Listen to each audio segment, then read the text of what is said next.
Hare Krishna,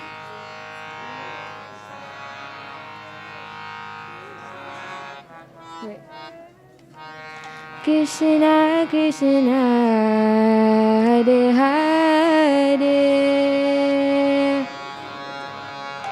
Hare Hare Rama, Rama Rama, Hare Hare,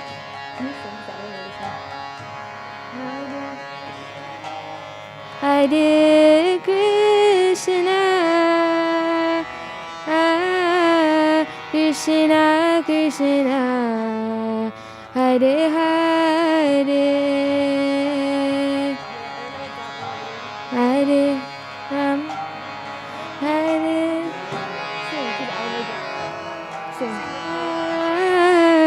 Rama Rama, Hare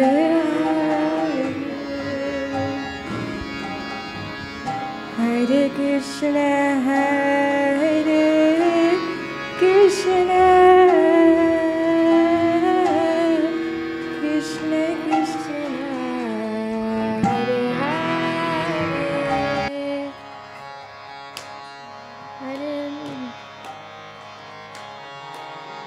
Hare Rama,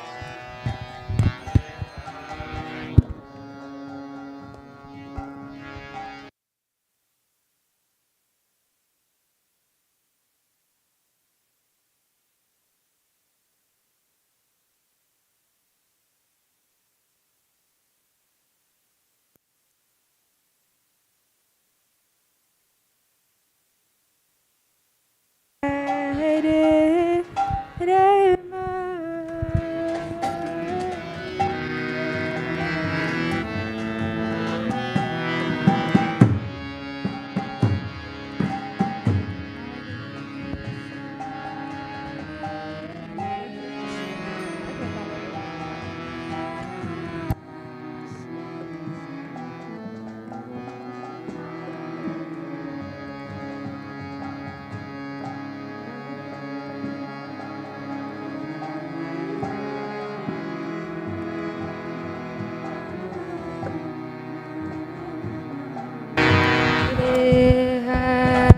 Hare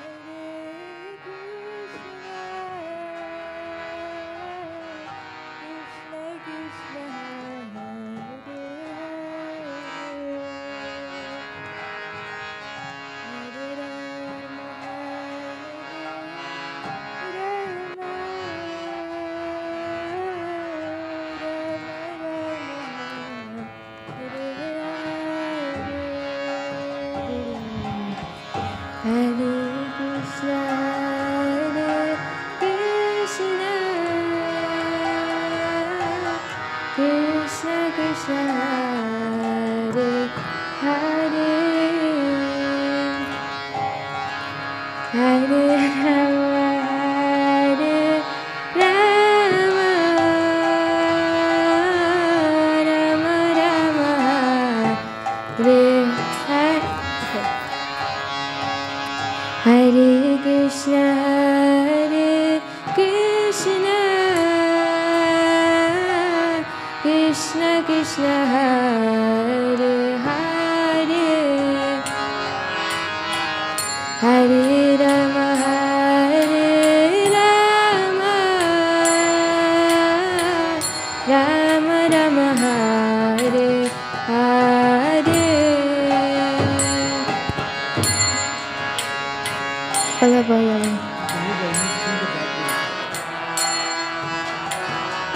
Krishna Krishna,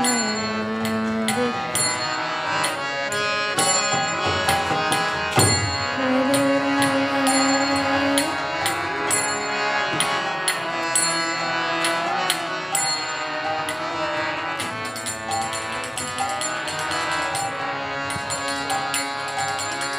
Hare Krishna, Hare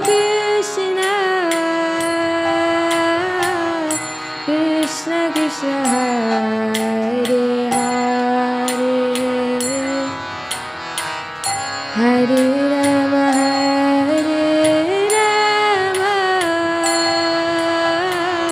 Rama Rama, Hare Hare, Hare Krishna.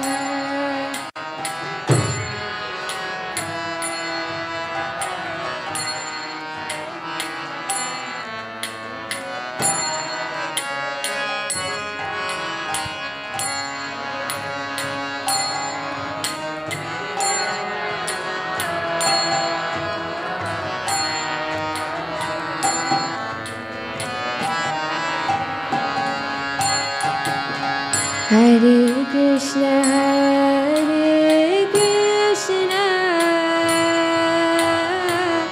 Krishna Krishna, Hare Hare,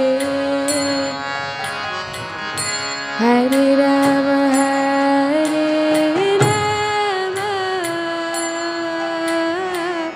Rama Rama, Hare Hare.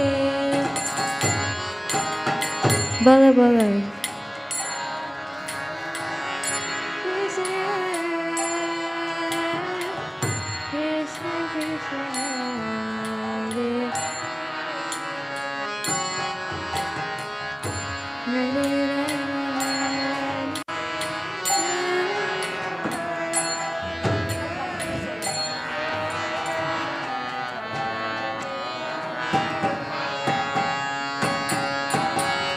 Hare Krishna, Hare Krishna, Krishna Krishna, Hare Hare, Hare Rama,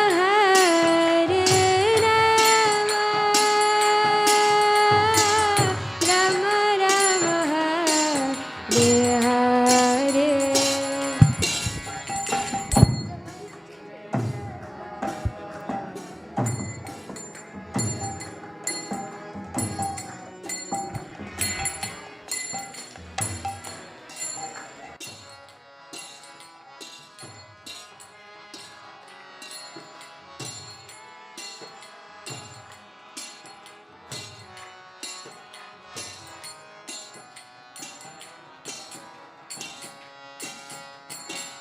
Hare Krishna,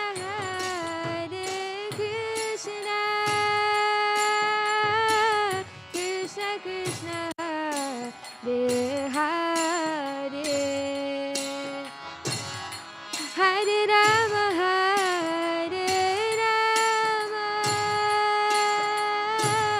Rama Rama, Hare Hare.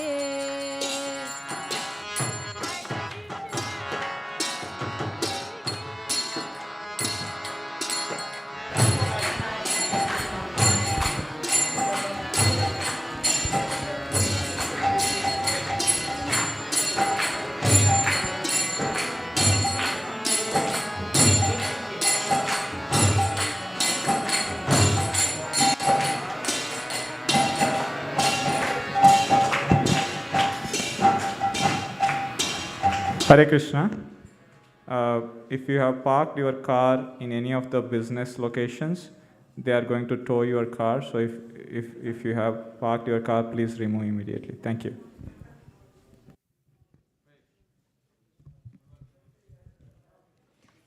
Hare Krishna,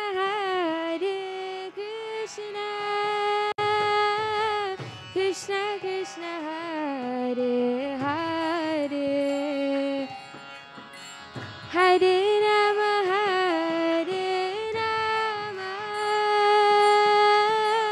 Rama Rama, Hare Hare.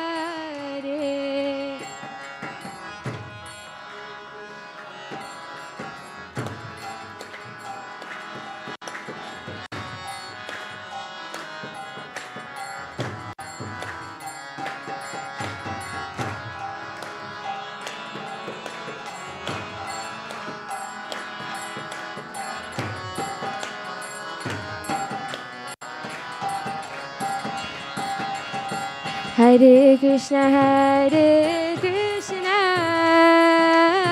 Krishna Krishna Krishna Hare Hare Hare Rama Hare Rama Rama Rama Hare Hare Krishna Krishna Krishna Krishna Hare Hare Hare Rama Hare Rama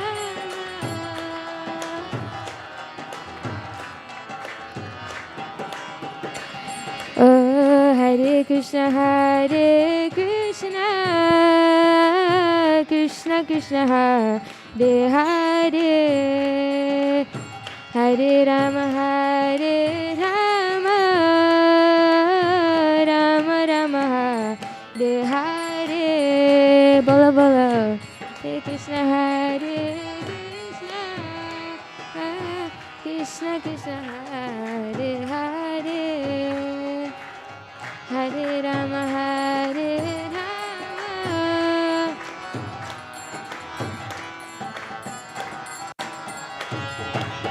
Hare Krishna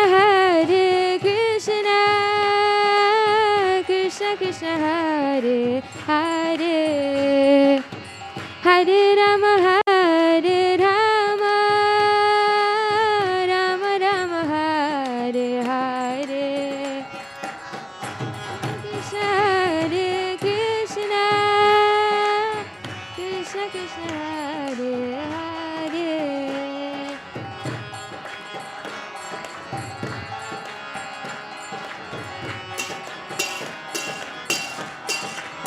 Oh Hare Krishna Krishna Krishna Hare Hare Hare Rama Rama Rama Hare Hare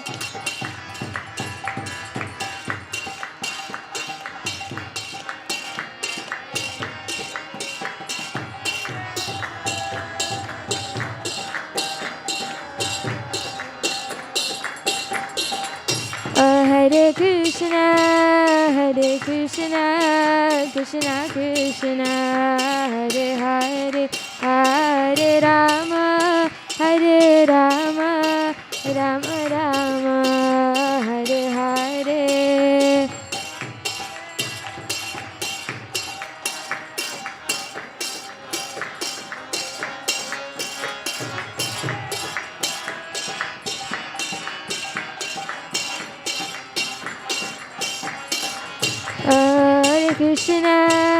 Hare Krishna Krishna Krishna Hare Hare Hare Rama Rama Rama Hare Hare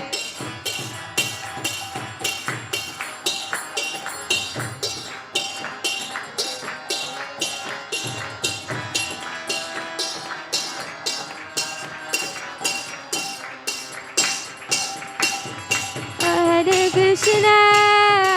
Krishna Krishna Krishna Hare Hare Hare Rama Rama Rama Hare Hare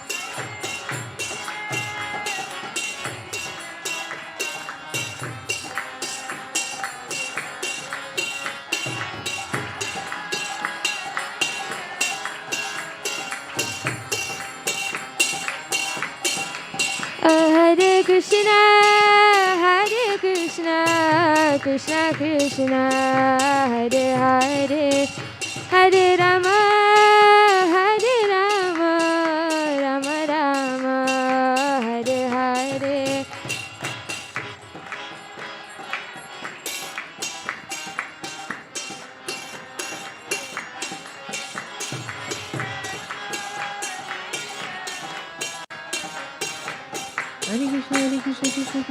Oh Hare Krishna Krishna Krishna Hare Hare Hare Ram Ram Hare Hare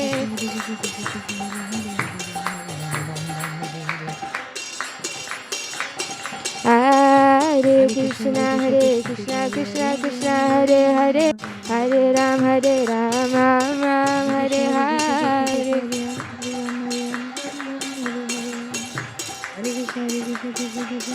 Hare Krishna, Krishna Krishna, Hare Hare, Hare Ram, Ram Ram, Hare Hare.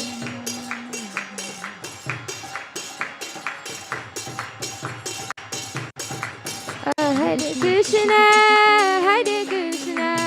Krishna Krishna, Hare Hare, Hare Rama, Rama Rama, Hare Hare. Hare Krishna,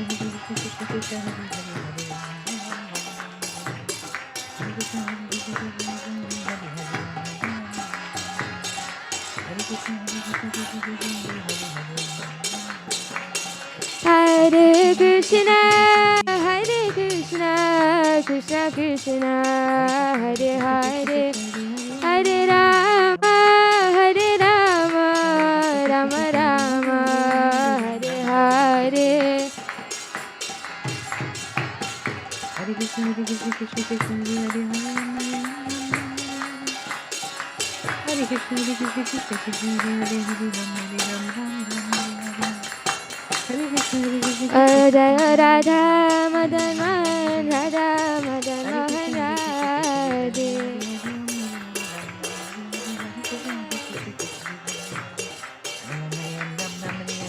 Jaya Radha Madan Mohan, Radha Madan Mohan, Radha Madan Mohan Shri Radhe.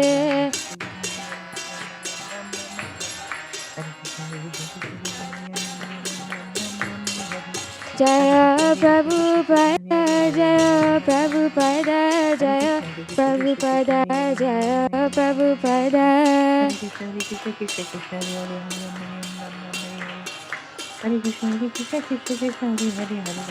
Nitai Gaur Haribo, Haribo, Haribo, Nitai Gaur Haribo.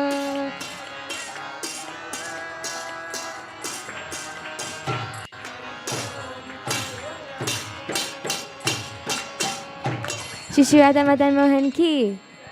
Gaur Premanande. Welcome to ISKCON of Silicon Valley for Janmashtami. Hare Krishna. This is a temple, as you know. If you look up the word, it has to do with contemplation. The word temple is there. It's a place where you gather your energies, especially the main energy that we have is our attention. Where you gather your energy and where you focus it on the supreme object of your life, because where attention goes, energy flows. And there are so many distractions in the world these days, aren't there? You've noticed some? More than one? Then when we're moving about the world, we may find that although you are all devotees of Lord Krishna, otherwise you wouldn't be here on his birthday. And I must say, it warms my heart, Hare Krishna, to be here with you. There are distractions. When we come to the temple, it's the place where we can give our full attention without any, very few distractions. The deity in the temple is always beautifully decorated so it will attract our minds, because otherwise, in San Francisco, I don't know if does it still exist? Macy's? Still there.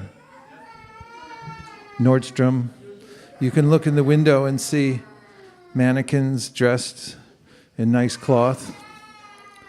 But the difference is that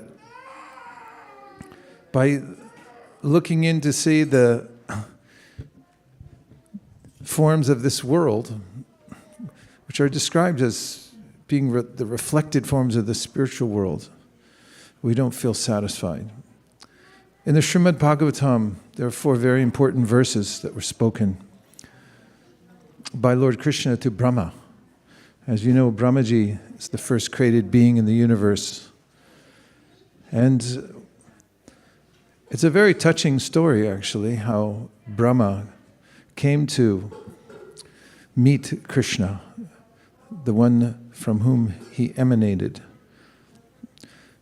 And it had to do with his performing some process that was prescribed for him, because when Brahma is first born in this universe, he can't find his origin. He doesn't know himself, and he's not sure where he is. Do you ever feel like that? Then you know how I feel all the time. So, in his sincere effort to find out who he is, Krishna gave him a clue and sent him a process through which he could achieve connection with Krishna. Of course, we never lose connection with Krishna. In the Brahma Samhita, it is confirmed, sanityo nityanam, that we're always eternally connected to the Supreme Personality of God. It's just that we turn our attention in a different direction. In the Srimad Bhagavatam, it said, Bhayam dvitiya abhinibeshatasyad ishad apetasya viparyayo smriti. And that is, I develop an adverse attitude towards the Supreme Controller, Ishvara. And I start thinking, well, why shouldn't I be the controller? And therefore anything related to controllers in general, or specifically God, I turn my attention away from. In fact, I may even come up with a philosophy to substantiate my neglect. However, Brahma, the Brahma of this universe, is not like that. He wanted to know Krishna. And he was searching, and Krishna gave him a clue. Srimad Bhagavatam speaks about tapa. Tapa is a means through controlling our senses and pointing them in the right direction, we can attract the attention of the Supreme. In fact, the Padma Purana talks about how we can't see God with our senses. Atashri Krishna namadi na bhaved grayam indriye sevon kihi jivado swayameva spuratyada. This means that you can't see the Supreme using the present blunt material senses. Someone might say that, well, nobody can know God. That's a self-defeating statement. Because if I say that, that means that I'm God. Because how would I know that nobody could know God unless I was omniscient? So the Padma Purana says, you can know the infinite. Or someone might say, we're infinitesimal, so how could we possibly know the infinite? Well, if the infinite is really infinite, then the infinite can reveal himself to the infinitesimal. If you say he can't, then he's not infinite. Correct? So the Padma Purana says, then there is a way to know the infinite, and it's by tapa. And then it gets more specific. It says that tapa, or practice, starts with the tongue, jihva. Jihva adao means that you begin the practice of knowing God with your tongue. Now, there are lots of living beings who have tongues in the world. Could you name one? Pardon? Just name any, you'll probably come out. Most of them have. Dog definitely has tongue. They hang out. That's how they perspire. They hang their tongue out. Any other animals have tongues? Cows have tongues. We need a contribution. Any animal has a tongue? Work with me, people. Okay, go ahead.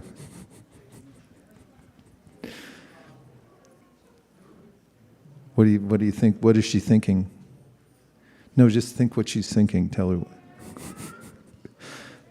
A zebra has a tongue. Zebras have tongues. We could go here all night long naming animals with tongues, right? Who? Peacock? Peacocks have tongues. But, yes? Cow has tongue? They can't use their tongue for tapasya or performing divine austerity. So humans are special. We have a tongue, and it's hooked up in such a way that we can use it to pronounce a mantra, the names of God, which by doing allows us the favor of the Lord. So, Atashri Krishna namari nabaved grayamindriye sevan mukhi jivado swayameva spratida. We may not be able to understand the supreme truth. In fact, we can't with our present blunt material senses. However, if we use our tongue in service to the Supreme Personality of Godhead, then God will be pleased to reveal himself to us. This is what the Padma Purana says. So Brahma, who started our sampradaya, began by chanting mantra. Uvacha puratas tasmai tasya divya saraswati kama krishnaya govinda he gopi jani ityapi bhala bhaya priyavanir mantraste tapati prayam. Divine Saraswati appeared before him as a messenger of the Supreme and said, chant this mantra. Uvacha puratas tasmai. If you chant this mantra, then you will get all perfection. You'll come to know the Supreme. So he began to chant. And remember I said it's a very touching pastime, because you'll note that when Krishna and Brahma came face to face, we know, because some people say, well, God ultimately, although in the Bhagavad-Gita, Krishna is speaking, and there are many other scriptures that describe the personality of Godhead, but still, somehow or other, they construe that he's an impersonal force. But one way we can know for sure that he's not impersonal in the Srimad Bhagavatam is when he met Brahma. He said something to him, and he exchanged. It's a social exchange that we are all used to, especially before the pandemic. Am I giving a good clue? It was a handshake. Krishna shook Brahma's hand. He said, Bhadram te, good luck, Brahma, in the work that you're about to do. So we know Krishna's a person, and he revealed himself to Brahma because of Brahma's performing tapo divyam, divine austerity. So here we follow in the footsteps of Brahma, whose son is Narada.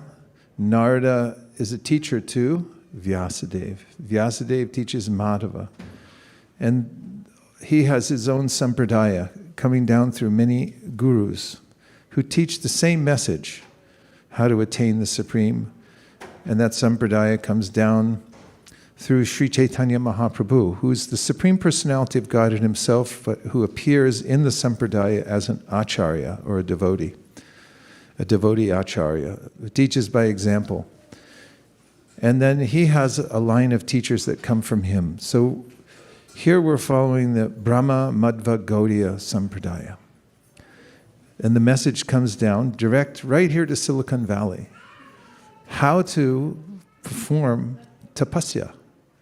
Now, some people think tapasya requires that we have to go to a cave or restrict our senses from all sensory input. However, Sri Chaitanya Mahaprabhu verified from all the Vedic Shastras that the best way to perform tapasya is to live in the world, wherever you may be, but at the same time add something that will change your life and transform you into a spiritual personality. It's one ingredient that's the most important in your life. What do you think that ingredient is? What is it? Chanting? Could you say what the element is that's most important for transformation? Element. It's not a verb. I usually can't hear you, but when they put a mask on, then I definitely can't hear you without the microphone. What did you say? What's the element of that you can introduce into your environment that will change everything? Yes? Huh? Devotee association. More elemental than that. Even back up one step. Expanding our consciousness. This is what happens when your consciousness will expand when you introduce this element into your environment. A spiritual practice? Spiritual practice, but what's the element that okay, use one word. Sound. The sound. Every one of us has a soundtrack in our life. Did you know that? Did you ever watch a movie? Anybody? Come on. Watched a movie? Was it silent? It had a soundtrack? Yeah. Even back in the old days, I used to live in Bangalore, and there was a place called Navrantakis. I said, what the heck is Navrantakis? They said Navrantakis. Takis means the movies. Because they used to be silent, but movies were never silent, actually. They always had some kind of music, because people couldn't stand to just sit there and watch images go by. They had to have sound. Sound is an element that we can't do without. It's very difficult. In fact, there's a laboratory in Minneapolis, Minnesota. It's a anti-sound studio. It's actually a recording company. They record a lot of artists there, but they also created, for experimental purposes, a studio in which you can't hear any sound. Do you know how sound is measured? What? Decibels. So, how many decibels are in here? Can you measure it on your Apple Watch? Does it do that? I haven't checked. How many decibels in this room? When you walk into the anti-sound chamber, there are negative decibels. You can't hear your footsteps as you walk. And you also, if you say anything, it dies before it hits your ears. And so several reporters have gone to this laboratory where you pay money to get in, no refunds, can stay as long as you can stand it. And the longest anyone's ever been able to stay in there is about 45 minutes. But most people come out in about 5 or 10. The reporters who have reported on this said, I couldn't stand it. It was the loudest place on earth. How does that make sense? Inside we have sound. And it's an aggregate of all the sounds that we take in on a daily basis and have taken in. And they're reverberating, they're resonating when we move around the world. They come out in various ways. And they're influencing our lives. So Sri Chaitanya Mahaprabhu taught, Stani stita shrutigatam tanuvan manobhir. That if you want to transform your life and become spiritually minded, which is a good idea, do you think? Why? Why do you think that? Why not just remain the way we are? I mean, not the way you are. You're already spiritually minded. Why wouldn't somebody become spiritually minded? What would be the argument?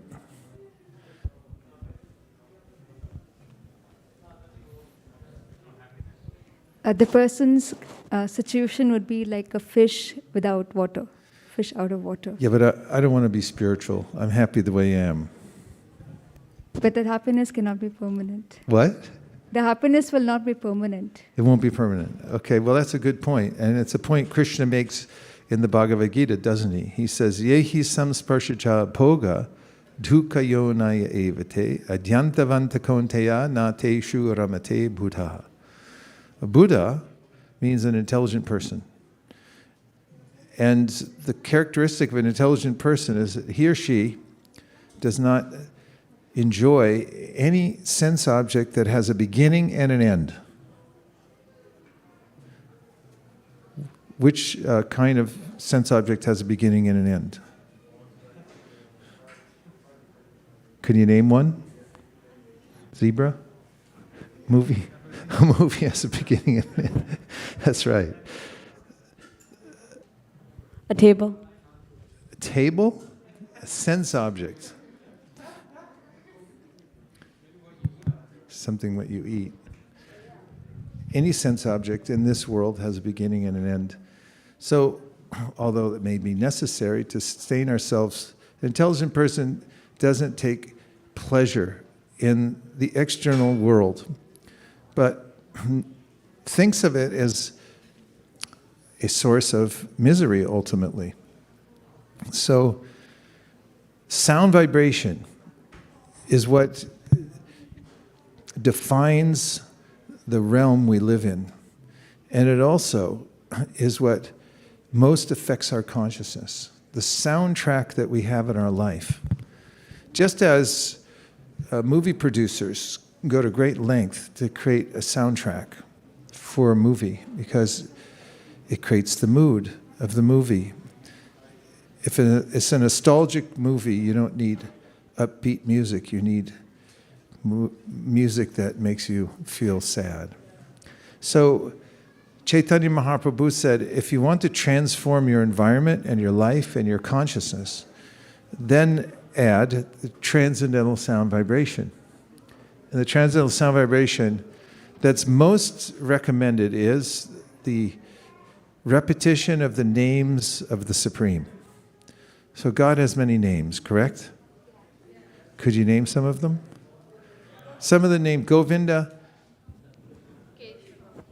Keshava. Keshava. Try to think universally. Madhusudana. Madhusudana. Huh? Madhava? Jehovah? Jehovah. Jehovah. Allah. Allah. Any more? Krishna. The Great Spirit. The Great Spirit. There are many names that people have for the Supreme all over the world. And Chaitanya Mahaprabhu taught that God's potencies are there within his name because he's an absolute personality. And therefore, when you repeat the names of God, then you come directly in contact with the Supreme himself. Not only that, there's literature. This is sound vibration, only the written word is an abstraction of sound. When you have it written down, then you can reproduce it by reading the book, either to yourself or out loud. And then, stane stita shruti gatam tanavan manovir. Shruti means the sound vibration will come out in your life. It will transform your consciousness so much so that just by doing that one thing, making that one improvement in your life, then you will become a lover of God.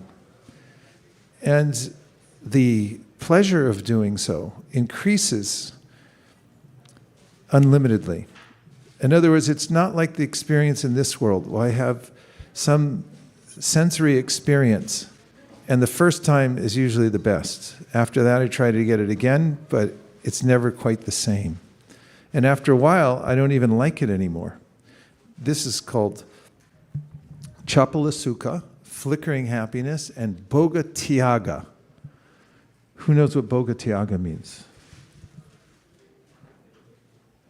Bhoga means, who said? Yes. We have a ringer over here. It always happens. Bhoga means enjoyment and Tyaga means renunciation. Right. So there's two sides to which the pendulum swings. One is bhoga. I want to enjoy something, but then after I've enjoyed it for a while, I may get tired of it and say, I don't like it anymore. And then I say, I'm giving it up. And after I've given up for a while, what happens? Pendulum swings back and says, I want it again. And so Chaitanya Mahaprabhu taught that in this world, the enjoyment is chapala, it's flickering because it's bhoga tyaga. We're enjoying it, but then we get tired of it. And then we go back to try to enjoy it after we've given it up many, many times, over and over again. But the enjoyment that one gets from self-realization is different. In the Bhagavad-Gita, Krishna gives a definition of a person who's self-realized, because Arjuna asked him, what's the characteristic of somebody who's fixed in consciousness? This is called stita prajna. And Krishna says, prajahati yata kaman sarvan partha manogatan atman yeva manatushta stita prajnas tadochite. Somebody who has the restraint to not grab every thought that comes through his or her mind and to try to enjoy the world with everything that comes before his or her vision, but rather is able to enjoy the pleasure that comes from within. Atmani vatmana tushta. Tushta, please everyone say tushta. Tushta is a nice sounding word. It means satisfaction. And what kind of satisfaction? Satisfaction in the self. Because what we are already is much more valuable and satisfying than what we have or what we'll ever get. Only problem is, I don't know who I am. And I can't even see myself, what to speak of the source of myself.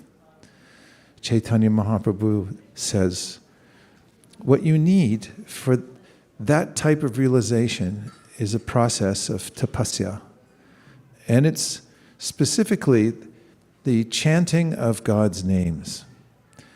And what happens when we chant God's names is that our consciousness becomes purified. So Chaitanya Mahaprabhu said, Chaito Darpana Marjanam. He compared our consciousness, which means our mind, our intelligence, the software that through which we process the various stimuli that come from the world. It becomes contaminated and cloudy, so we can't see ourselves, nor can we properly interact with the world. But when one chants Hare Krishna, Krishna Krishna, Hare Hare, Hare Rama, Rama Rama, Hare Hare, there's a purifying effect. And he says the mind, the consciousness, is like a mirror. And when you cleanse the mirror through the chanting process, then you'll be able to see yourself. Then you can enjoy happiness. Not only do you see yourself, but you also see the source of yourself. Some people think that God is a creator, he creates and then walks away. But actually, just like when somebody's playing the violin, they have to be constantly playing the note in order for you to hear it. So it's not that God creates and then walks away, but he's constantly creating at every second. Otherwise, we'd cease to be. And by the chanting of Hare Krishna, we also see the support system through which we're even alive. And in this revelation, there's a sense of great happiness that comes to the chanter. And this is the beginning of self-realization that takes place by using the tongue in service to the Supreme. And the process for using the tongue is to chant the names of God, and especially recommended is the Maha Mantra. Hare Krishna, Krishna Krishna, Hare Hare, Hare Rama, Hare Rama, Rama Rama, Hare Hare. Swagatam, Swagatam. Bring one more mic.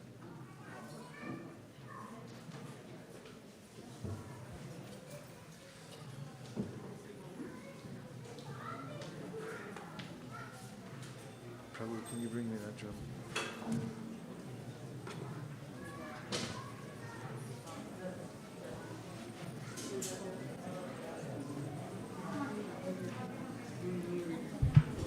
Mara, welcome back.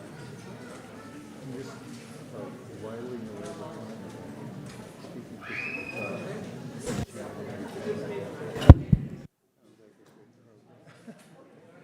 I just spoke for about a half hour, and I was thinking having a short session,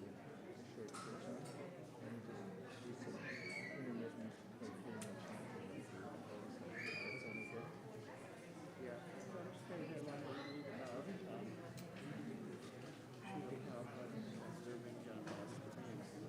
Okay, okay. Try your lead a kirtan in your class. This is nice to get filled up a little more. Okay. All right. Do you need the book? Change the chair, Maharaj. This will be for a long time. He needs a new chair. Yeah, we're getting the chair.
Namo Vishnupadaya Krishna Preshtaya Bhutale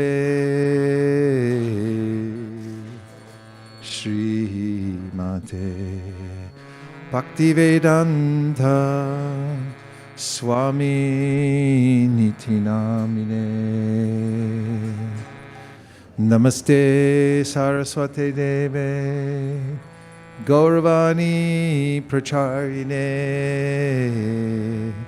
Nirvishesha Shunyavadi Paschatya Deshatarine Jaya Shri Krishna Chaitanya Prabhu Nityananda Sri Advaita Gadadhara Shivasari Gaura Bhaktavinda Hare Krishna Hare Krishna Krishna Krishna Hare Hare Hare Rama Hare Rama Rama Rama Hare Hare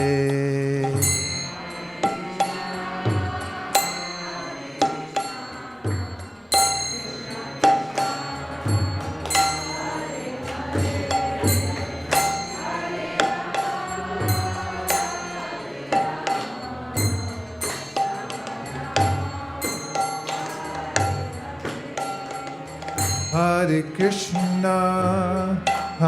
Krishna Krishna Krishna Krishna, Hare Hare, Hare Rama, Hare Rama, Rama Rama, Hare Hare.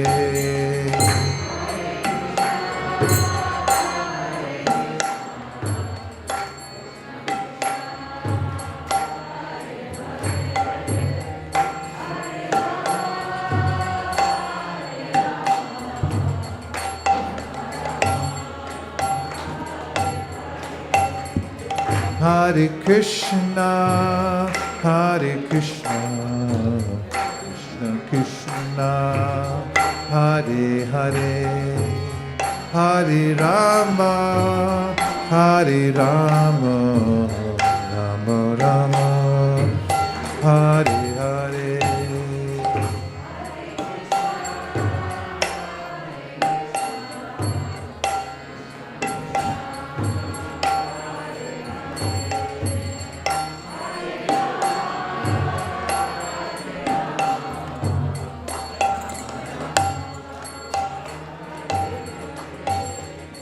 Hare Krishna, Hare Krishna, Krishna Krishna, Hare Hare, Hare Rama, Hare Rama, Rama Rama, Hare Hare.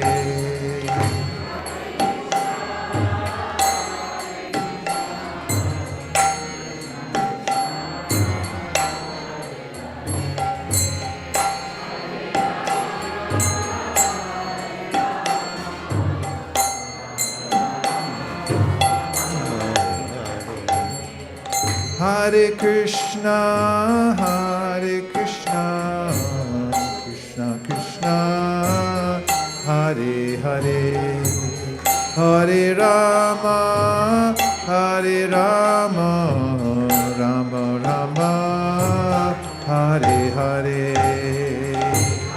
Krishna, Hare Krishna, Krishna Krishna. Hare Rama, Hare Rama, Rama Rama, Hare Hare. Hare Krishna, Hare Krishna, Krishna Krishna, Hare Hare, Hare Rama, Hare Rama, Rama Rama, Hare Hare. Krishna, Hare Krishna, Krishna Krishna, Hare Hare, Hare Rama, Hare Rama, Rama, Hare Hare. Hare Krishna, Hare Krishna, Krishna Krishna, Hare Hare, Hare Rama, Hare Rama, Rama, Hare Hare.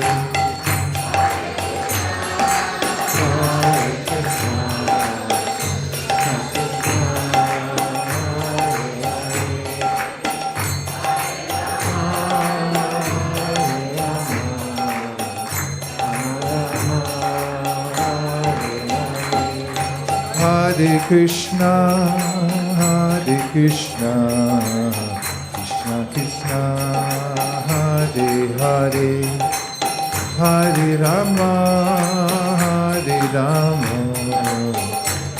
Rama, Hare Hare.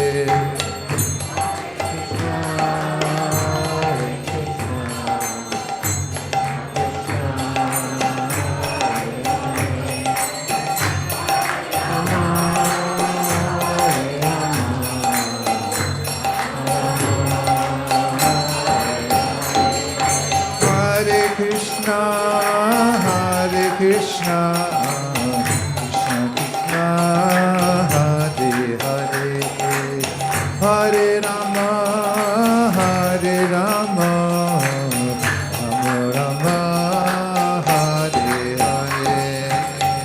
Hare Krishna.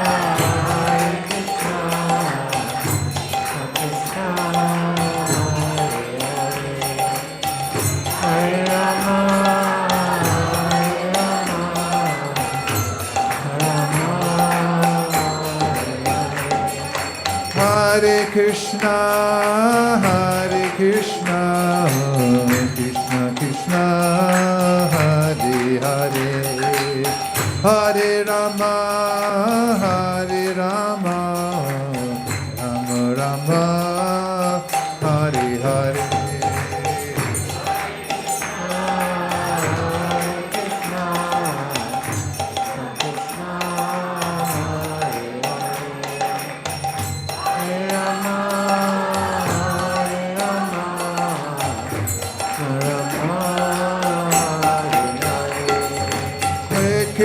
Hare Krishna, Krishna Krishna, Hare Hare, Hare Rama, Rama Rama, Hare Hare.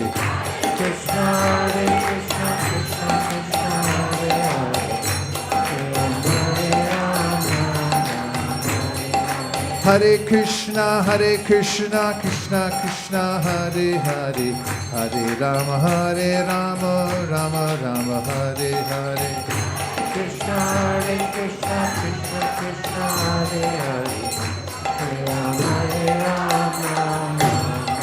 Hare Krishna, Hare Krishna, Krishna Krishna, Hare Hare, Hare Rama, Rama Rama, Hare Hare.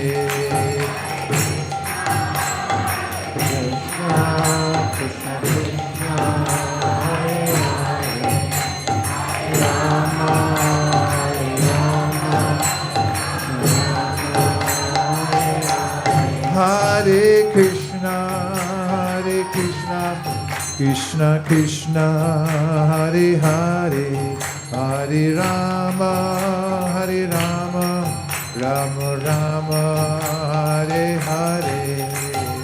Krishna,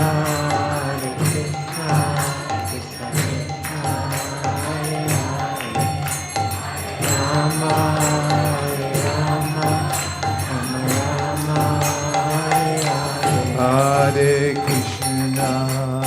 Krishna, Krishna Krishna, Hare Hare, Hare Rama, Rama Rama, Hare Hare. Hare Krishna, Krishna Krishna, Hare Hare, Hare Rama,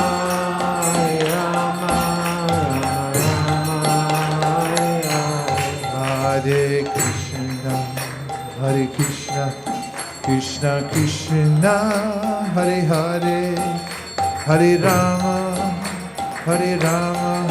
Rama Rama, Hare Hare. Krishna, Hare Krishna, Krishna Hare Hare, Hare Rama,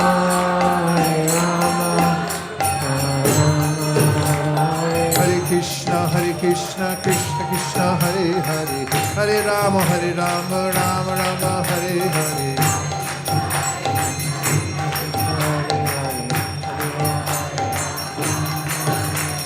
Hare Krishna, Krishna Krishna, Hare Hare, Hare Rama, Rama Rama, Hare Hare.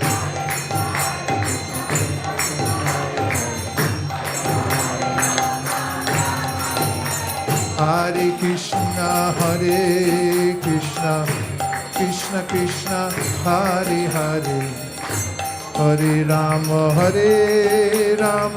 Rama Rama, Hare Hare.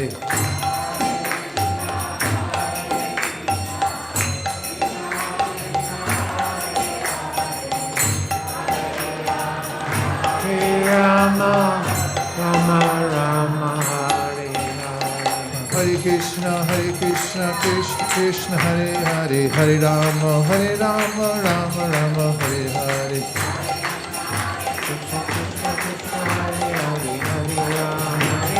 Nitai go Hari Bo, Hari Bo, Hari Bo, Nitai go to Hari Bo.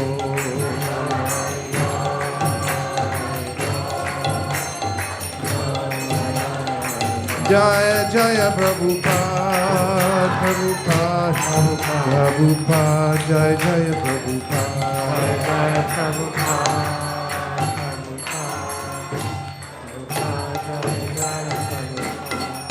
Nitai Gaura Prema, Shri Harinam Sankirtan Ki, Shri Harinam Mantra Ki, Go Premanande. Nitai Gaura Haribo, Haribo, Haribo, Nitai Gaura Haribo.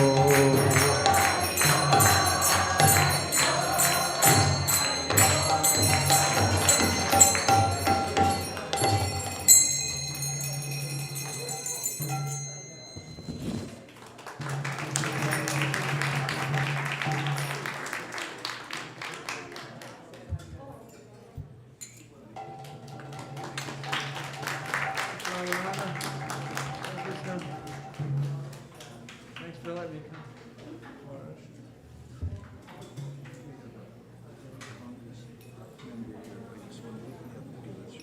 Yeah.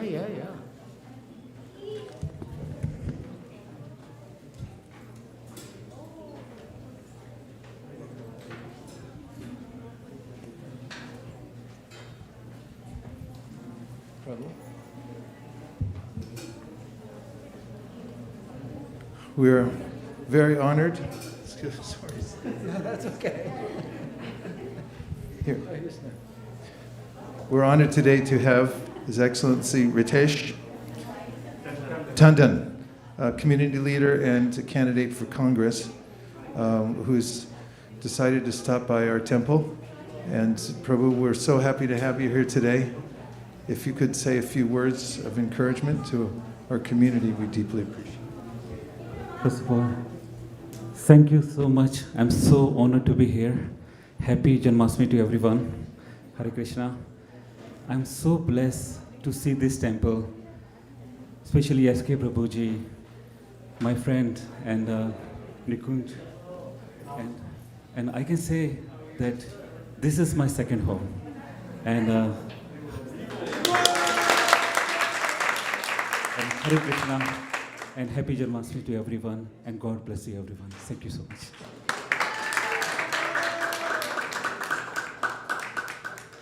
Thank you very much for coming, and we're so happy to hear this is your second home. Haribol. Hare Krishna.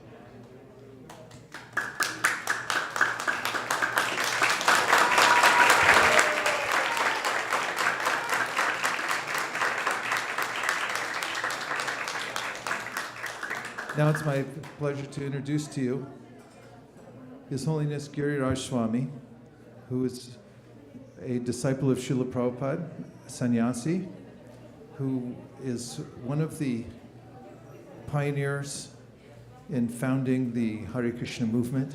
He joined the Hare Krishna movement when he was a college student in Boston, and has been a brahmachari and sannyasi since his early age. And he assisted, especially His Divine Grace, A.C. Bhaktivedanta Swami Prabhupada, in his mission in Bombay, Juhu. It was a great struggle to establish the Juhu project, which has become one of the most important in the world. And Giriraj Swami was the head of that project for many, many years. He's, of course, traveled and taught Krishna consciousness all over the world. He has students and disciples everywhere. And each year he chooses to come here to this kind of Silicon Valley. It's our great fortune. So please welcome His Holiness Giriraj Swami.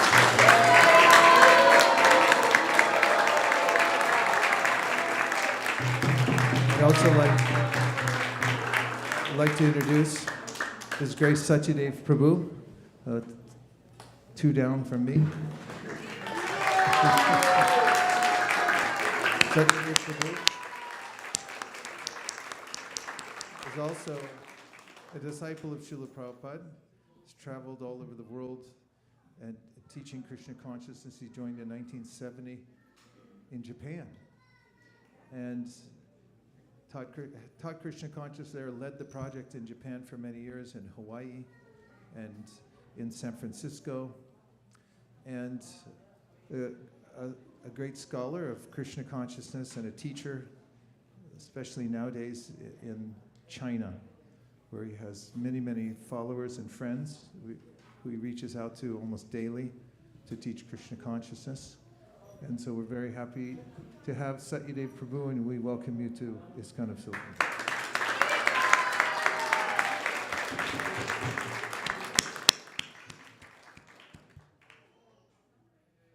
And now we have Giriraj Swami, who will address us. Hare Krishna.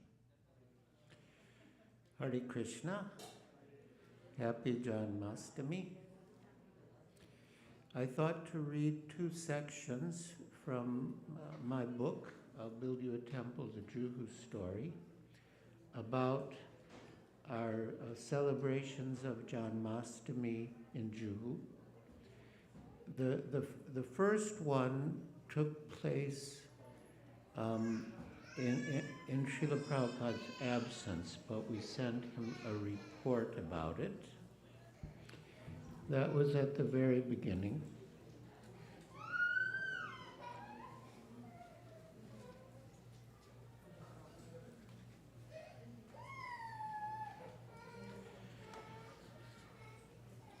We were so preoccupied with just surviving, dealing with challenges, and executing the specific tasks that Prabhupada assigned to us, that I had hardly thought about the upcoming Janmashtami.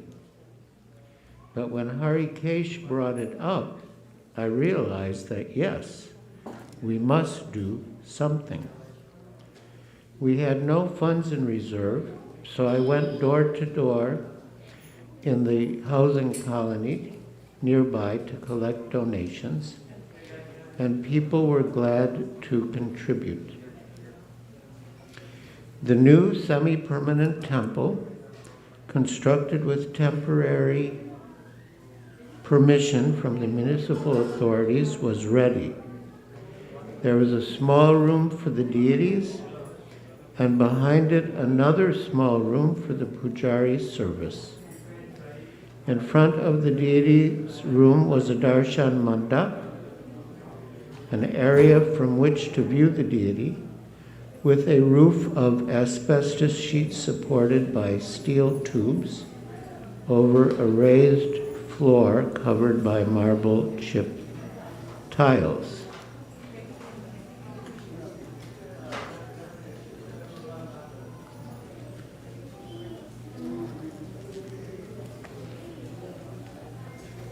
On Janmashtami Eve, the Radha and Krishna deities were taken in a colorful procession from the hut to their new temple. Devotees were singing, playing mridangas and kartals, and dancing. And many life members and friends came to participate in the festival. As Radharani and Krishna approached the front of the property, close to the road, they attracted many local people. It was a joyous landmark event. Harikesh had taken charge of organizing the next day's program. Quote, "We had a great Janmashtami," he later recalled, "the best ever. We had ladies churning yogurt, making lots of butter, and when we broke the fast, we drank the buttermilk. We had a drama, a play about the appearance of Krishna. Srimati was Mother Yashoda, and Dinanath was also in it. I organized the event. We had a huge feast for everybody and lots of kirtan. It was a wonderful evening. Gandiva's mother, Yashoda, made the flower garlands. By the way, their daughter is in the Bay Area, I think, Rasapriya. Anyway.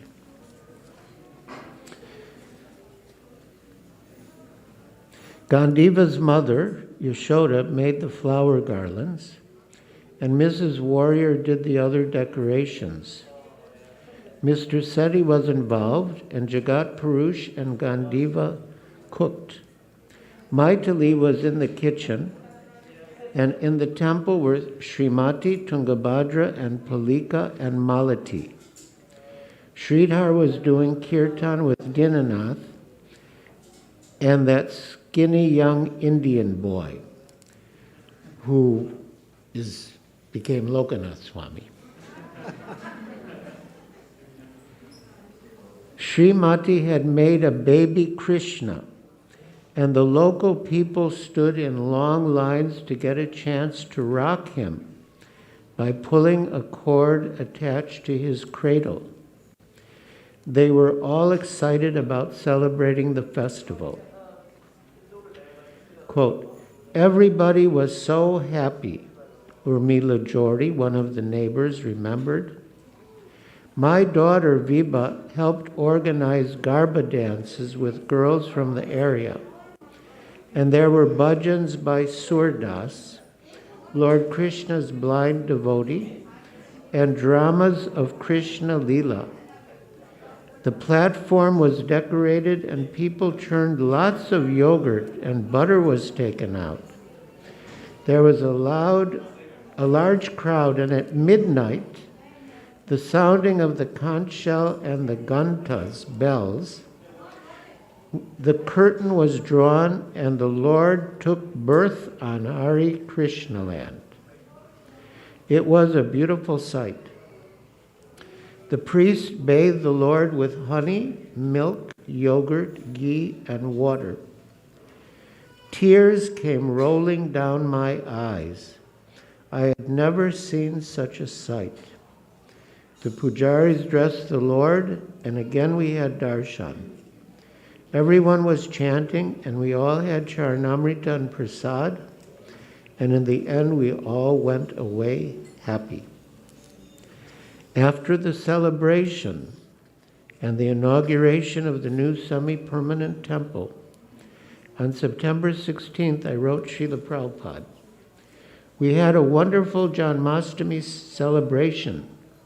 Over 1,000 visitors attended, and they were all very much pleased by the continuous program of artis, kirtans, dramas, and slides, lectures, butter churning, and so many other nice preparations. Nice activities. Prabhupada replied from Los Angeles, I'm glad to learn in detail how things are going on in Bombay. I am always thinking about that place. It is only a few steps to the Juhu beach, and there are many nice palm trees overhead with cooling breezes. Now the more important one was when Srila Prabhupada was there. What year was that? 1972, Janmashtami 1972. So now, this I think would be 74. For Janmashtami, we made a stage in the area of the Darshan Mandap in the new temple and set out rows of chairs amid the construction work and scaffolding. Prabhupada had heard that the devotees were rehearsing for the play, quote, The Appearance of Lord Krishna, end quote, and he wanted to see the play before departing for Hyderabad 2 days before Janmashtami.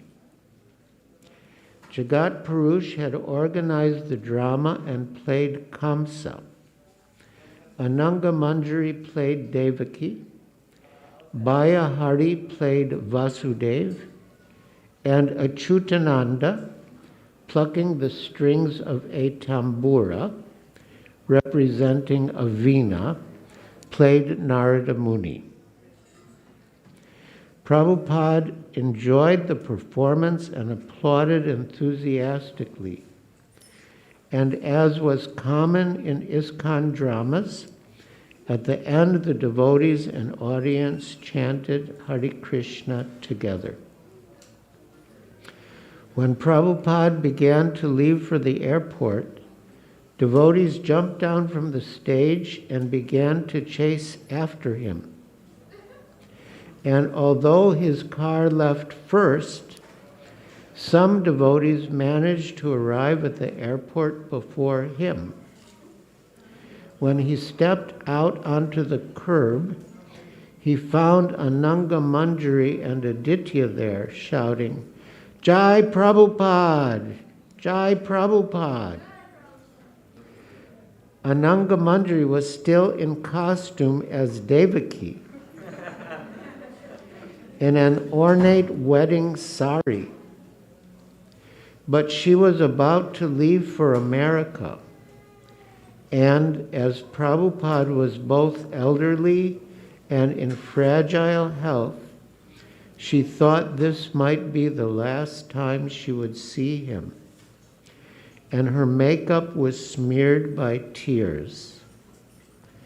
Prabhupada smiled broadly as the women offered their obeisances. And as they jumped up and down in bliss, he proceeded into the terminal. Prabhupada stood there for the longest time, Ananga Manjari later recalled, leaning on his cane and smiling at me, practically laughing. When he moved on, Aditya said, "Did you see how he looked at you and smiled at you?" And I thought, this is the perfection of my life. I entertained him. 2 days later in Hyderabad, Prabhupada asked Saurabh, "What news from Bombay?" Saurabh replied, "The Janmashtami festival was a great success. We counted approximately, for the last 2 days, 20,000 people. The place was packed. People were everywhere. They were sitting everywhere, even on the balconies and in the scaffolding." "Did the press and television people come?" Gopal Krishna asked. "Every year the television comes. They televise this?" "The film news," Saurabh answered. "For the Abhishek ceremony, which lasted about an hour up till 1 o'clock, and everyone remained. There were thousands of people. They were just everywhere." 10 days thereafter, on a morning walk in Delhi, I told Prabhupada, "There's a lot of enthusiasm for Krishna consciousness in Bombay. Just due to this Janmashtami, we made about 15 or 20 life members. They just kept coming saying, 'I visited your festival.' Then they arrange other programs for us and become life members. And newspaper people also are giving some coverage," Prabhupada said yet. "Yes, good coverage. The Free Press Journal wants to make a 2-page feature with pictures all about our activities." So the Janmashtami festival really, in a way you could say, brought the preaching in Bombay to the next level. And yeah, it's really amazing how people are attracted to glorify Krishna. In later years, after the new temple opened, literally hundreds of thousands of people would come. and the traffic on the street in front of the temple was backed up for about a mile. So,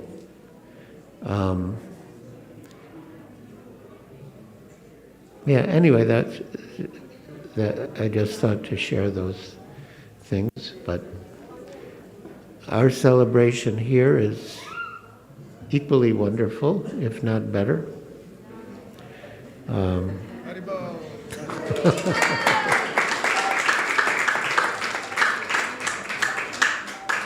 Quality is more important than quantity.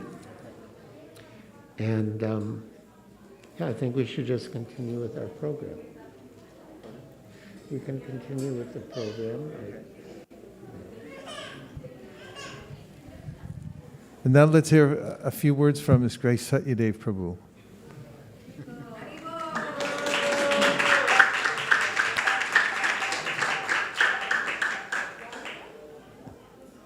Well, I didn't prepare anything to say, but that's nothing new. I'm just happy to be here. For me, Janmashtami is one way I count my years in Krishna consciousness. I think there's one purport where Prabhupada says that all of our devotional service or all of our chanting is counted and recorded. Yes? That's in. I think it's in his book, right? In a Bhagavad-Gita or... Anyway, I joined on Janmashtami. That's how I keep count. I was in, as Vaisesika Prabhu was saying, I was in Japan at the time. I was 19. Maybe some of you have heard my story many times. So, if so, please hear it again. I did grow up in San Francisco, and I was still in high school at about the time Prabhupada and Jayananda and Shyamasundar and a few other devotees started the temple in San Francisco. So that was in 1967. So I was still in high school. I graduated in 1968. But I never saw the devotees there. But when I was 19, I went to Japan. And after about 2 months there, I was teaching English. And I was in Tokyo and in a very famous shopping area called Ginza. And Ginza literally means seat of gold. Gin is gold, and za is, this is a za, a seat. And even to this day, it's still probably one of the most expensive areas in Tokyo. And I was on a lunch break, and I saw the devotees on Harinam chanting there in a little park called Sukiyabashi. And I'd never seen the devotees before or heard the chanting of Hare Krishna. And I was quite enamored. So I watched them for maybe 15 minutes or half an hour. And it was time for me to go back to the English school. But I decided to not go back, and I joined the Harinam party. I actually have a picture of that moment. Someone took a picture of it, and it ended up in one of our Back to Godhead magazines. I don't know who took the picture, but I have proof. And at the end of the Harinam, they invited me back to the temple, and it was Janmashtami. They said, today's Krishna's birthday. I didn't know who Krishna was. And they said, we're going to have a big vegetarian feast. And I wasn't a vegetarian, but I wanted to be. So I thought, this is great. And they also said, and by the way, our spiritual master is also here. So if you come to the temple, you'll get a chance to meet him. So I didn't go back to work, and I went to the temple. As a matter of fact, I never went back to work.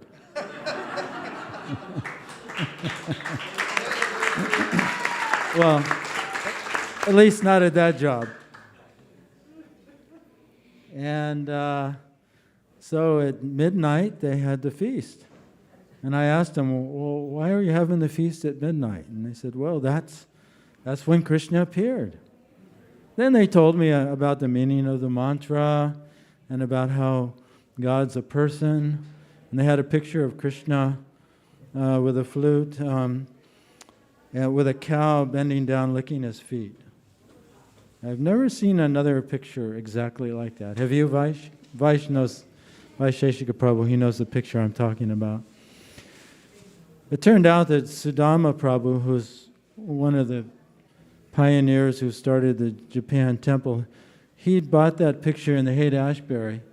He was Prabhupada's servant in San Francisco, and Prabhupada sent him to Hawaii and then to Japan, and just before he went off on his expedition, he bought this picture of Krishna in some shop in Haight-Ashbury.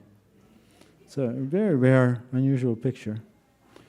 Anyway, I thought when I looked at that picture, if God's a person, he must be beautiful like this. And then we had a wonderful vegetarian feast, cooked by Kirtananda Swami mostly. And Prabhupada was traveling with some of his senior devotees Prabhupada had been in America all that time, and he hadn't been back to India, and there was no temples or ISKCON temples in India. So his intention was, at that time, was to finish a book printing deal with a Japanese printing company to print his Back to Godhead magazines and to print the Krishna book. So he stopped in Japan also to encourage the devotees who had just started a temple there about 6 months ago, 6 months before that. And then he was going to go to India and start the Hare Krishna movement in India, but there was nowhere for the devotees to go to. They didn't have a temple or anything, so those group of senior devotees traveling with Prabhupada, they were totally depending upon Krishna. And so anyway, there was Kirtananda Swami, who was one of the first disciples of Srila Prabhupada. I would say the first sannyasi in ISKCON. And there was Madhuvisa Swami, Kartikeya Swami, Devananda Swami, Borijan Prabhu, Amoga Prabhu, and Tamal Krishna Maharaj. But he wasn't a Maharaj at that time. So after Janmashtami and then Prabhupada's appearance day, a few days after that, they left Japan and went to India. I'm not sure which city they went to first. Do you know? They arrived in Calcutta. Calcutta. Tamal Krishna wrote to me once a month for a little while and telling me some of the experiences they were having and how difficult it was, because they were just depending upon, they didn't have a life membership program, so they were just depending upon favorable householders who wanted to host them. So anyway, I went to the temple, and then I stayed the next day and met Srila Prabhupada, and they had the first Vyas Puja in ISKCON. Things were just kind of getting formulated at the time. And then I went to my little apartment that I was sharing with a young Japanese man and got my stuff and moved into the temple. So I didn't go back to work.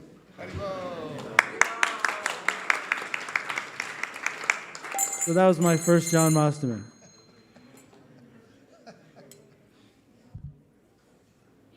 I have a doubt. May I? Yes?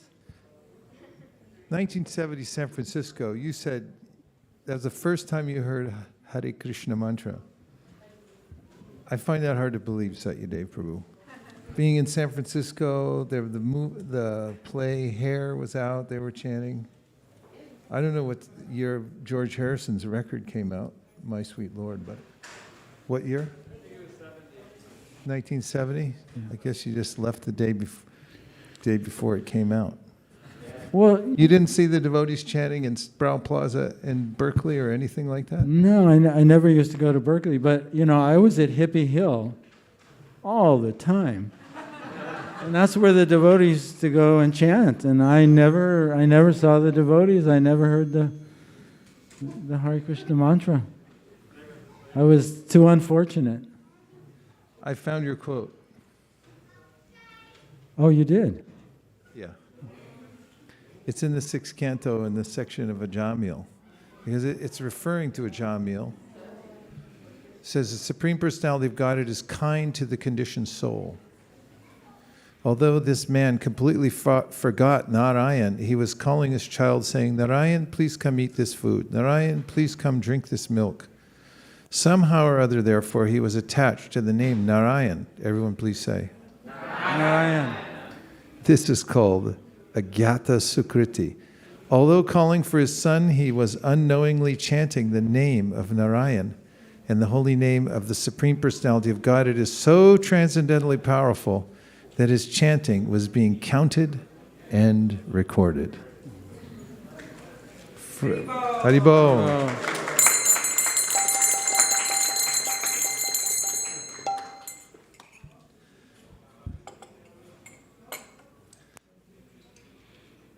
Marge, how is it that the holy name is counted and recorded when we chant? I mean, what's actually happening and what's the result? Krishna's keeping track. And Srila Prabhupada mentioned the term Agyata Sukriti, unknown pious activities. And he said that when someone comes to the temple, not knowing much, but if they bow down, they get Agyata Sukriti, and he said it's like 1 cent. And if they put a donation in the box, then they get more. It's like another cent. And eventually all these little acts of Agyata Sukriti add up. And then you have enough asset, you have enough spiritual asset to actually take to Krishna consciousness. So yeah, everything is counted and recorded, and it's all adding up in your spiritual bank account, and eventually you'll have enough balance to actually take to Krishna consciousness.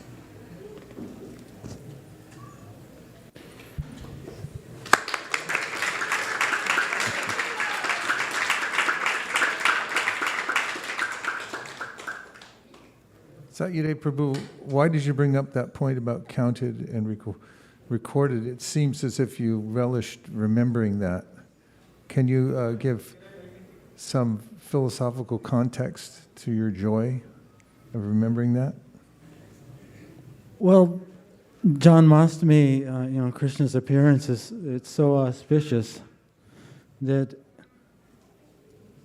Krishna says, Janma karma chame divyam evam yo viti tatpataha chakvadeha punarjanma naitima meti sorjuna. So celebrating Janmashtami is one of the supreme acts of devotion. And each year I'm surprised, I'm thankful, I'm grateful that I'm still chanting Hare Krishna, and I'm still celebrating Janmashtami, and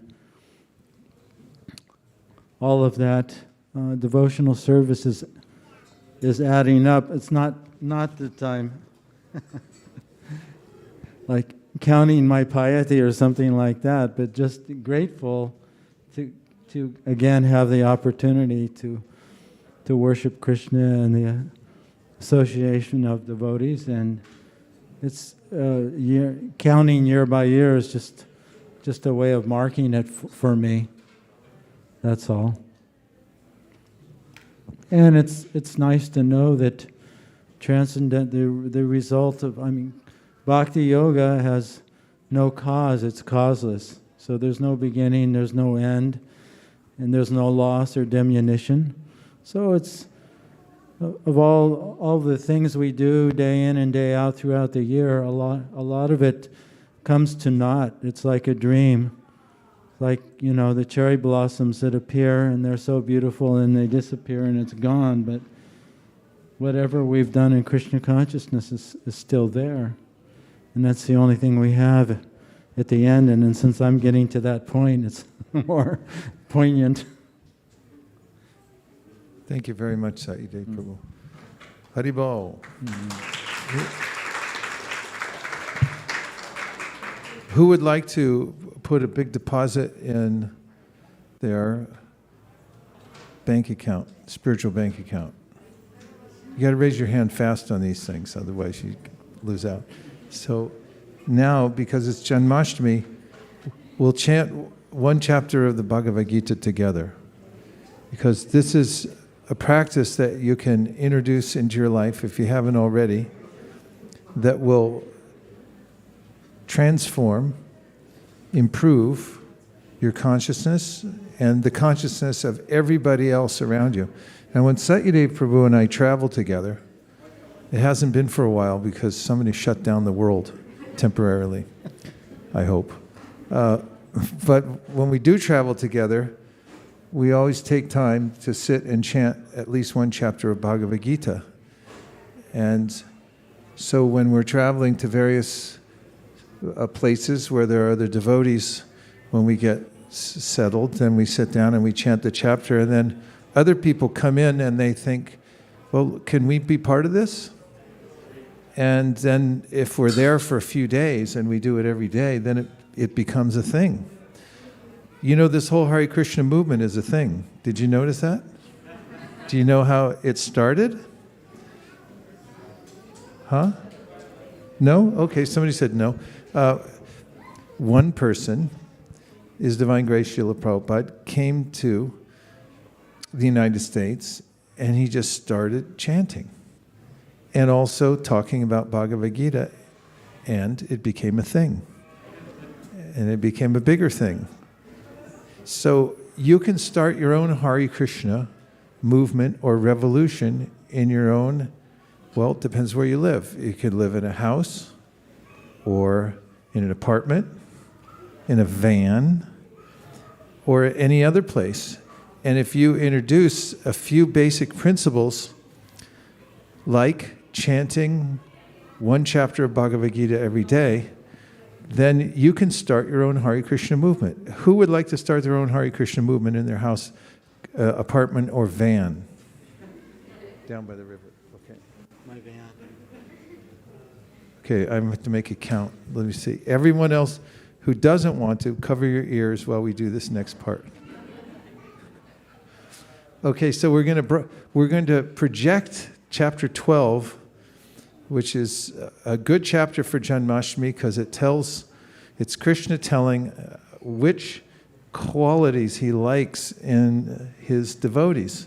And so when we hear these, we can just try to emulate a good devotee by hearing what the qualities are. Is everybody ready? Okay, chapter 12, Bhagavad Gita.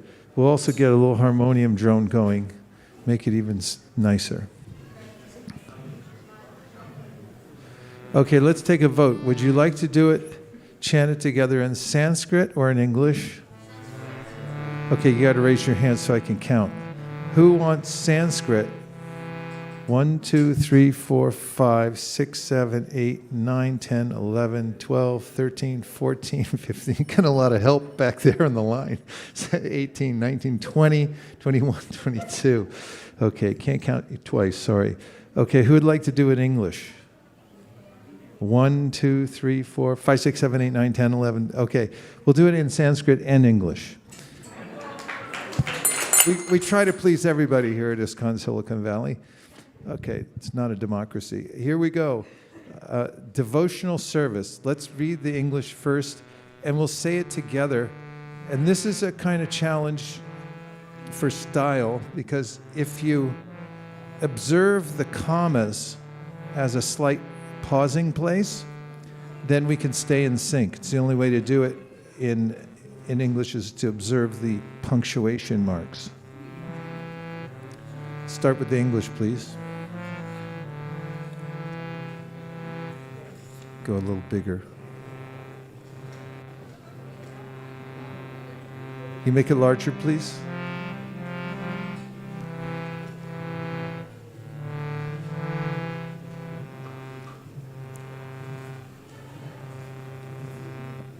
Arjuna inquired, which are considered to be more perfect? Those who are always properly engaged in your devotional service, or those who worship the impersonal Brahman, the unmanifested? The Supreme Personality of Godhead said, those who fix their minds on my personal form and are always engaged in worshiping me with great and transcendental faith are considered by me to be most perfect.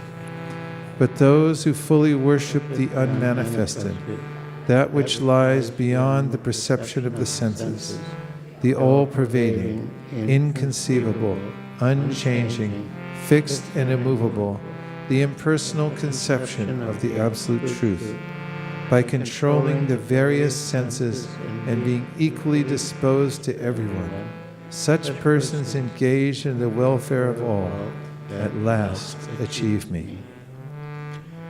For those whose minds are attached to the unmanifested, impersonal feature of the Supreme, advancement is very troublesome.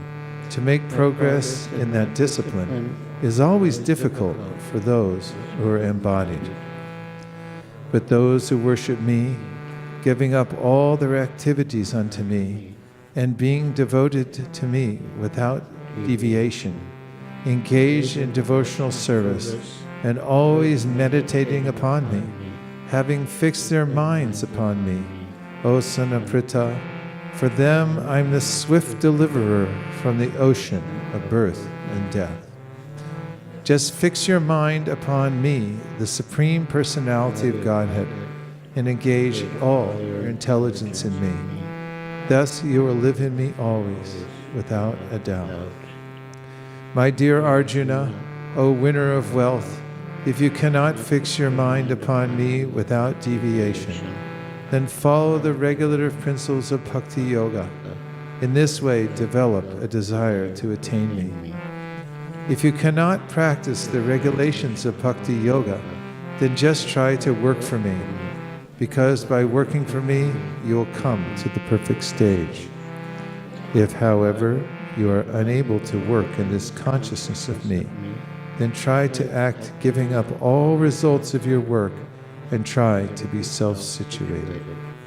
If you cannot take to this practice, then engage yourself in the cultivation of knowledge. Better than knowledge, however, is meditation, and better than meditation is renunciation of the fruits of action, for by such renunciation one can attain peace of mind. One who is not envious, but is a kind friend to all living entities, who does not think himself a proprietor and is free from false ego, who is equal in both happiness and distress, who is tolerant, always satisfied, self-controlled, and engaged in devotional service with determination, his mind and intelligence fixed on me, such a devotee of mine is very dear to me.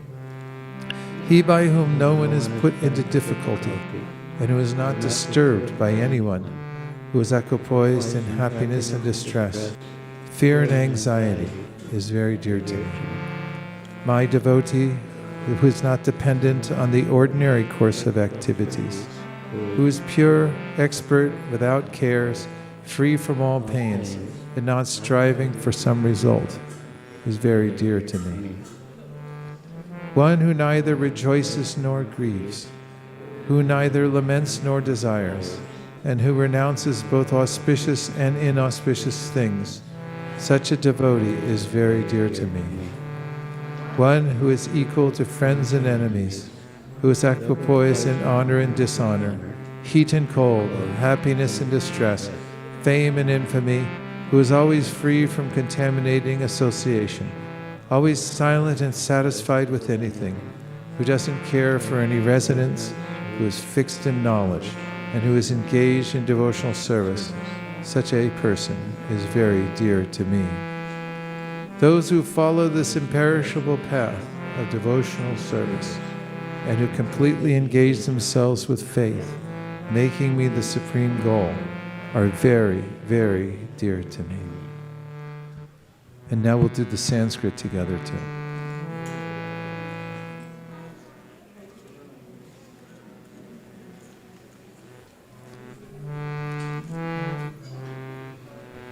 Arjunuvacha evam satata yukta ye bhaktastvam paryupasate ye chapaksharam avyaktam tesham ke yoga vittamaha.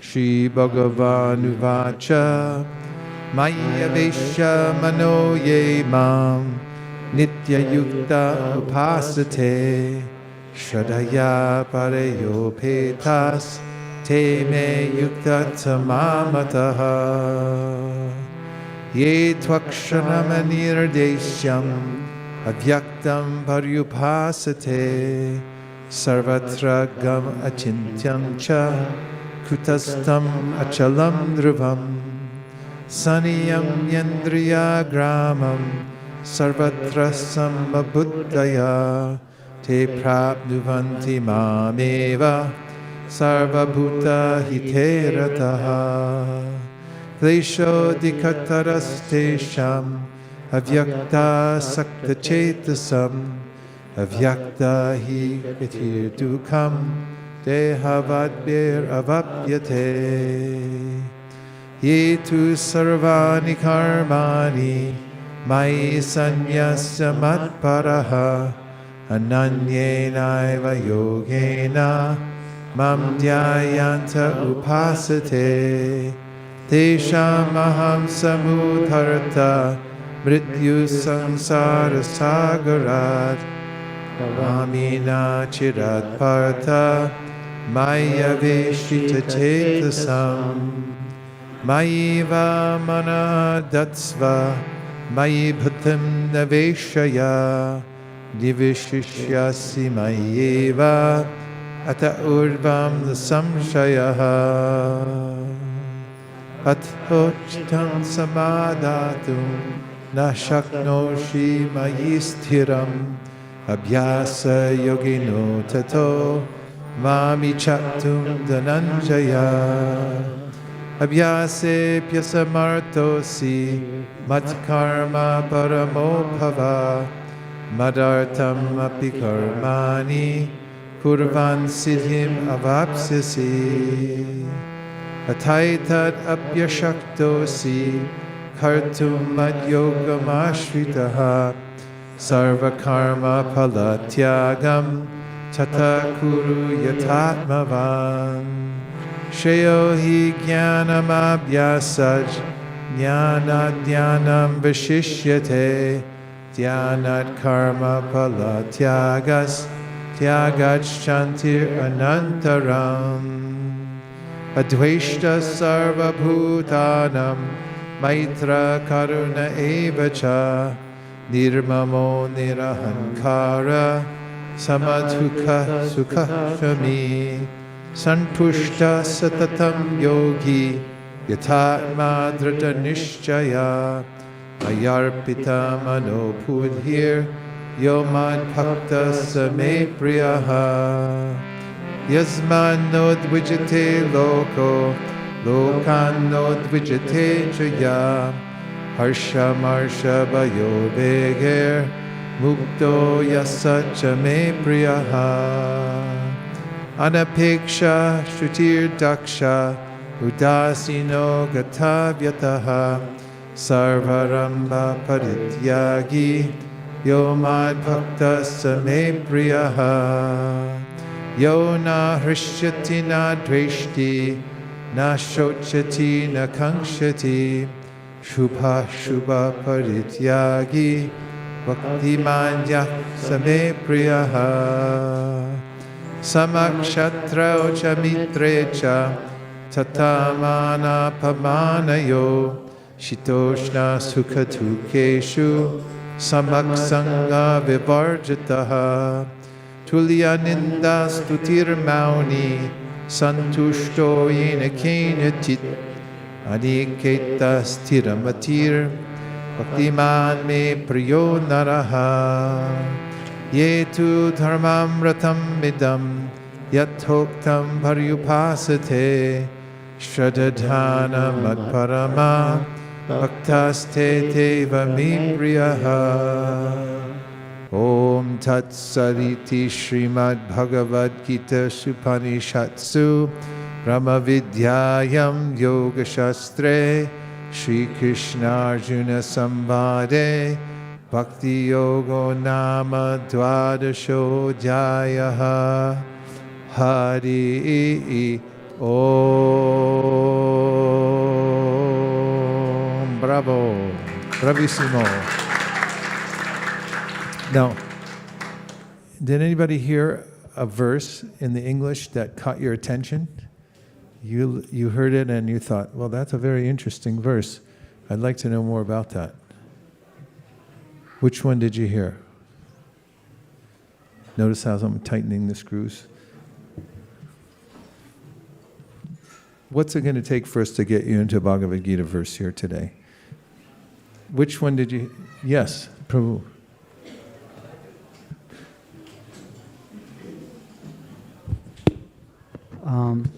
The verse that says, one who is not disturbed by anyone and who doesn't put others into anxiety. Okay, let's look at that verse. 12:15. 12:15. Because I always put others into anxiety. That's why it struck me. 12:15. And then if I may ask His Holiness Giriraj Swami to give any thoughts about it. Can I read the purport? Yeah. And comment? Yeah. Translation. Oh, the purport's there. He by whom no one is put into difficulty and who is not disturbed by anyone, who is equipoised in happiness and distress, fear and anxiety, is very dear to me. Purport by Srila Prabhupada. A few of a devotee's qualifications are further being described. No one is put into difficulty, anxiety, fearfulness, or dissatisfaction by such a devotee. Well, the Bhagavad-Gita is the basic textbook of Bhakti Yoga, and the science of Bhakti Yoga is further elaborated in the Bhakti Rasamrita Sindhu by Srila Rupa Goswami, which Srila Prabhupada gave us as the nectar of devotion. And once early in my time in India, I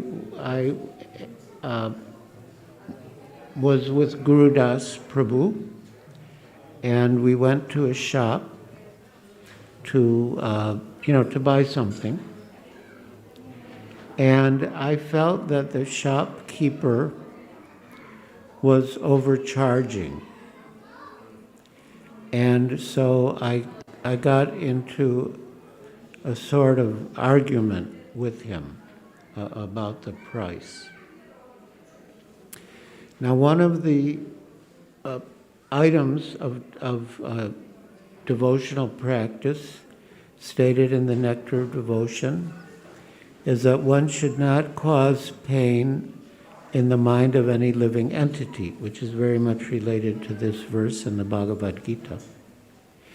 And after we left the shop, Giriraj Prabhu corrected me. He said that you had caused pain in the mind of that person. I thought I was just, defending or trying to protect Krishna's money. But he saw it in a different light, that I had caused pain in the mind of that person, and that was against the principles of devotional service. And that was an important lesson for me. We may have the right intention or goal, but we should also employ the right means. And, as far as possible in such a way as not to, cause painful action in the mind of any living entity.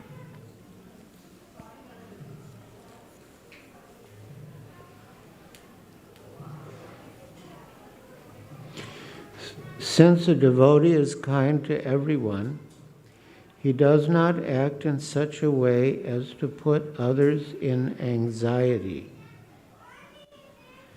This calls to mind when Srila Prabhupada was in his last weeks in Vrindavan, actually in his last days, and he was proposing to go on a bullock cart to Govardhan Hill. It was around the time of Govardhan Puja.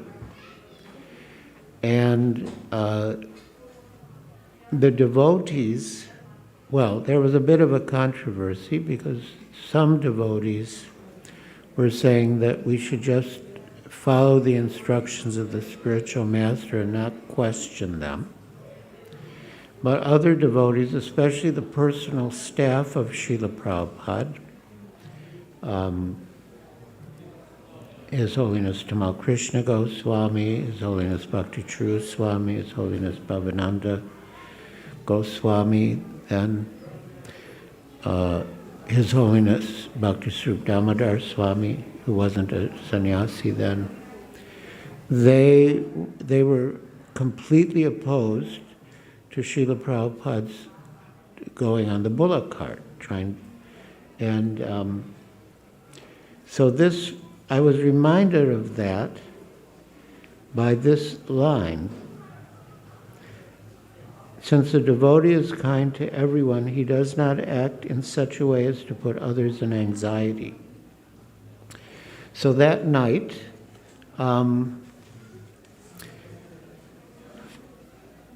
yes, His Holiness Bhakti True Swami had arranged to, Akinchana Krishnadas Babaji Maharaj, Srila Prabhupada's godbrother, whom Srila Prabhupada said was a Paramahamsa, and he was always engaged in chanting the holy names. So Bhakti True Swami wanted to enlist Babaji Maharaj to convince Srila Prabhupada not to take that journey. And meanwhile, Tamal Krishna Goswami and Bhavananda Goswami were upstairs discussing. And then more or less at the same time, Babaji Maharaj came back into Srila Prabhupada's room. Bhakti True Swami was serving him prasad, but he wanted to serve him prasad in a different room so that he could speak to him. And so Babaji Maharaj came, and practically at the exact same time, Tamal Krishna Goswami and Bhavananda Prabhu came down, and Tamal Krishna Goswami said, we're in so much anxiety thinking about you taking that trip, because the roads are so bad. They're full of potholes. And even if we put a mattress on the bullock cart, still you're going to be jostled, and it will be very painful for you. And we were just in so much anxiety. And Srila Prabhupada replied, no, I will not put you into anxiety. So when I read this, I immediately thought of that. Since the devotee is kind to everyone, he does not act in such a way as to put others into anxiety. At the same time, if others try to put a devotee into anxiety, he is not disturbed. Well, that I should clarify, that he's not disturbed if it's a matter of himself personally, but if it's a matter of Krishna's service, he may feel anxiety. And that reminds me of another incident with Srila Prabhupada in Juhu.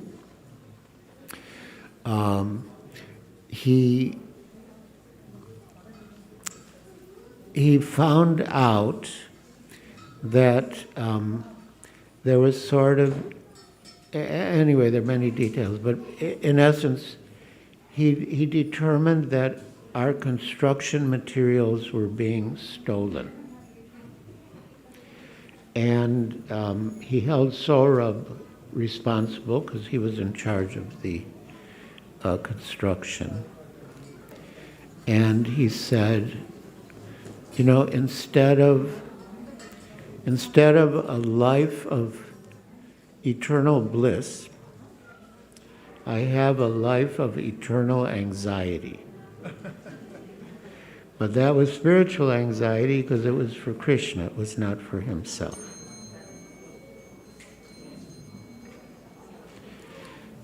And once Prabhupada he became a disciple, Sai, from Hawaii. He was initiated as Siddha Swarup. But he had a very mellow approach to Krishna consciousness.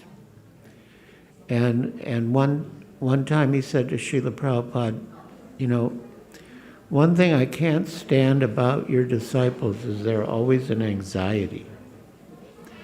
And Srila Prabhupada replied, that is their love. The gopis were always in anxiety for Krishna. That's spiritual anxiety.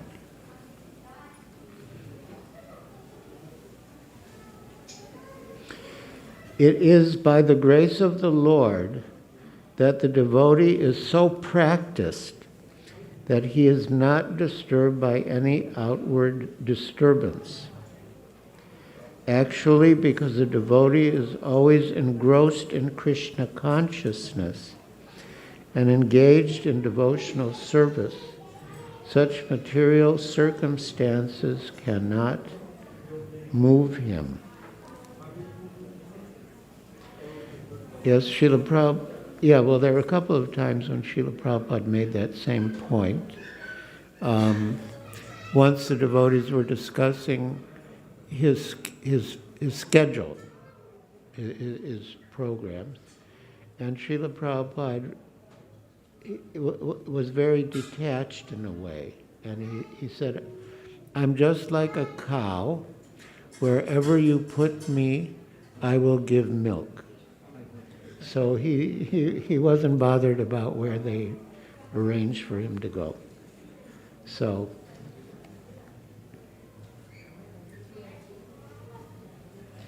actually, because the devotee is always engrossed in Krishna consciousness and engaged in devotional service, such material circumstances cannot move him.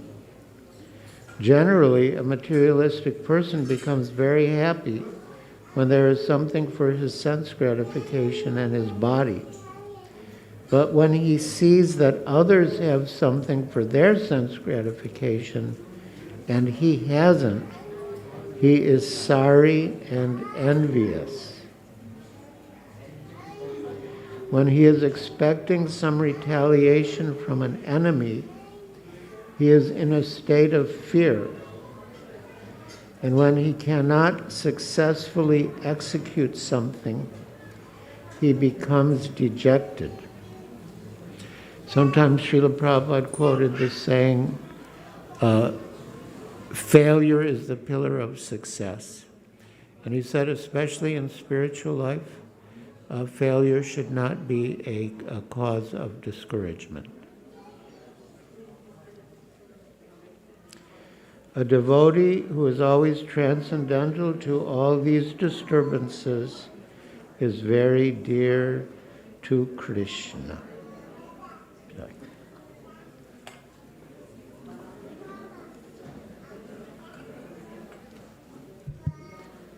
So now we have in our bank account one more chapter of Bhagavad-Gita, both Sanskrit and English, with explanation given by His Holiness Giriraj Swami. Haribol! So this is the principle with compounded interest. If you put a little away every day in your bank account and let it grow over time, then you become very wealthy.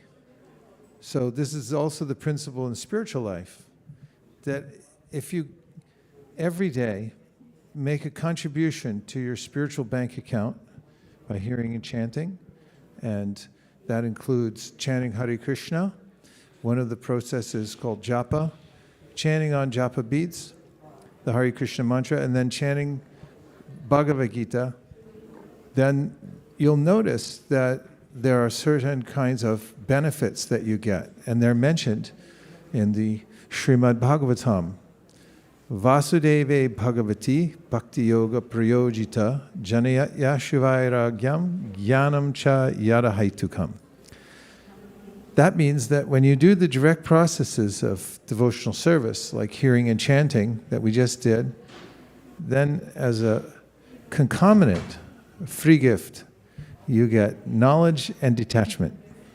Means you'll notice that you're not as bound to material desires as you may have been before. You have a broader perspective, and you're able to notice that you're not your body, but you're actually a spiritual being who's just temporarily traveling in the body, and that comes as gratis from the practice of hearing and chanting.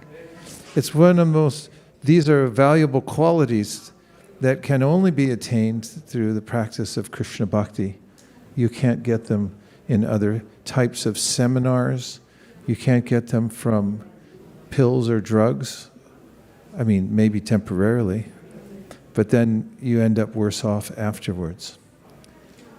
So the other practice, which we'll revisit throughout the night, is the process of Sankirtan. So kirtan comes from the word kirti, which means fame, to make somebody famous, to sing about somebody's glories, which is our real occupation. Any of you ever travel across an international border? How many of you? Just a few. Oh, all of you.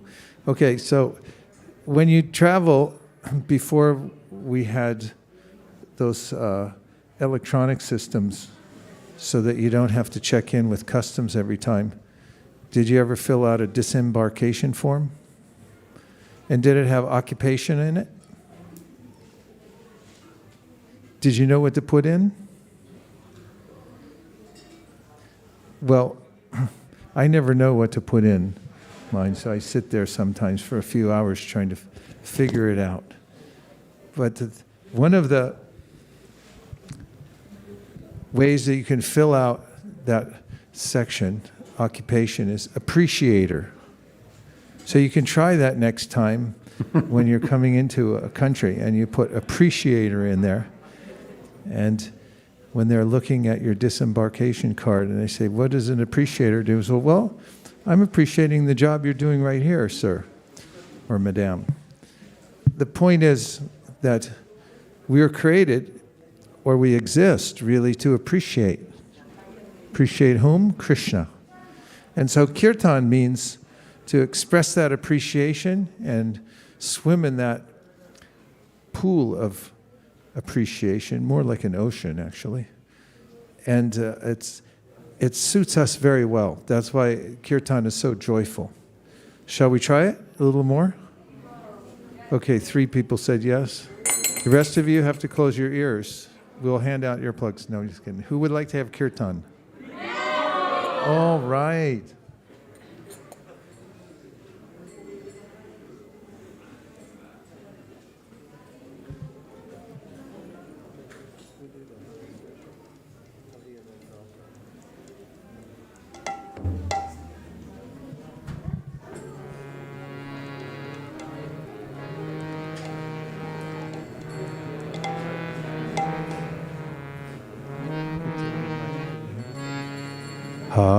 Hare Krishna, Hare Krishna, Krishna Krishna, Hare Hare, Hare Rama, Hare Rama, Rama Rama, Hare Hare.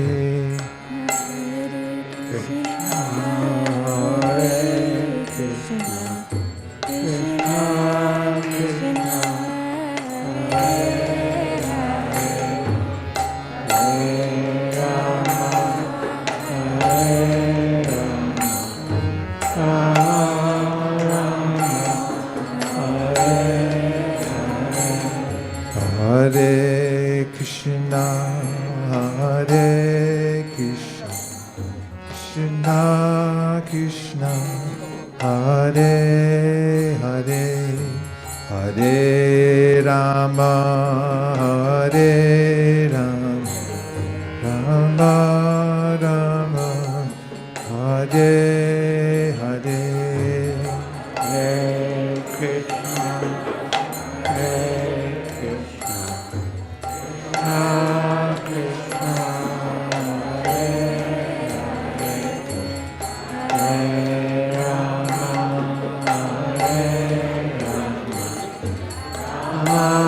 Rama Hare Krishna, Hare Krishna, Krishna Krishna, Hare Hare, Hare Rama, Hare Rama, Rama Rama, Hare Hare. Hare Krishna, Hare Krishna, Krishna Krishna, Hare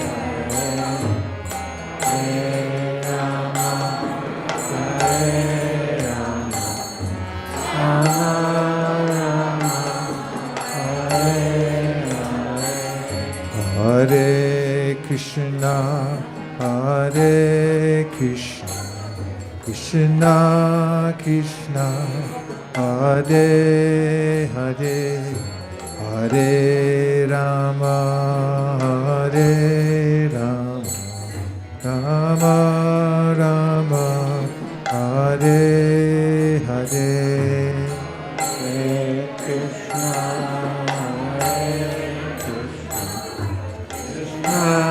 Krishna, Hare Rama, Hare Rama, Rama Hare Krishna, Hare Krishna, Krishna Krishna, Hare Hare,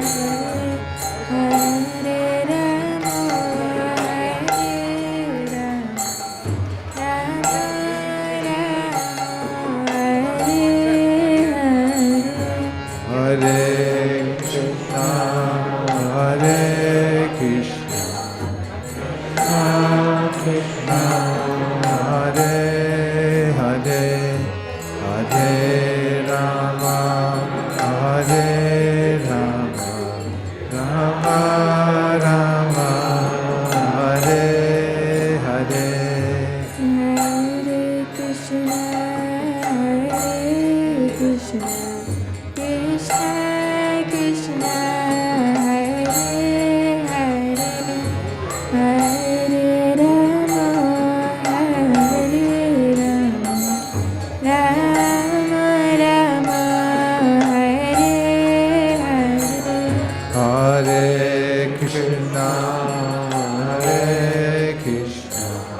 Krishna Krishna Hare Hare Hare Rama Hare Rama Rama Rama Hare Hare Hare Krishna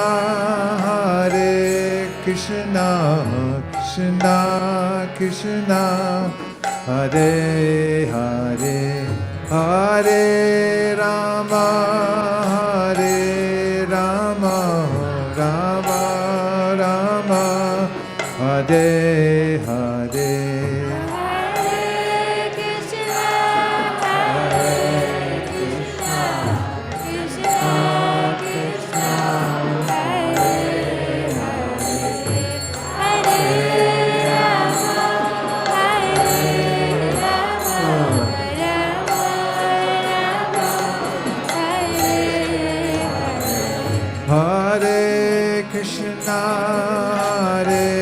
Krishna Krishna Krishna Hare Hare Hare Rama Rama Rama Hare Hare Hare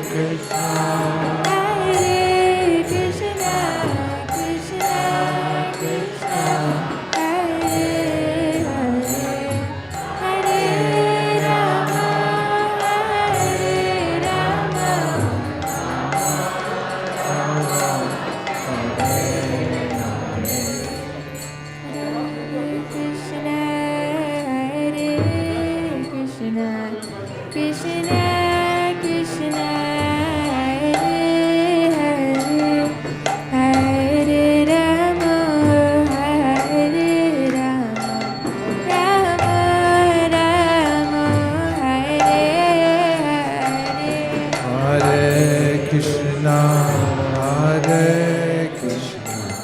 Krishna Krishna Hare Hare Hare Rama Rama Rama Hare Hare Hare Krishna Krishna Krishna Hare Hare Hare Rama Rama Rama Hare Hare Hare Krishna Krishna Krishna Hare Hare Hare Rama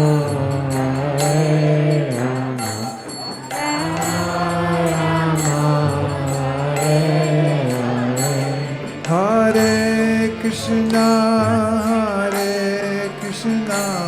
Krishna Krishna Hare Hare Hare Rama Rama Rama Hare Hare Krishna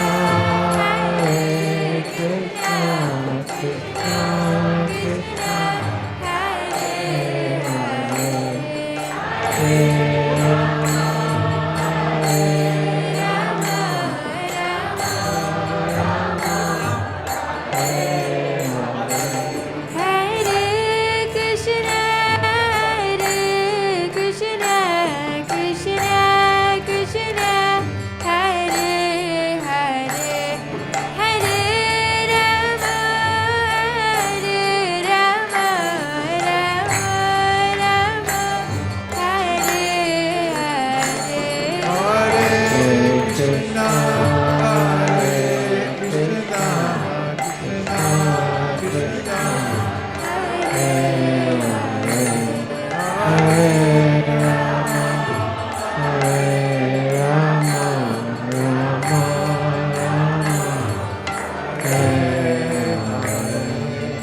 Hare Krishna,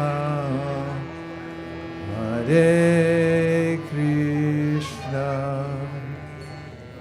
Krishna Krishna Hare Hare Hare Rama Hare Rama Rama Rama Hare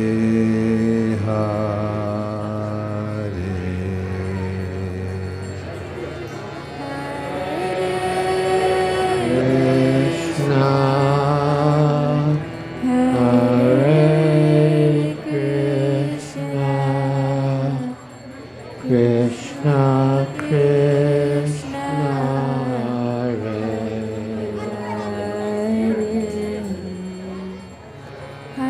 Hare Rama Hare Rama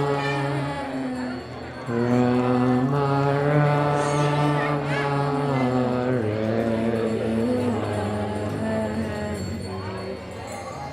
Hare Krishna Hare Krishna Krishna Krishna Hare Hare Hare Rama Hare Rama Rama Rama Hare Hare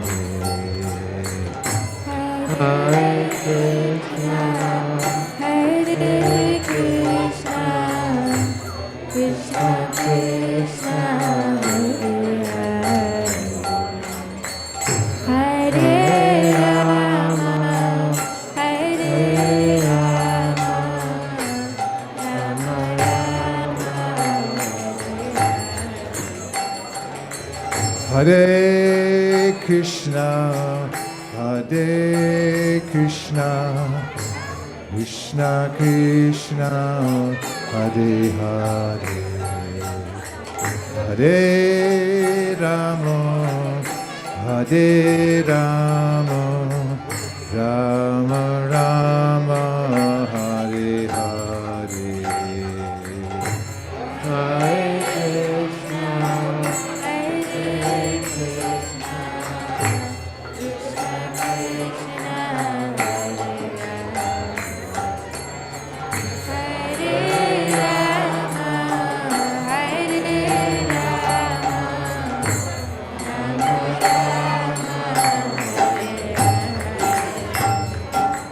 Hare Krishna Hare Krishna Krishna Krishna Hare Hare Hare Rama Hare Rama Rama Rama Hare Hare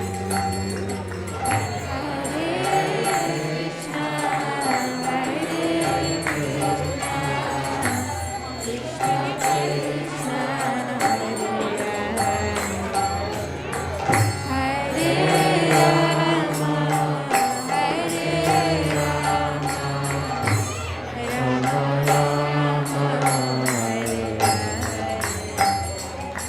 Hare Krishna Hare Krishna Krishna Krishna Hare Hare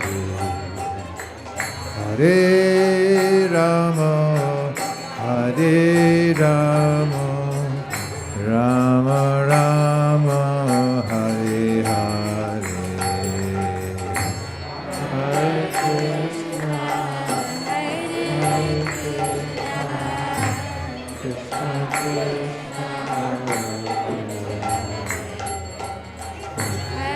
Hare Rama Hare Rama Rama Rama Hare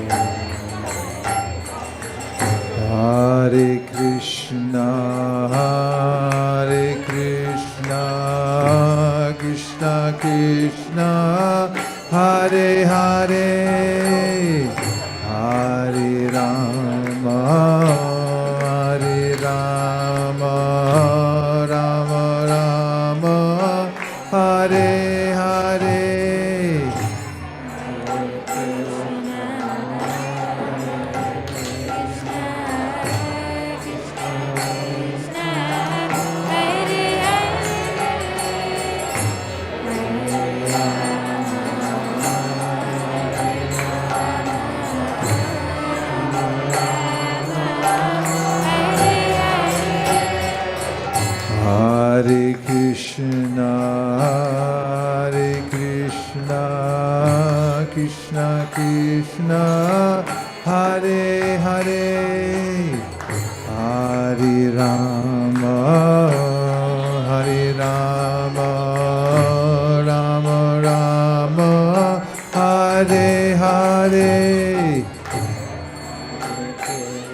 Krishna,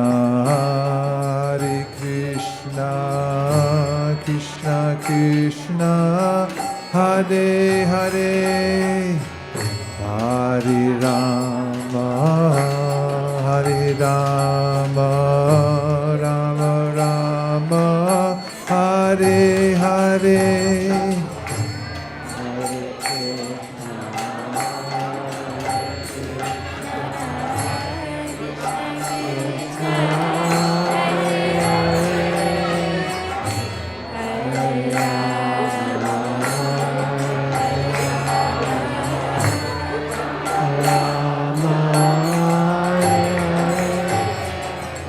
Hare Krishna, Hare Krishna,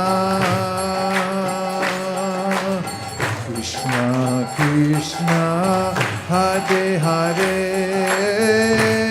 Hare Rama, Hare Rama, Rama Rama, Hare Hare.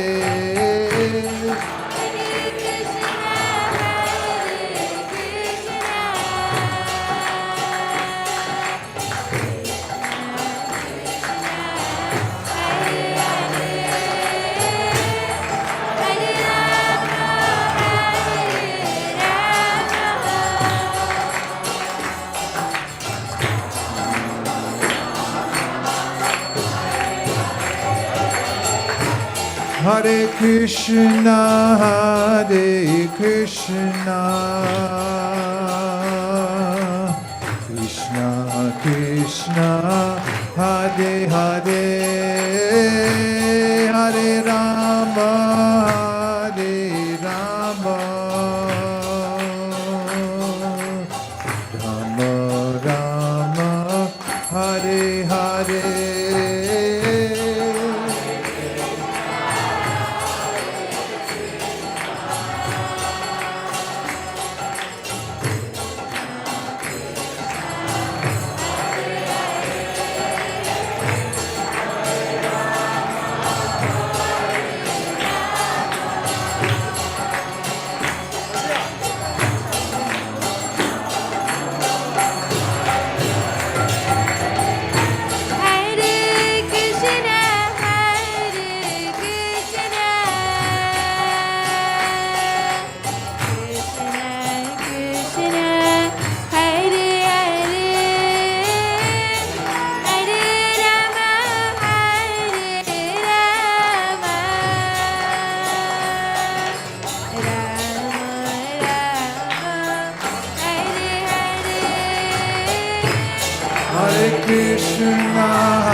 Krishna, Hare Krishna, Krishna Krishna, Hare Hare, Hare Rama, Hare Rama, Rama Rama, Hare Hare.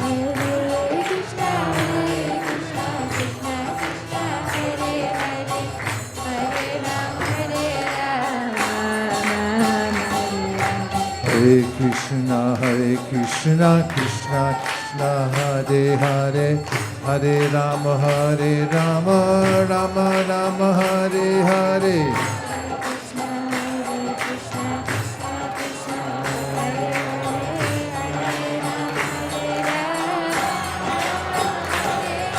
Hare Krishna, Krishna Krishna, Hare Hare, Hare Rama, Rama Rama, Hare Hare.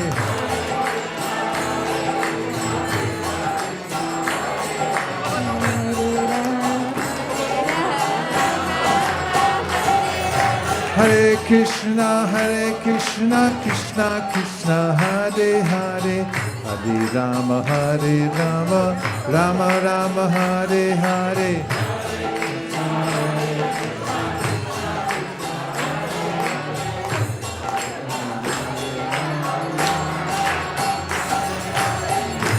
Hare Krishna, Krishna Krishna, Hare Hare, Hare Rama, Rama Rama, Hare Hare.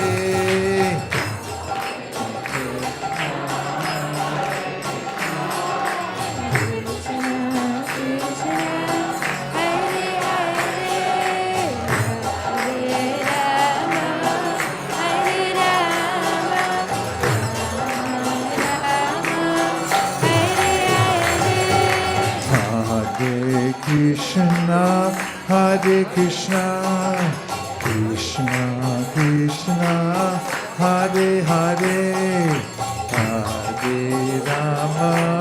Hare Rama, Rama Rama, Hare Hare.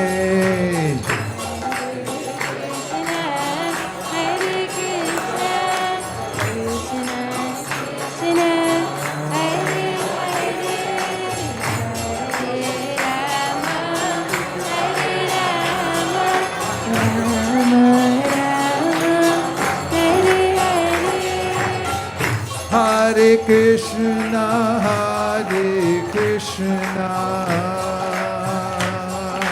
Krishna Krishna, Hare Hare, Hare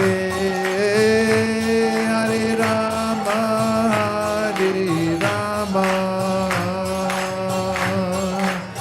Rama Rama, Hare Hare.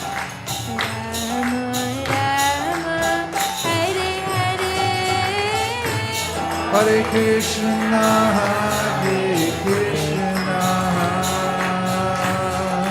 Krishna Krishna, Hare Hare, Hare Rama, Rama Rama, Krishna, Krishna Krishna, Hare Hare, Hare Rama, Rama Rama, Hare Hare.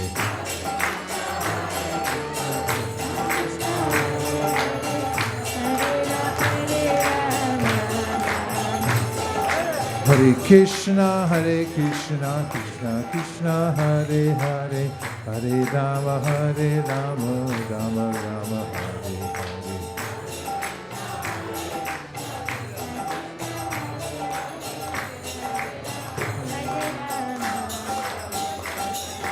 Hare Krishna, Krishna Krishna, Hare Hare, Hare Rama, Rama Rama, Hare Hare.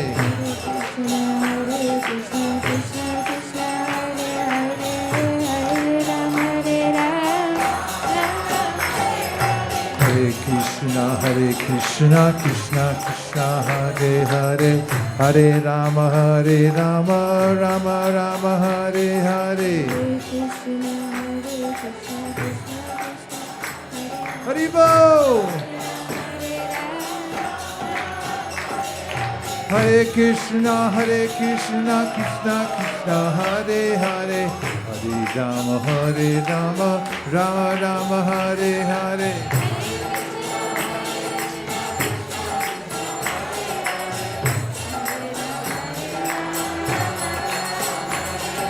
Hare Krishna, Krishna Krishna, Hare Hare, Hare Rama, Rama Rama, Hare Hare.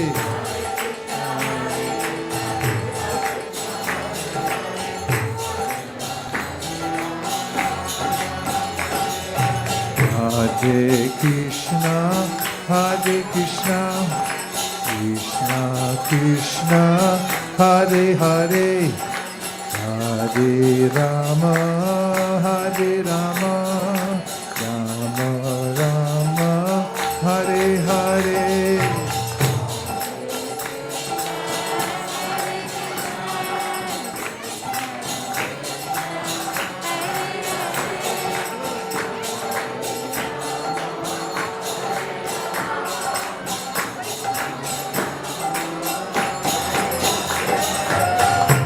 Hare Krishna, Krishna Krishna, Hare Hare, Hare Rama, Rama Rama, Hare Hare.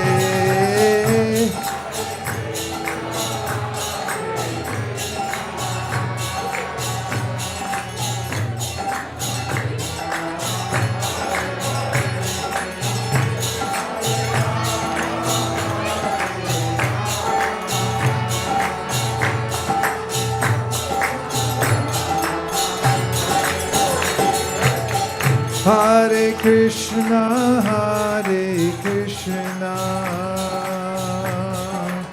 Krishna Krishna, Hare Hare, Hare Rama,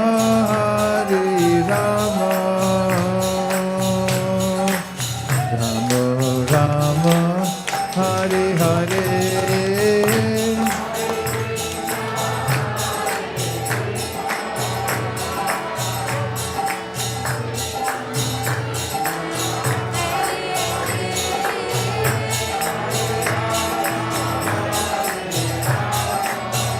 Haribo, Haribo.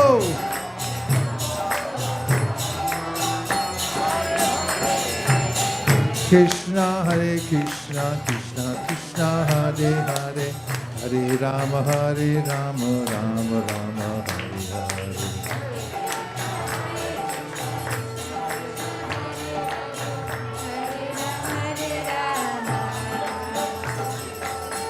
Krishna, Krishna Krishna, Hare Hare, Hare Rama, Rama Rama, Hare Hare.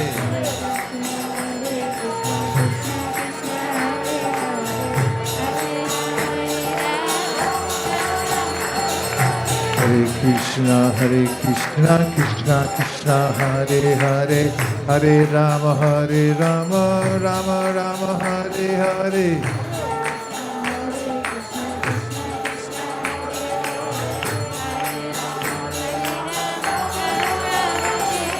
Hare Krishna Krishna Krishna Hare Hare, Hare Rama Rama Rama Hare Hare. Krishna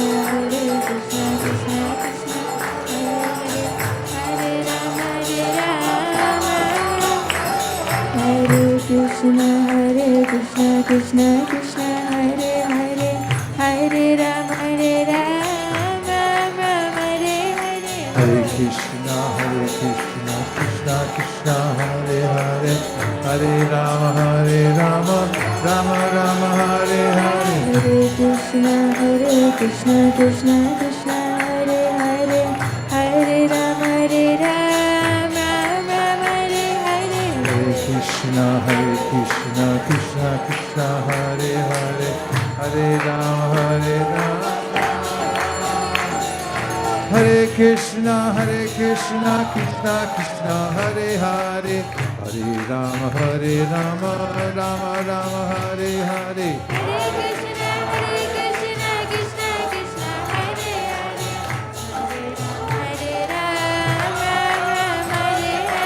Hare Krishna Krishna Hare Hare, Hare Rama Rama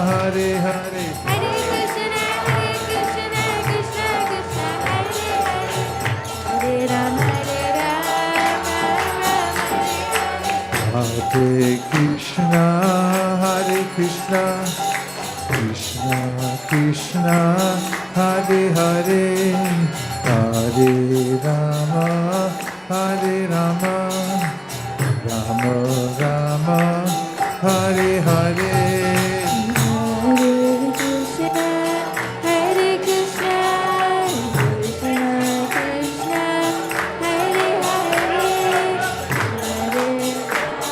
Hare.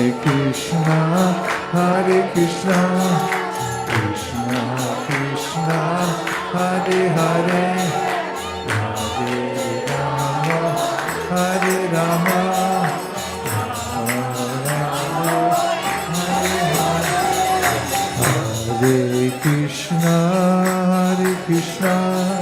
Krishna Krishna Hare Hare,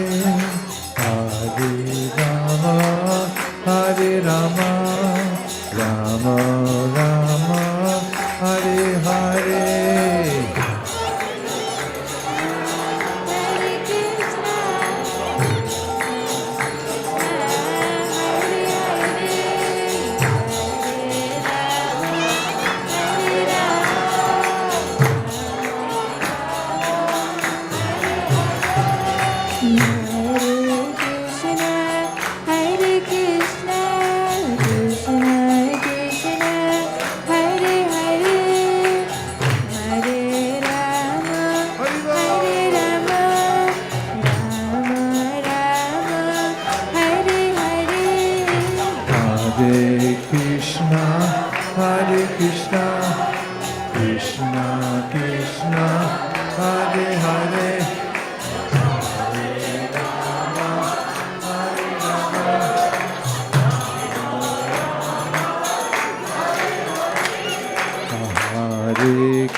Hare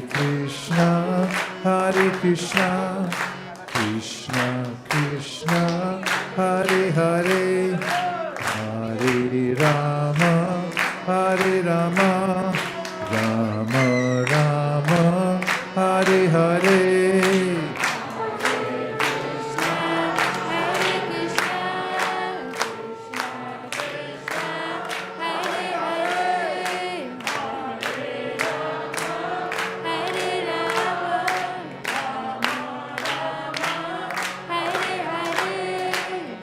Hare Krishna, Krishna Krishna, Hare Hare, Hare Rama, Rama Rama, Hare Hare.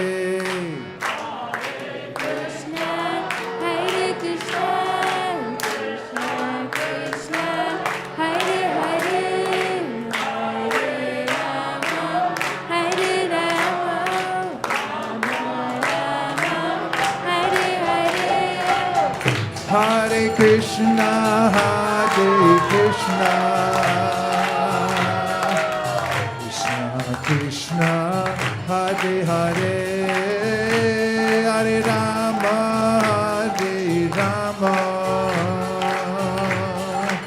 Rama Rama, Hare Hare.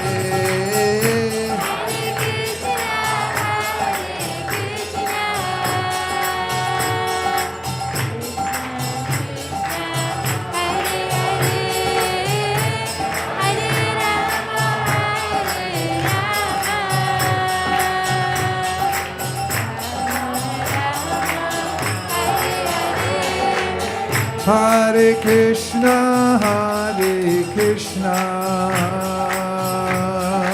Krishna Krishna, Hare Hare, Hare Rama, Rama Rama, Hare Hare.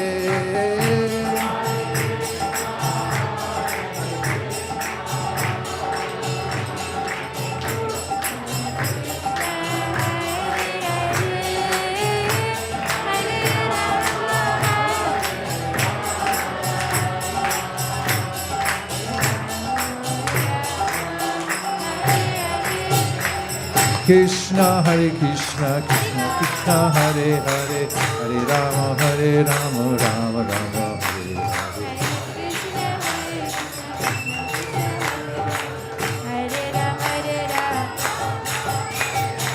Krishna, Hare Krishna, Krishna Krishna, Hare Hare, Hare Rama, Rama Rama, Hare Hare. Hare Krishna, Krishna Krishna, Hare Hare, Hare Ram, Ram Hare Hare.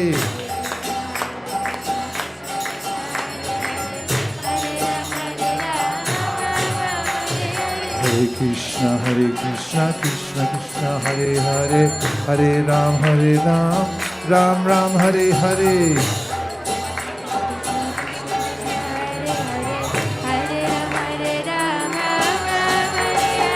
Hare Krishna, Krishna Krishna, Hare Hare, Hare Ram,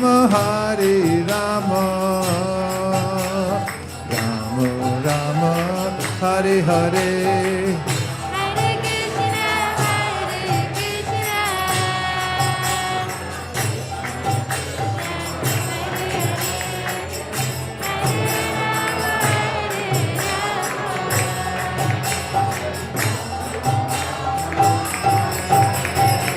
Hare Krishna, Krishna Krishna, Hare Hare, Hare Ram, Ram Hare Hare.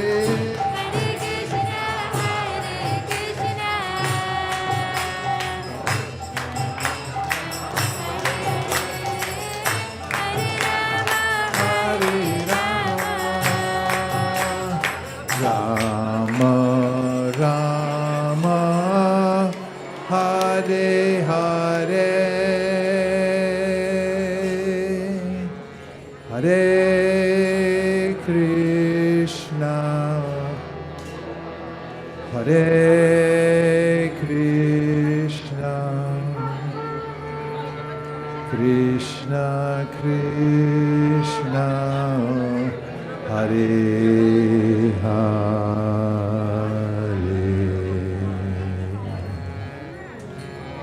Hare Rama Hare Rama Rama Rama Hare Hare. Everybody.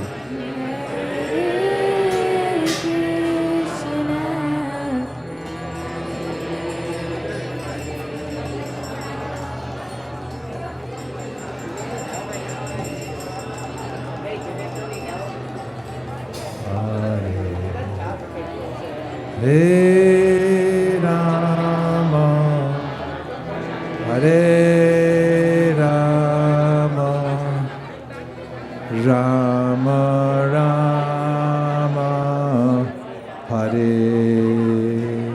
Hare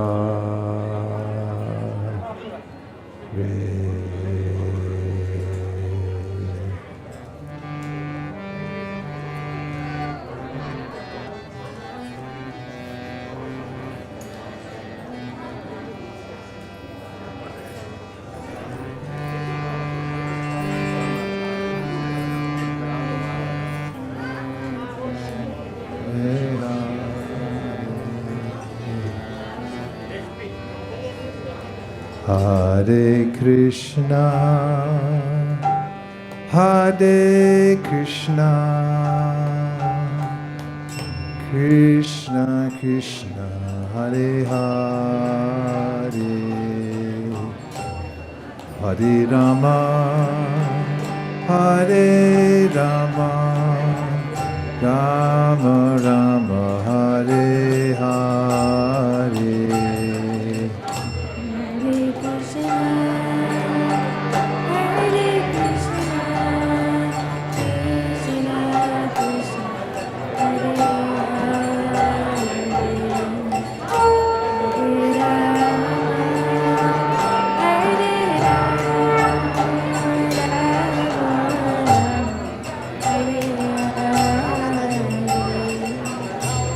Hare Krishna, Hare Krishna, Krishna Krishna, Hare Hare, Hare Rama, Hare Rama, Rama Rama, Hare Hare.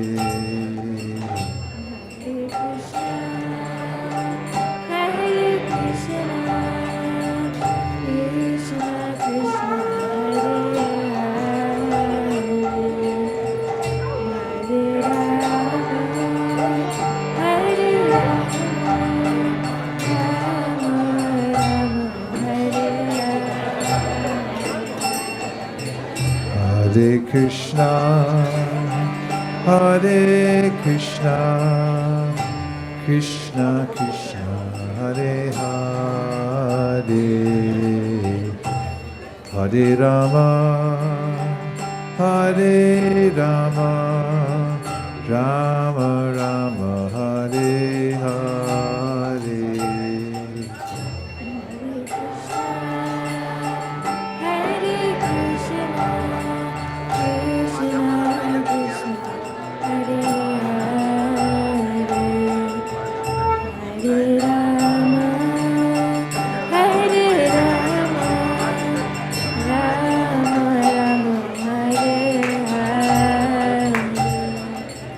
Hare Krishna, Hare Krishna, Krishna Krishna, Hare Hare, Hare Rama, Hare Rama, Rama Rama, Hare Hare.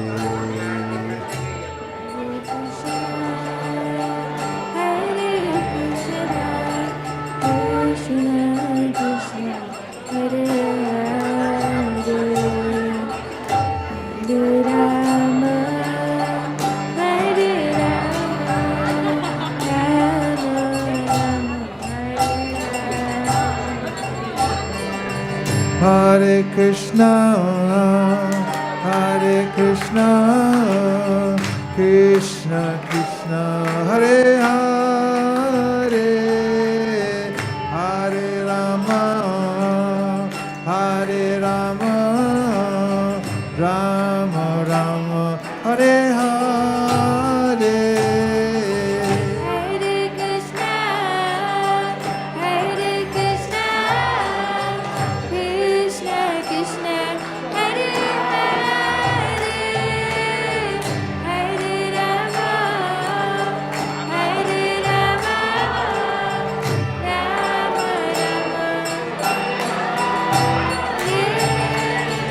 Hare Krishna,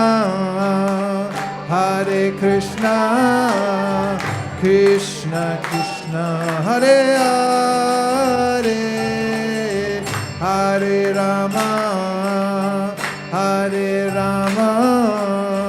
Rama Rama, Hare Hare.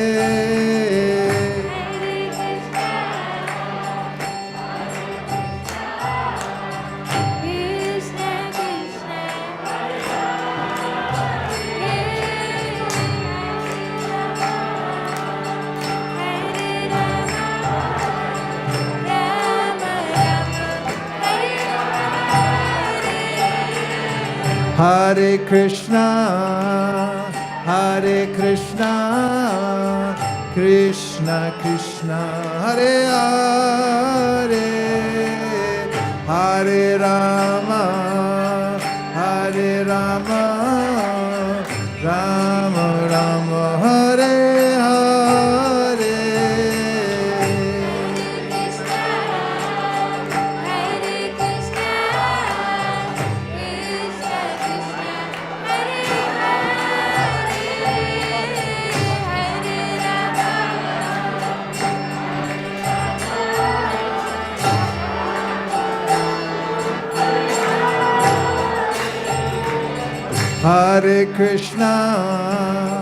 Hare Krishna, Krishna Krishna, Hare Hare,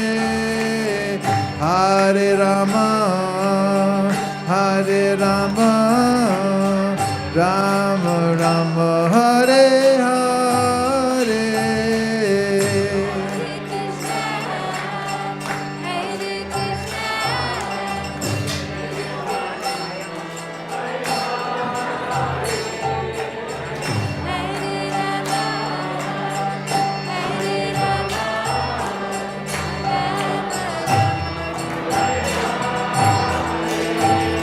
Hare Krishna,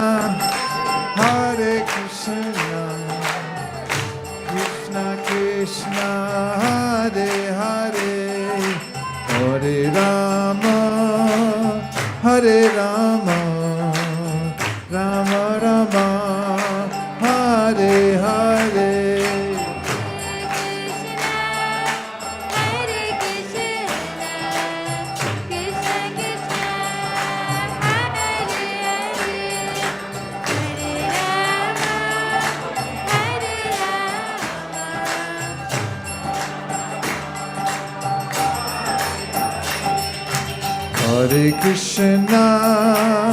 Hare Krishna, Krishna Krishna, Hare Hare, Hare Rama, Rama Rama, Hare Hare.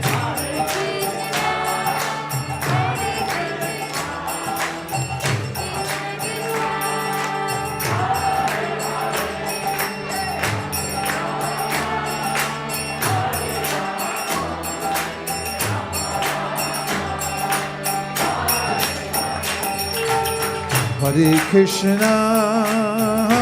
Krishna, Krishna Krishna, Hare Hare, Hare Rama, Rama Rama, Hare Hare.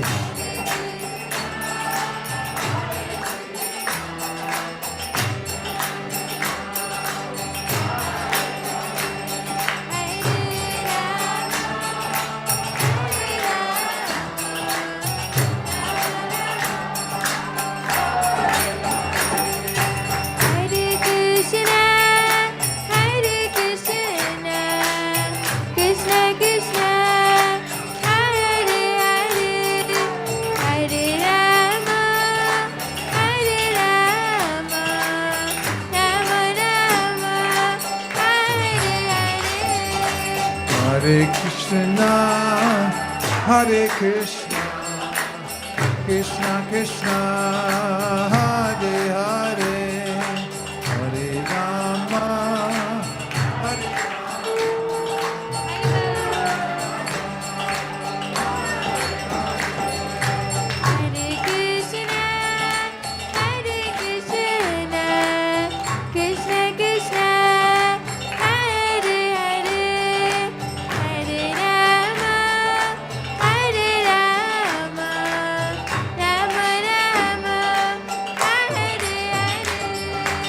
Hare Krishna, Hare Krishna, Krishna Krishna, Hare Hare,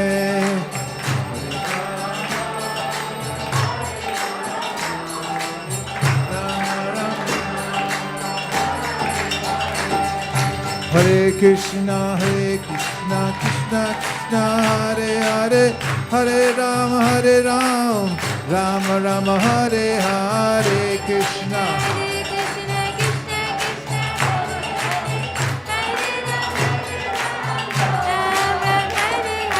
Hare Krishna, Krishna Krishna, Hare Hare, Hare Rama, Rama Rama, Hare Hare.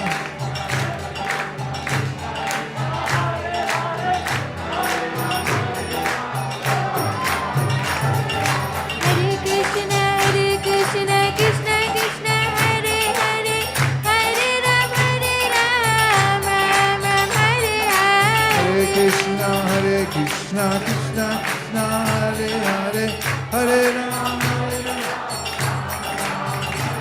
Hare Krishna, Krishna Krishna, Hare Hare, Hare Rama, Rama Hare Hare. Hare Krishna, Krishna Krishna, Hare Hare, Hare Rama,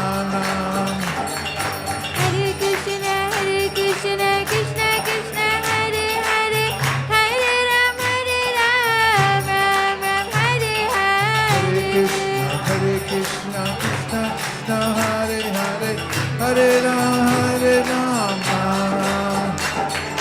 Hare Krishna, Krishna Krishna, Hare Hare, Hare Rama, Rama Hare Hare. Hare Krishna, Hare Hare,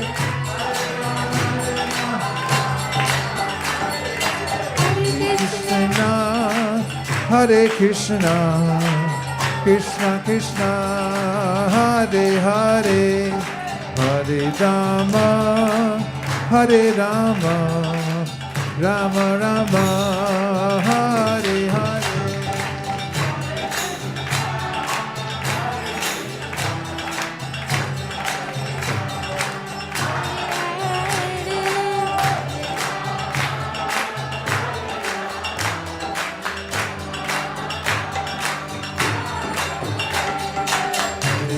Krishna, Hare Krishna, Krishna Krishna, Hare Hare, Hare Rama,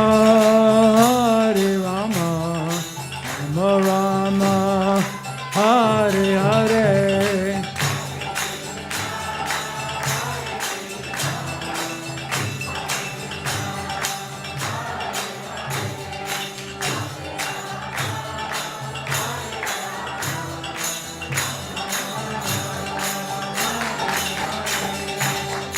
Krishna, Hare Krishna, Krishna Krishna, Hare Hare, Hare Rama, Hare Rama, Rama Rama, Hare Hare, Krishna, Hare Krishna, Krishna Krishna, Hare Hare, Hare Rama, Hare Rama, Rama Rama, Hare Hare, Hare Krishna, Hare Krishna, Krishna Krishna, Hare Hare, Hare Rama, Hare Rama, Rama Rama, Hare Hare, Hare Krishna, Hare Krishna, Krishna Krishna,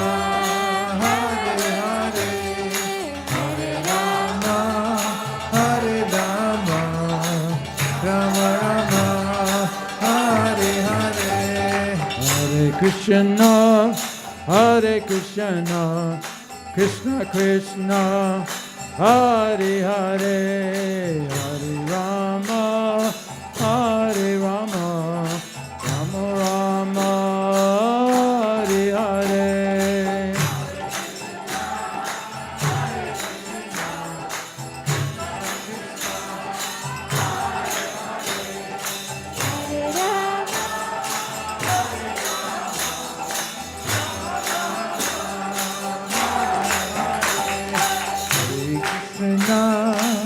Hare Krishna, Krishna Krishna, Hare Hare, Hare Rama, Hare Rama, Rama Rama, Hare Hare, Hare Krishna, Hare Krishna, Krishna Krishna, Hare Hare, Hare Rama, Hare Rama, Rama Rama, Hare Hare, Hare Krishna, Hare Krishna, Krishna Krishna, Hare Hare, Hare Rama, Hare Rama, Rama Rama, Hare Hare.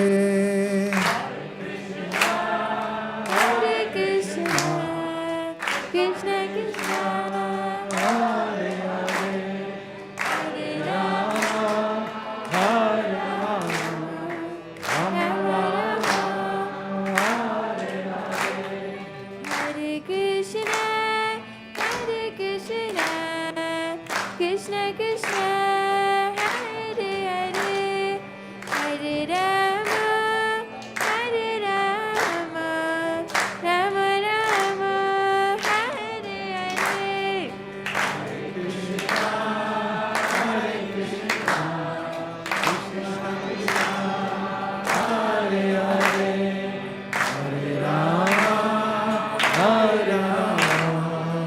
Rama Rama. Hare Krishna, Krishna Krishna, Hare Hare, Hare Ram, Ram Ram, Hare Hare.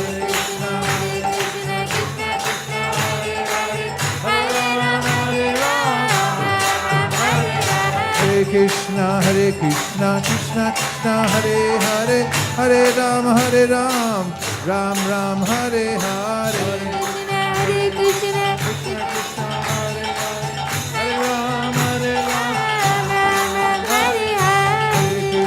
Hare Ram, Krishna Krishna, Hare Hare, Hare Ram, Ram Ram, Hare Hare. Hare Ram, Hare Krishna, Krishna Krishna, Hare Hare, Hare Ram, Ram Ram, Hare Hare.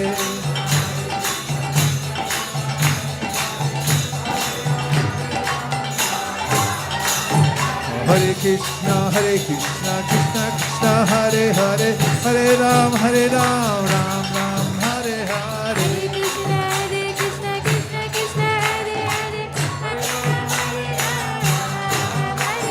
Hare Krishna, Krishna Krishna, Hare Hare, Hare Ram, Ram Ram, Hare Hare.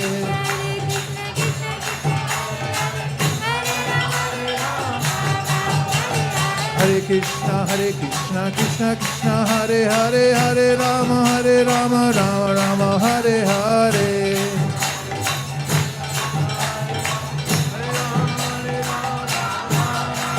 Hare Krishna, Krishna Krishna, Hare Hare, Hare Ram, Ram Ram, Hare Hare. Ram Ram, Hare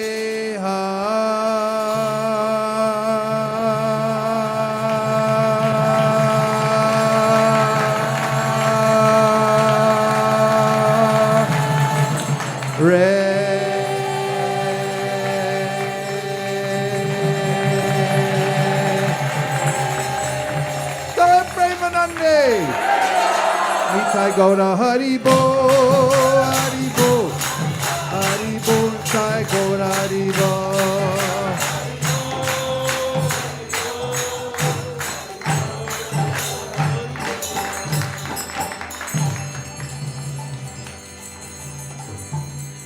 Now, since we're here with all the stalwarts, it's only the stalwarts stay after 9 o'clock to wait for Lord Krishna's appearance at midnight. We're going to hear a little bit about the birth of Lord Krishna. What does it mean that God takes birth since He's eternal?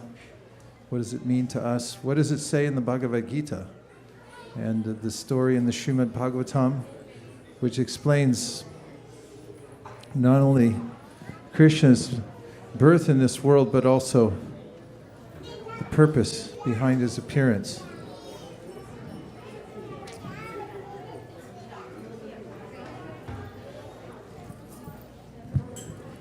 So, Maharaj.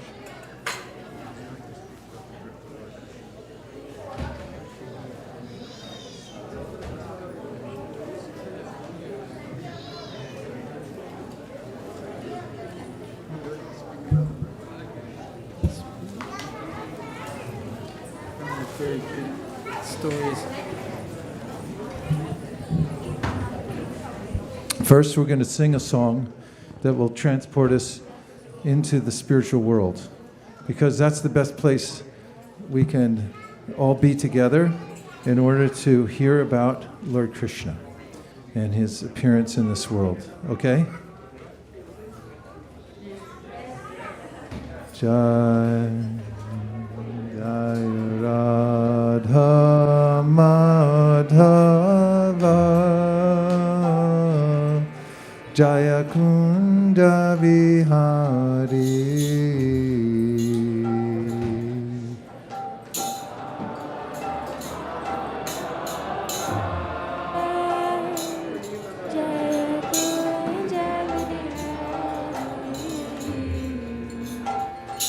Jaya Radha Madhava Jaya Kunda Vihari.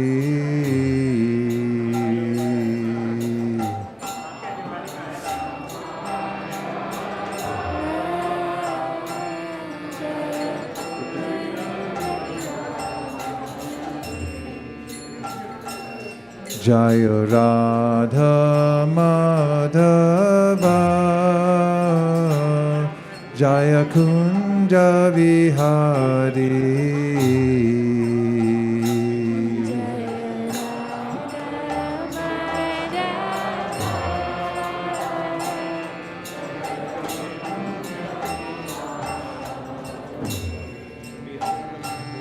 Jaya Gopi Jana Vallabha Jaya Giri Varadari.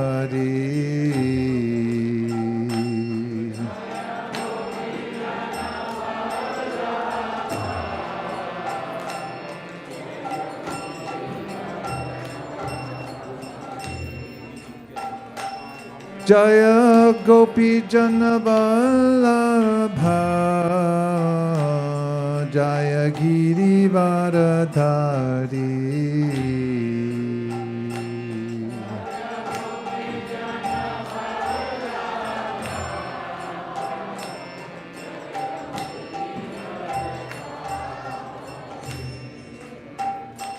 Jaya Yashoda Nandana Jaya Vraja Janaranjana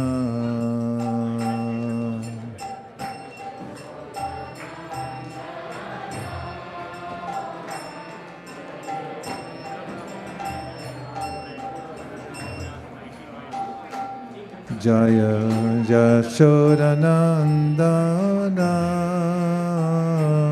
Jaya Vraja Janaranjana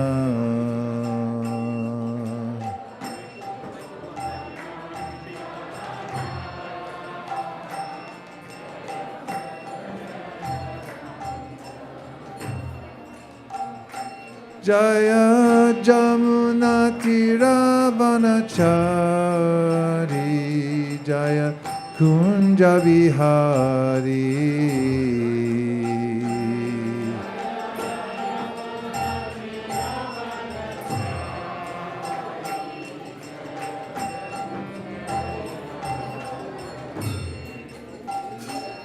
Jaya Jamuna Tiravanachari Jaya Girivaradhari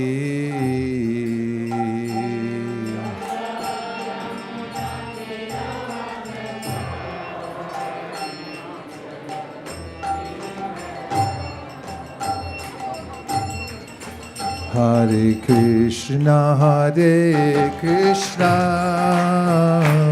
Krishna Krishna Hare Hare Hare Rama Rama Rama Hare Hare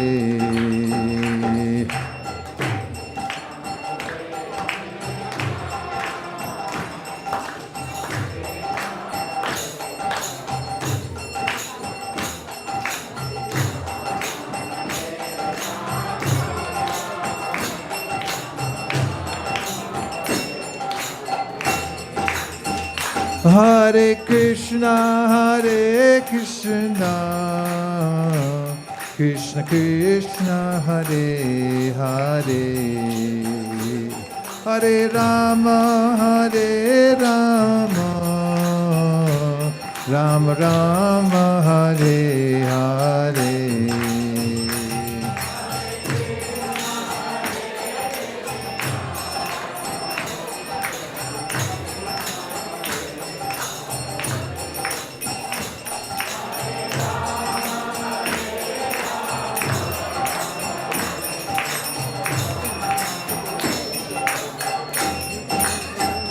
Hare Krishna Krishna Krishna Hare Hare Hare Rama Rama Rama Hare Hare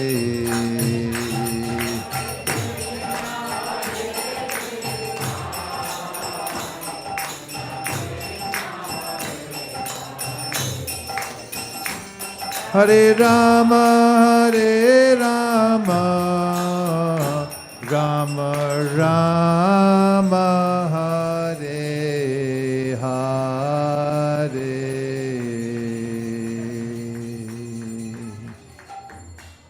Om Namo Bhagavate Vasudevaya Om Namo Bhagavate Vasudevaya Om Namo Bhagavate Vasudevaya Narayanam Namaskritya Naram Chaiva Narottamam Devim Sarasatim Vyasam Tato Jayamudiraye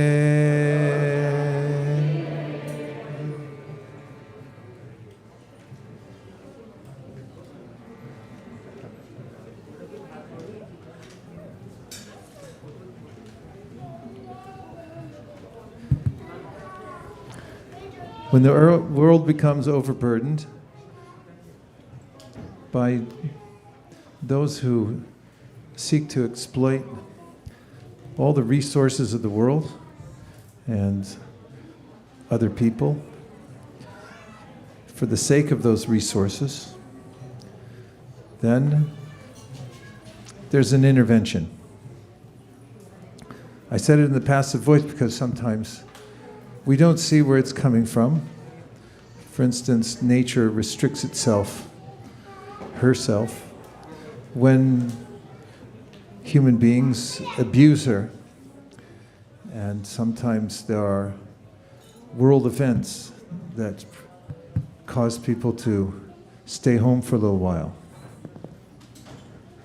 or to rethink their position. Not that anybody actually is right now, very much.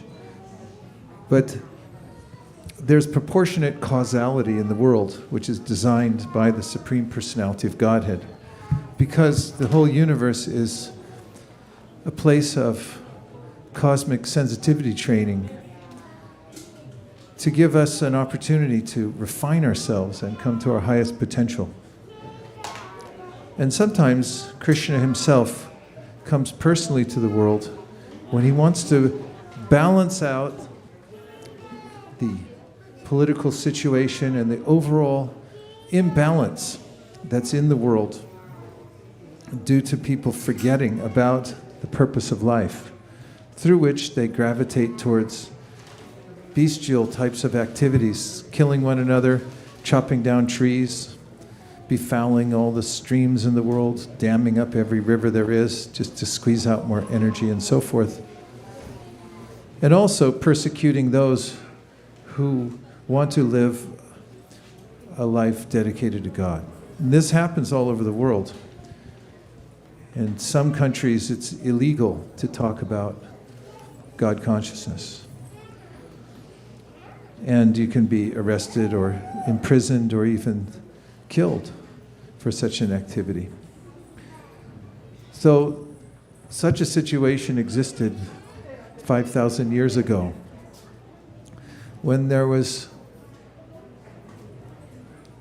an accumulation of demoniac forces who came to the Earth planet, sort of as a hideout, and they were abusing the people of the world. That's a time in which Krishna decided to advent and to even the score, balance things out for his devotees. After all, in the Bhagavad-Gita, Krishna says, Paritranaya sadhunam vinashaya chadushkitam dharma samstapanartaya sambhavami yuge yuge. My purpose is that yuge yuge means millennium after millennium I come to this world on a schedule, actually, in order to do two things. One is to cut down the demoniac in the world, and the other is to support the godly people so that they can unrestrictedly go on cultivating God consciousness. So Krishna appeared in an atmosphere when the world was overburdened by the unnecessary defense force of many demoniac kings who are persecuting the godly. One of the main ones was named Kamsa. So, why did he come? We just explained that, but there's a way in which he takes information from his devotees. And in this case, Lord Brahma, who had been approached by many other demigods complaining about the situation in the world, went with the demigods to the shore of the Milk Ocean. And there, the Devas performed a yajna by chanting certain Vedic stotrams like the Purusha Sukta. Sahasrashisha Purushaha Sahasraksha Sahasrapat Sabhuming Vishyato Vritvat Atyatishtat Dashangulam. And they waited to get a response from the Supreme. Brahma heard from within his heart a message that I will come onto the earth in order to assist the Devas. And he said, other godly beings, Devas, should also plan to take birth at the same time before me. This is called Tat Priyartam. Whenever Krishna appears or wherever he goes, he doesn't go alone. In fact, you never see a picture of Krishna alone unless it's an unauthorized picture, because Krishna is always with his devotees, at least with his flute, who's also a devotee. But when he comes to this world, he comes with many other godly personalities who are his servants, who assist him. And this is explained in one way by one of his greatest devotees named Kunti. You know Queen Kunti from the Mahabharata, correct? So she has a beautiful set of prayers in the Srimad Bhagavatam. In one prayer she says, Maya javani kacchanam ajad hoksa jamavyanam na lakshase mudadrisha nato natya daro yata. Krishna, you're just like a dramatic actor. There's a stage set. You put on a costume, you come on the stage, you perform the drama, and there's a curtain, she said, of illusory energy. But in this case, when Krishna comes, the illusory energy is called Yoga Maya. When somebody in this world is under illusion that I am this body, everything in this world is mine, my car, my house, my sports team, my. This is called Mahamaya, or the external energy, illusory potency. But in the case when Krishna comes, people can't exactly tell who he is because of his internal illusory potency, which is transcendental, and it's called Yogamaya. So he comes to a set arena, and there are other dramatic actors who agree to appear with him. And he plays out his pastimes, coming to a theater near you. And for those who know the science of Krishna consciousness, they prepare themselves. They prepare their hearts. The heart actually is a vessel through which we can receive the transcendental information about Krishna, Krishna's words from the Bhagavad-Gita, those from the Srimad Bhagavatam, by his devotees. And all of these are the most invaluable kind of nectar. But if we have a pot and it's filled with, well, let's say garbage, if you take it to the Ganga, it's already full, you can't put anything else in it. So first of all, we have to empty out our hearts so that we can receive the message of Krishna. In the beginning of the Bhagavad-Gita, as it is, by Srila Prabhupada, he writes that even if you don't understand God, or even if you don't believe in God, before you read this book, at least temporarily, suspend your disbelief. And just for the time being, accept that the person speaking this book is the Supreme Personality of Godhead. Just look at it from that perspective. If you start from there, and you can hear the message that Krishna is giving without interpreting it, without adding anything else to it, then it'll be highly effective, he says. Also, if the heart as a vessel is full of holes, there's ways in which we can poke holes in the vessel that we carry, that we gather Krishna's instructions and the beautiful stories of his pastimes, his Leela, by living in such a way that we feel incomplete and out of balance and distracted. This is like having a pot with holes in it. In fact, what we really need is a golden pot in which to put the instructions and the stories about Krishna. Then we can take from there and get the greatest benefit. In fact, it's said that tiger's milk, a tigress's milk, if you put it in a regular clay pot, the pot will crack because the tigress's milk is so potent, so fierce with energy, that a clay pot can't hold it. It'll just crack. You need a gold pot to put a tigress's milk in order to hold it properly. So in the same way, when we hear about Krishna, it's best if we don't have holes in the pot, and if it's a golden pot, that's the best. Because his instructions and the stories about Krishna are so powerful that if we just take them into our mind and think, oh, this is ordinary, then it'll be hard for us to understand their potency or to realize their potency. So the way Krishna set up his birth was that he appeared in Mathura. Now, there's a story that leads up to this, because Devaki and Vasudeva, who are the parents of Krishna. Now, of course, Krishna doesn't really have parents. He's described in many different Vedic scriptures, including the Brahma Samhita. Advaitam achutam anadim anantarupam adyam purana purusham navayovanam cha. He's Navayovana. He's always a youth. It's not that he's born like an ordinary person and then grows up. Also, he doesn't have a beginning. It's not that he's born at a particular time and then he dies. He's eternal. His form's eternal. His abode is eternal. In fact, as described by Krishna himself in the Bhagavad-Gita, besides this material world, which is temporary, it's always being destroyed. It's being destroyed right now as we speak. He says, Parastasmat tu bhavonyo vyakto vyaktat sanatana yaksak sarveshu bhuteshu nashyatsu navinashiti. Besides this temporary material world, there's another abode which is transcendental.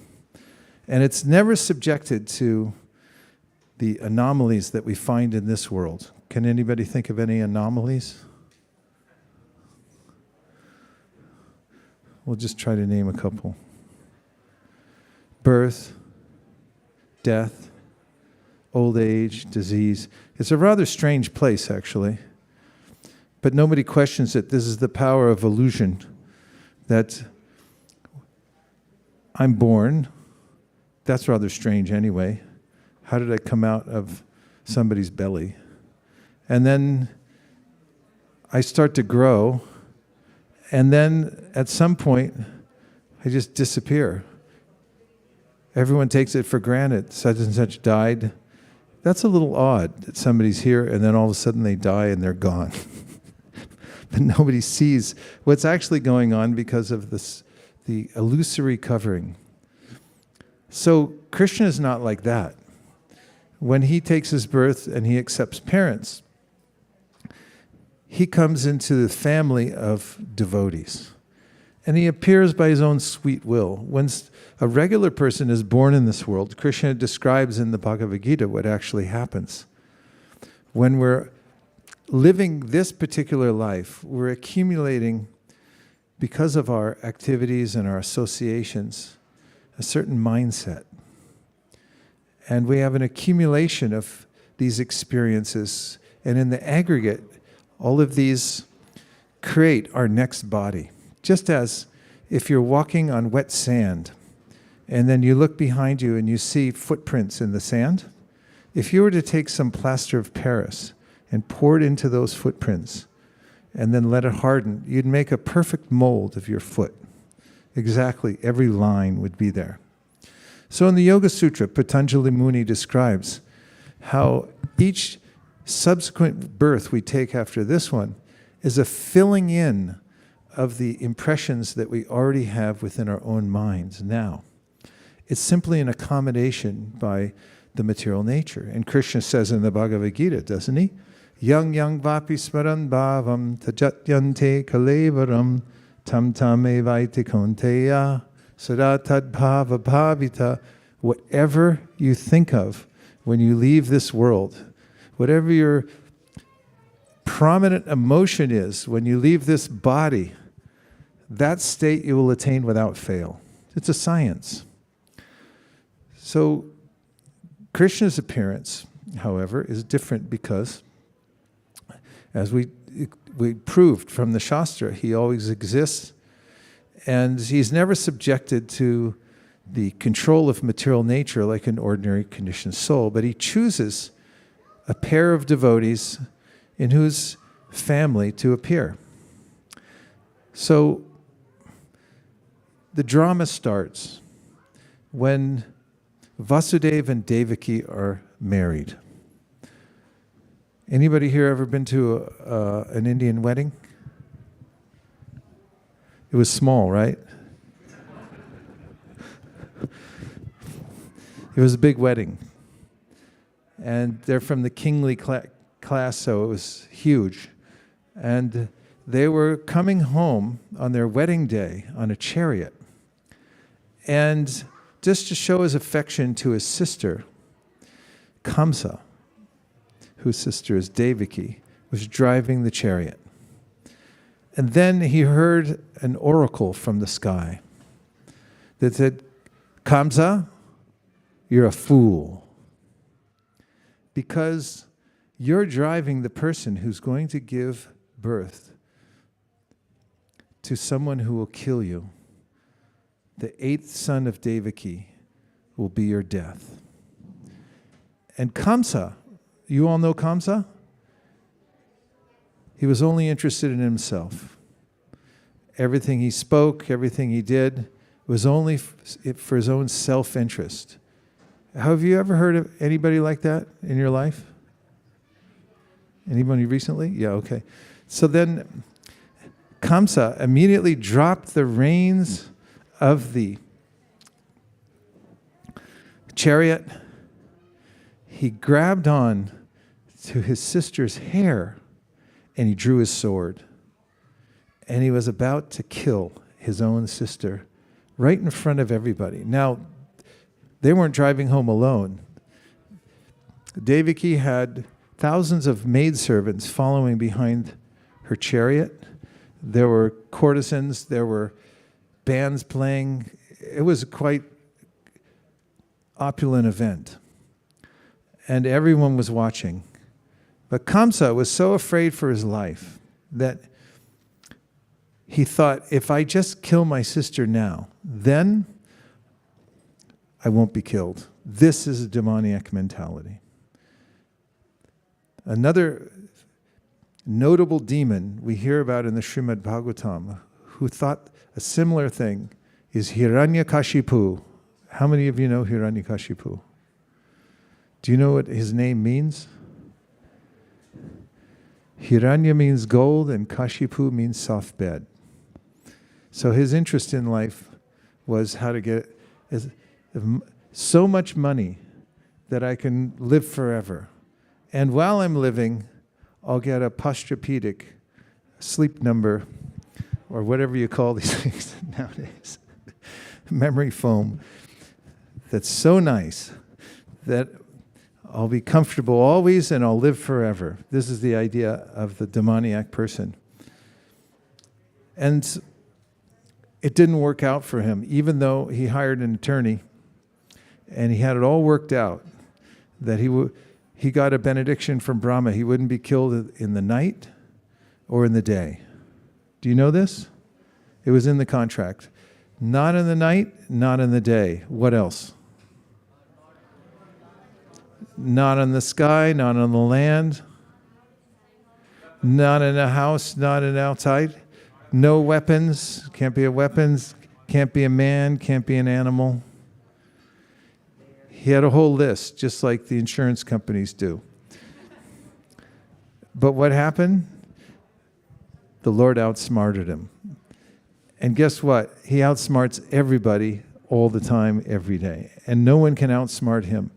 As mentioned in the Upanishads, Anyarevahur Samba Anejari kam manaso javiyo naina deva nuvan purvanarshat tadavato nyanet yeti tishtat tasminapo matarishva dadati. Even the most powerful demigods can't catch up to the Supreme Personality of Godhead, running as fast as they can. Even the most powerful yogis, they can't even reach his abode, even if they develop mystic powers. And as for the hapless souls in the material world, one may think that I'm outsmarting God. But Chanakya Pandit once said that just as a little baby calf, and I've seen this myself at a Goshala, can find its mother in a huge herd of cows, especially the time for milk. When they let the little baby calf go, it runs right into the huge herd of cows and right to its mother. In the same way, he said, our karma finds us no matter where we go. Whatever we've done, it always catches up. No one gets away with anything in this world. So that's why Kamsa was such a fool. Because he thought, if I just kill Devaki, then I won't be killed. I'll save myself. However, Vasudeva, in his great intelligence, saved Devaki by stepping forward and reasoning with Kamsa. Of course, Kamsa was not a reasonable fellow. And at first, and we get the benefit of hearing all of the ways that Vasudeva told Kamsa that he should avoid killing his sister, amongst which are, what about your reputation? And what about karma? And it's really hard for people who are in illusion to think about the future. The more that someone becomes enlightened in spiritual science, the more such a person becomes aware of the consequences of his or her actions. Causality. Those who are enlightened beings notice causality and they can follow it back further than less enlightened beings. For instance, a little cat. Cats are not the most enlightened beings, and I'm sorry if you're a cat person, I mean no offense. But if you take a stick and a little string and you tie a paper bird onto that string and you start moving it about the room, the cat will chase it for how long? All day long. And he'll never look up and say, hey, that's a string. And there's a guy up there pulling it along. It'll only jump after the bird. And those who are illusioned only see the immediate circumstance. They don't follow it back. They don't see causality. Nor can they see how it is that the Supreme is controlling everything, and that I might as well surrender to the Supreme Personality of Godhead because He already knows everything I'm thinking, what's in my heart. In the Gita, Krishna says, Ishvara sarvabhutanam hridaya sharajunatishtati brahmayan sarvabhutani yantra rudrani maya. I'm there within the heart of every living being. And I'm following the wanderings of each being, everywhere he or she goes. So Kamsa listened to all the reasoning that Vasudeva gave him about how if you kill your sister, it won't be good for you because your karma will catch up to you. How will it help you? But he couldn't hear that because he was so illusioned that he was only thinking of his immediate benefit. He wanted power and more sense enjoyment, and he wanted to push away all his enemies and try to protect himself. This is material life. So finally, Vasudeva told Kamsa, I'll make a deal. It's a plea bargain. You let go of Devaki. I promise that in the future, whenever we have sons, I'll hand them over to you. Children, for that matter. I'll hand children over. Didn't actually say in the prophecy whether it would be sons or daughters. And that also gets a little sketchy for somebody who tries to make it in the material world, because if you leave out one little detail somewhere, you'll be nervous. Did I do it right or not? But because Vasudeva was such a truthful person, he was known everywhere as having never told a falsehood. Kamsa believed him implicitly. And he allowed the wedding party to proceed home. And Vasudeva and Devaki gave birth to their first child. And Kamsa then received the child from Vasudeva. But then he had compassion. He thought, well, it said the 8th child, not the first. You can keep him. But then he changed his mind. And he came back and killed the child. He changed his mind because he had bad association. And his ministers were as bad as he was. Because sycophants, those who hold on to powerful people, their main interest is that how am I going to get my livelihood if this person is gone? So they also participate and they become complicit. And this is how the world goes on in a demoniac way, as people follow those who don't have a noble purpose in life. So Kamsa killed one son after another. Each year they gave birth to another child, and another and another. Killed 6 baby boys. And of course there's a backstory. These boys were souls that came into the womb of Devaki. They're not ordinary. They're actually living entities that had been cursed in their previous lives to be killed upon their birth. And spoiler alert, they were actually got great benefit from that. And later on were reintroduced to Devaki and attained complete liberation. That you'll find elsewhere in the Srimad Bhagavatam. But I just wanted to let everybody listen to the story without feeling too concerned about this infanticide that we just described. And on the 7th birth of Devaki, pregnancy, Lord Sankarshan, that's Balaram, appeared in the womb of Devaki. And Krishna ordered Yogamaya to transfer Sankarshan from the womb of Devaki to the womb of Rohini, one of Vasudeva's other wives. So when that happened, everyone thought that there had been a miscarriage. So now what does Kamsa think? Because he was calculating to 8. The 8th child will kill me, correct? Do you count a miscarriage or not? Okay, we have a yes. Anybody else? Yes? Can I get a no just to make it confusing? No. I mean, the child was there. She miscarried, so you could say yes, no, maybe. So Kamsa was, again, confused. It's never straightforward here in this world, is it? You try to set yourself up for happiness, and then there's some glitch somewhere. It just doesn't work out. Have you noticed that, or is it just me? You've noticed it too? Okay, that's the nature of the material world. So there's a significance behind this, because Balaram is the first expansion of Krishna.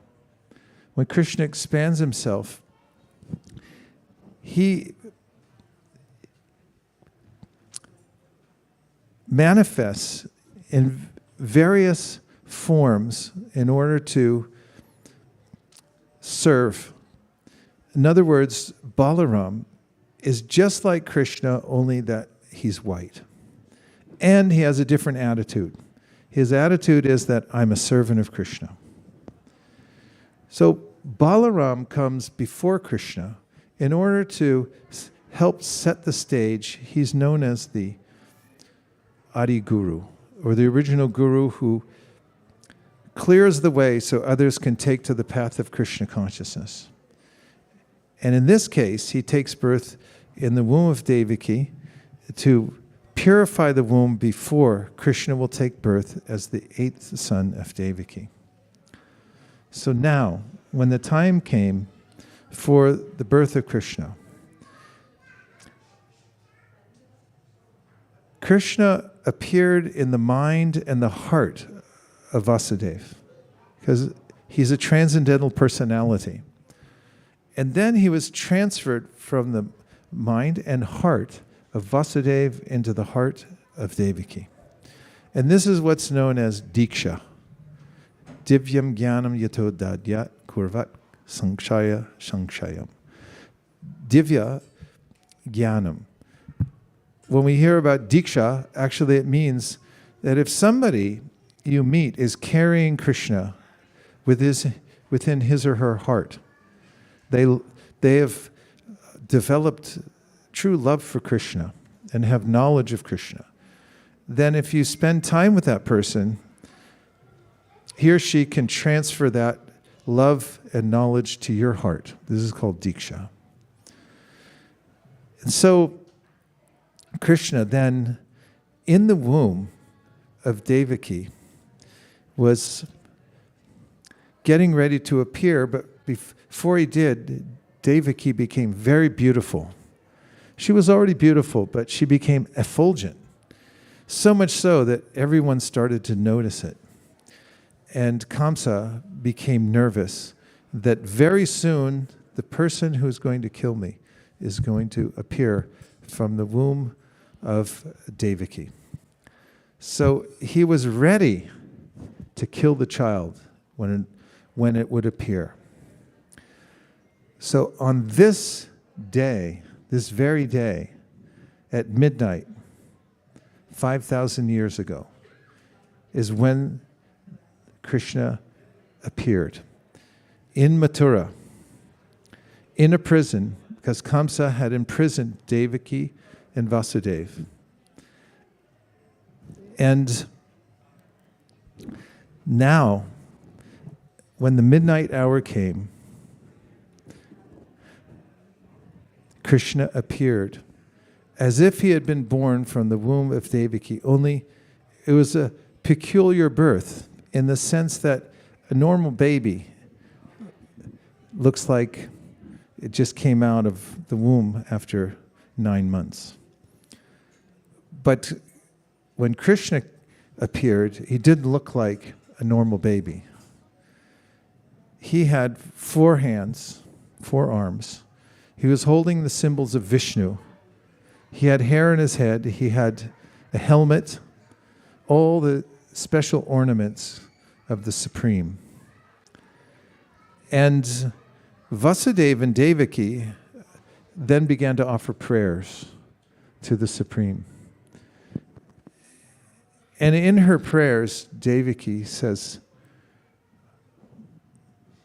"My Lord, if you stay like this, then Kamsa's definitely going to know that you're the Supreme, and he's going to kill you. So please take the form of a baby." So this actually doesn't make sense, does it? Because if he is the Supreme Personality, and he's there as Vishnu, then one would think, well, what's the difficulty if Kamsa comes? How is he going to kill the Supreme Person? But this is also the effect of Yogamaya. Yogamaya covers over his devotees so that they can develop deep feelings for him. And in this case, Devaki actually feels that Krishna is my son. And of course, it's hard to maintain that because he's appeared as the Supreme Person, Narayan, within their home being the prison at this point. But then Krishna, to accommodate both Vasudeva and Devaki and their feelings, their parental feelings, becomes a small child. And before he does, he orders Vasudeva to carry him to Gokula and leave him in the home of Yashoda and Nanda Maharaj. Now there's a great secret about this birth, which we're going to talk about right now. Can everybody handle the secret? Okay, the secret is revealed in the Srimad Bhagavatam. And that is that actually Krishna really took birth from Yashoda as a baby. It looked like a natural birth. Because when Krishna comes to this world, he wants to enjoy unabatedly with his devotees as if he was a normal child. And he doesn't show the signs of being the Supreme Personality of Godhead to his most intimate devotees. So Vrindavan is a special place. That's where Krishna is actually born. Mathura is where Vasudeva Krishna is born. He's an expansion of Krishna. So when Vasudeva carries his child, I should say Vasudeva carries his child, Vasudeva, to the home of Nanda and Yashoda. Yashoda has actually given birth to 2 children. One is Yogamaya. I know. One is Yogamaya, a girl, and the other is Krishna, the Supreme Personality of Godhead. When they arrive, then Vasudeva enters into the body of Krishna, the child, Krishna, because all expansions come from the Supreme Personality of Godhead, Krishna. Ete chamsa kala pumsa Krishnastu bhagavan swayam indrari vyakulam lokam vridayantu yuge yuge. This is the definitive statement of the Srimad Bhagavatam when it's naming all the incarnations of Krishna. And that is that all of them have an original source, which is Krishna, the Supreme Personality of Godhead. All the other incarnations that we can name of Krishna, and they're unlimited. We could sit here forever and name all of them. They all emanate from one source. That's Krishna, the Supreme Personality of Godhead. So for Vasudeva to enter back into the body of Krishna is not so remarkable. At that time, Vasudeva picked up the girl, and Vasudeva, Krishna's expansion, entered back within the child, Krishna, who was there in the arms of Yashoda, who had fallen fast asleep after childbirth. So, when Vasudeva went back to the prison, by the power of Yogamaya, all of the jailhouse doors had opened, the jailers and guards had gone to sleep, and that's how Vasudeva was able to go all the way to Vrindavan, leave Vasudeva, pick up the girl, Yogamaya, and come back to the prison. Then, when he went back into the prison, all the prison doors closed. Vasudeva put his shackles back on, and when the guards woke up, they heard a girl crying, or a baby anyway. And they called Kamsa, said, "It's happened. The 8th child has been born." And Kamsa rushed to the prison. And he came into the prison cell and took the baby from his sister. How cruel was he? And she pleaded with him. She actually already knew that her son was safe elsewhere. But Prabhupada mentions in his commentaries that she had compassion for this other child, obviously, as well. She also knew it was a transcendental baby, not an ordinary girl. But Kamsa didn't know that. So he picked up the child by the legs and tried to dash her on the stone floor with all his might. He was a very strong person. But just as he did that, the girl, Yogamaya, flew up into the sky, kicked Kamsa in the head, and hovered above him and revealed her form as the supreme goddess. Now, of course, Yogamaya can also be Mahamaya. We know about Bhadrakali, Durga, all the different names of Kali. But she's also Yogamaya at the same time, depending on how one approaches her. So for Kamsa, he was actually a worshiper of Kali. You know, those who are very materialistic like Kamsa, they worship Kali because Kali represents the material energy. And they want to benefit by worshiping Kali and get every advantage they possibly can. So the result was that he actually started respecting his sister a little more. Because he was thinking, you gave birth to Goddess Kali. You must be a much greater personality than I ever knew.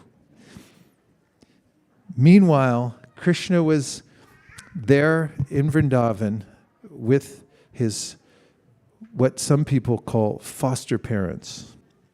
But actually, the inside story is they're his real parents, because she actually gives birth to Krishna in that place, Vrindavan. Now,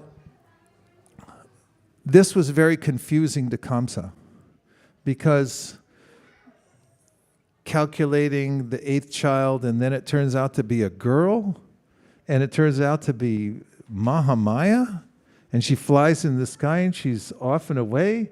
What's going to happen next? So he's a little bit pacified that, okay, it was Mahamaya, she was born, and in his confusion and thinking, well, maybe this whole episode is over, he was thinking of backing off from the situation until Narada Muni came. Now, Narada Muni is a pure devotee of the Supreme Personality of Godhead. But he also, in the drama of Krishna's pastimes, likes to expedite things. Therefore, he went and told Kamsa, Kamsa, you shouldn't hesitate, because the child's already born somewhere else. You were faked out. So don't stop trying to save yourself. Because Narada knew that if he told Kamsa this, Kamsa would speed up his activities, and that would cause the Supreme Personality of Godhead to manifest his pastimes more readily, which is what happened. So we know that Kamsa then went on a rampage, looking everywhere for Krishna, killing all kinds of children who might be the Supreme, anywhere that he could find them. A reign of terror went on. And you can imagine the dichotomy here, because when the Supreme Personality of Godhead is born, then the world for the devotees becomes a very cheerful, peaceful place, because the object of all their affection has just appeared in the world. What's more, when Krishna appears anywhere, the environment becomes completely conducive for devotional service. For instance, before Krishna was born, there were so many disturbances in the world. Brahmanas who were trying to do their fire yagyas couldn't light the fire. I mean, nowadays, you might say, well, that sounds very strange, but look what's going on right now in the world. If you look at a map of America, you'll notice that half of it is completely dry. There's no water at all here in California. We're out, so better turn off your sprinklers and save what we have left. On the other side of the continent, they get too much water. Nature's always adjusting according to the activities of people who were there performing demoniac activities. So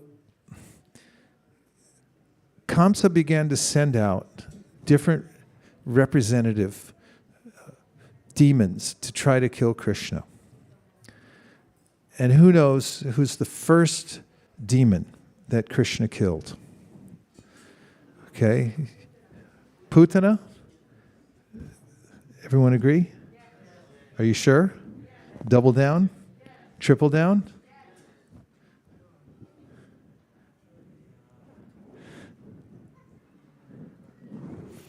You're correct. It's Putana. Putana was the first demoness that Krishna killed. So Putana came into the environment of Gokul, of Vrindavan. And she disguised herself as a very attractive woman. So this is a great advantage. Attractive women can go here, there, and everywhere, and everyone says, oh yeah, come on in. And that's just what happened at the house of Nanda Maharaj. Krishna, there was a special room for him, and there were many women coming from the village to pick him up, to nurse him, and so forth. In village life, there's many mothers. So she came in, and she was so attractive, the cowherd man thought, yeah, go right ahead, and didn't give it another thought. But Putana had smeared her breast with deadly poison. And in fact, it was her profession. She was an assassin of children. She specialized in killing children. That's why Kamsa hired her. So when she went there, and she easily went into the room where Krishna was, she picked him up, put him on her lap, and gave him her breast milk to drink. So Krishna, knowing the ploy, took her nipple, sucked out the milk, and then wouldn't let go, and sucked out her life air, her prana. And the demoness was crying out, child, leave me, leave me.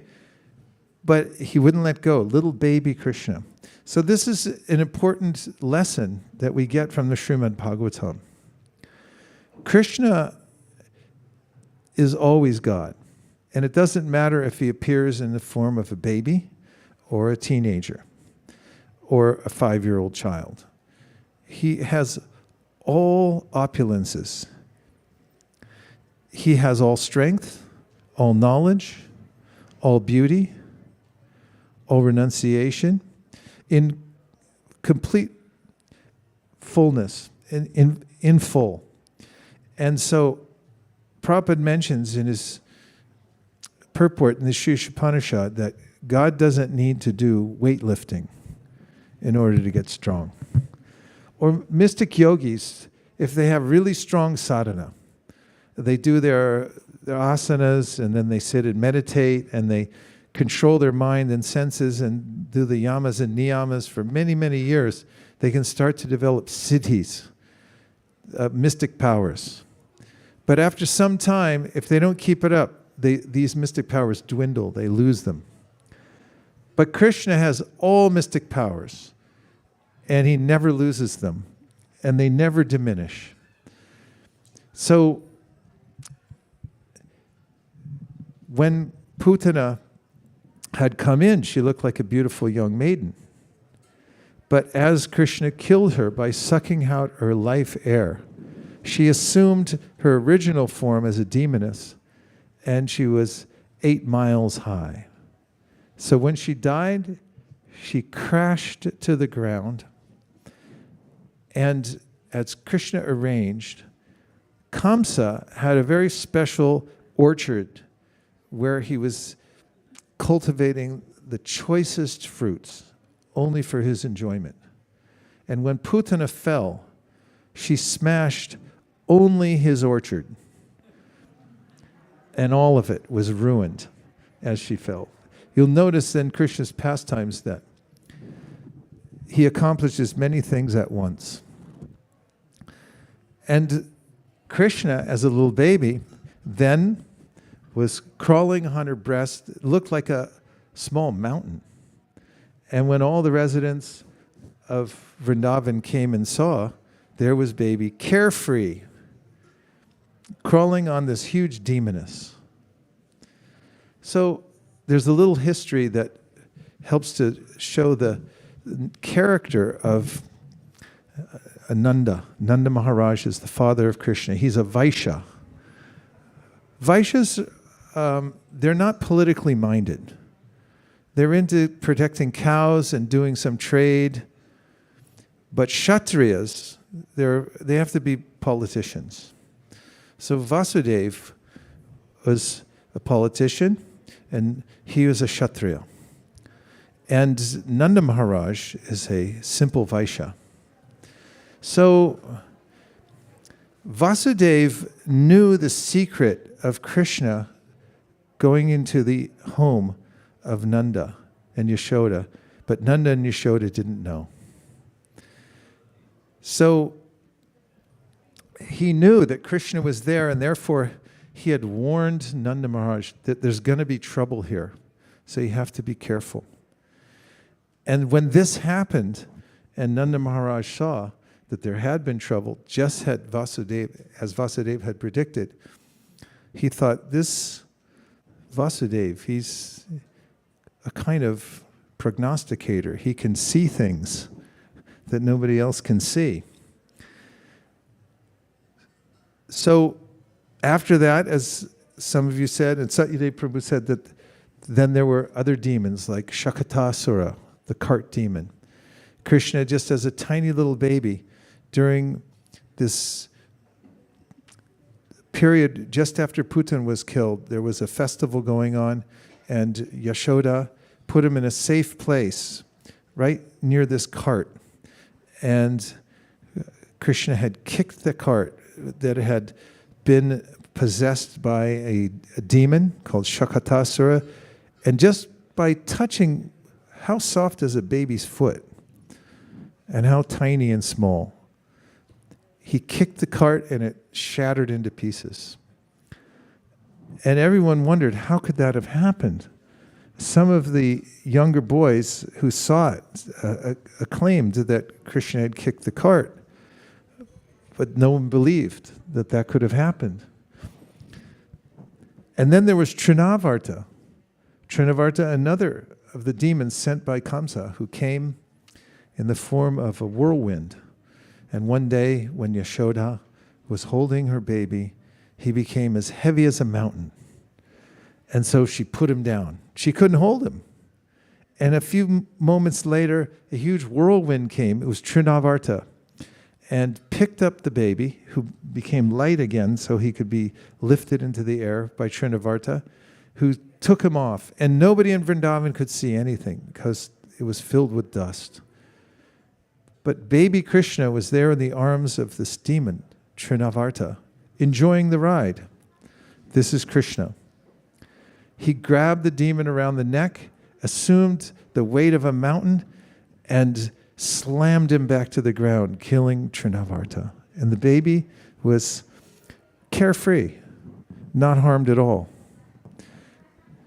These things happened again and again. And you may know that after the birth of Krishna and Balaram, they're brothers.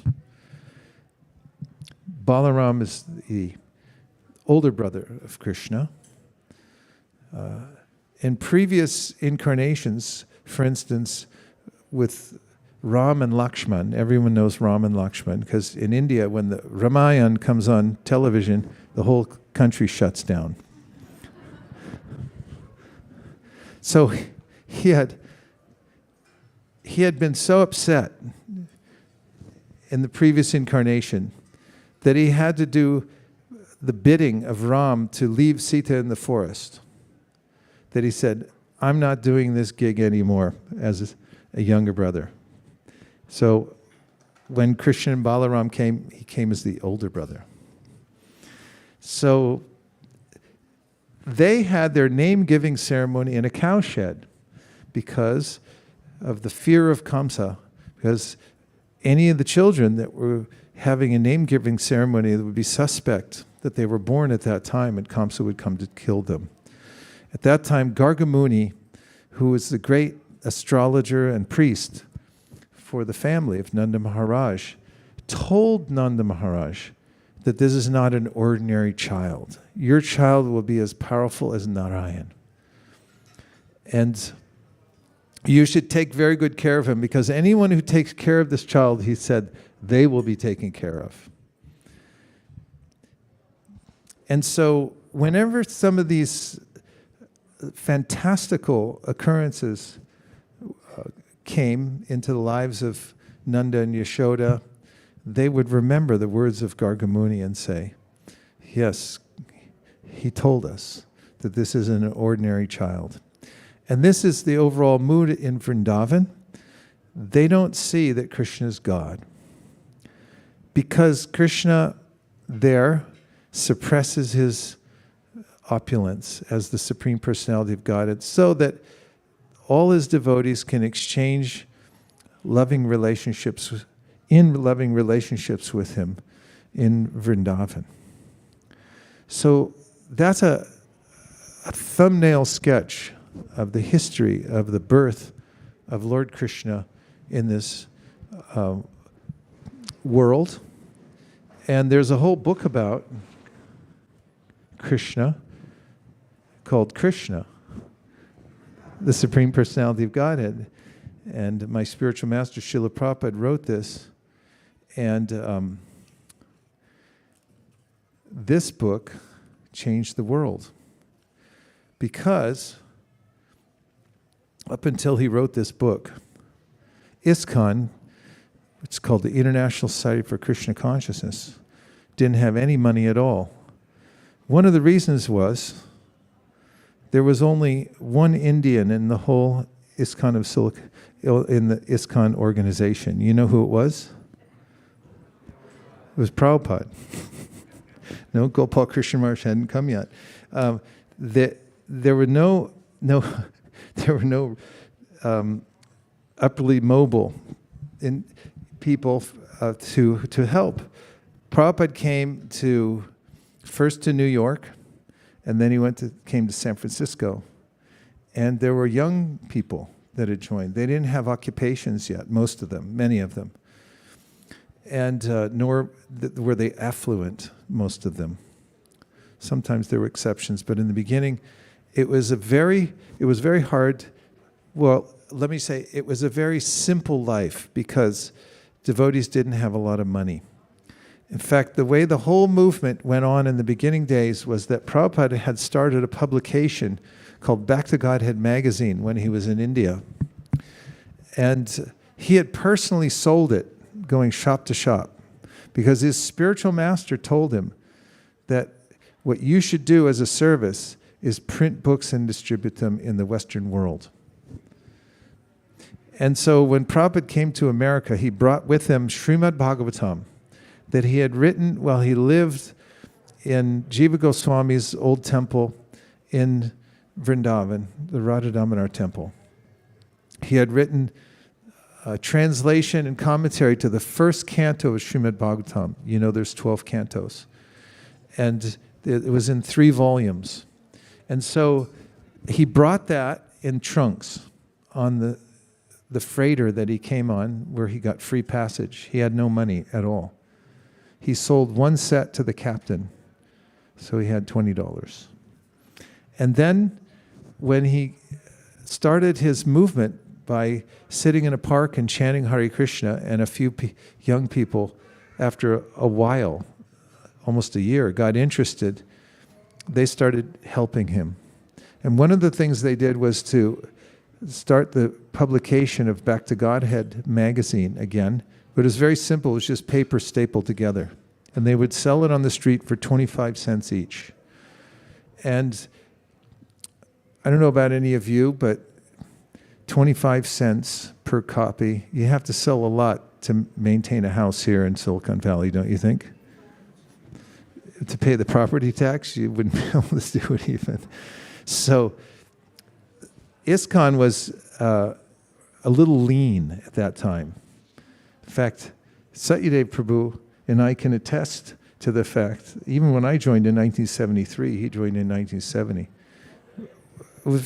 We had very simple accommodations, and of course, it was nice, but all the food we got here in San Francisco, I joined in San Francisco. It was on Valencia Street in San Francisco.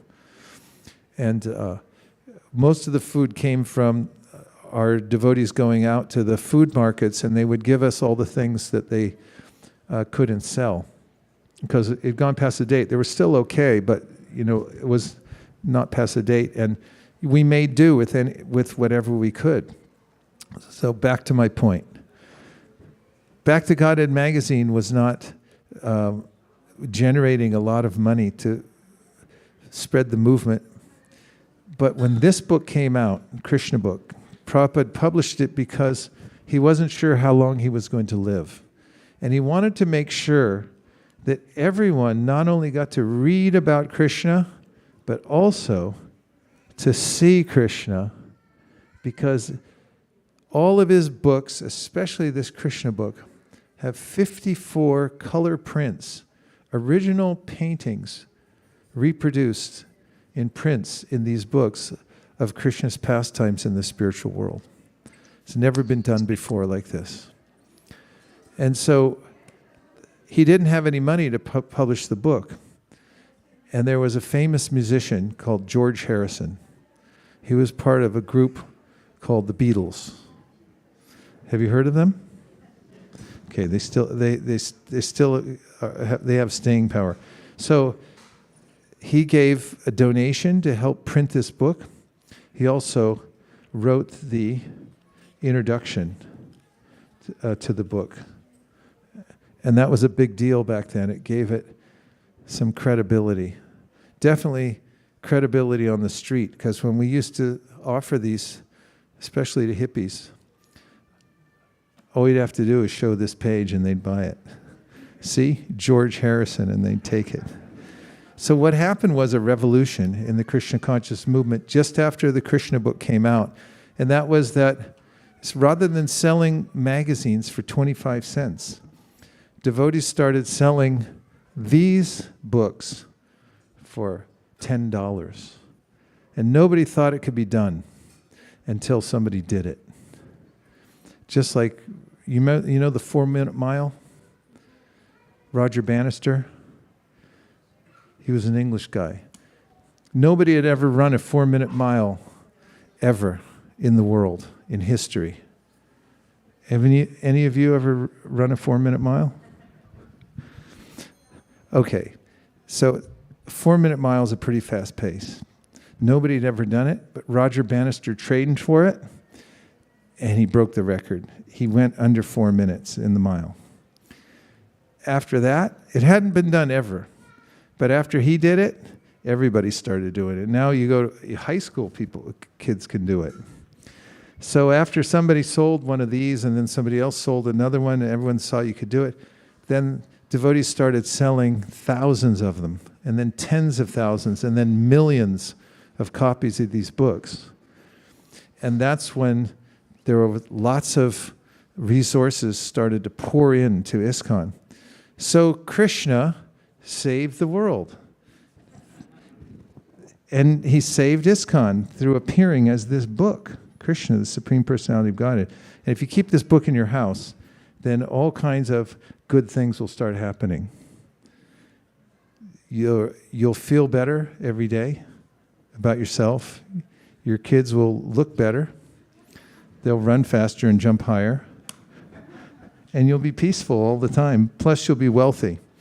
Because when Krishna is present, then the goddess of fortune is always present also. So I highly recommend you get about 10 or 15 of these books tonight and put one in your house, and then find your 14 best friends and give them a copy too as a Janmashtami gift. Is that okay? Yes. I'm not convinced. Yes. All right, okay. So now let's see if you have any questions, and then Satyadev Prabhu will answer them. Because he's got brains in the family.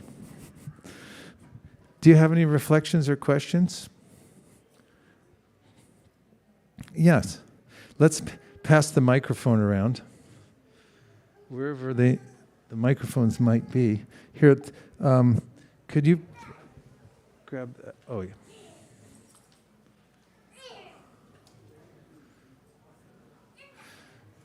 Yes, Prabhu with the maroon-colored kurta. I think it needs to go on, yeah.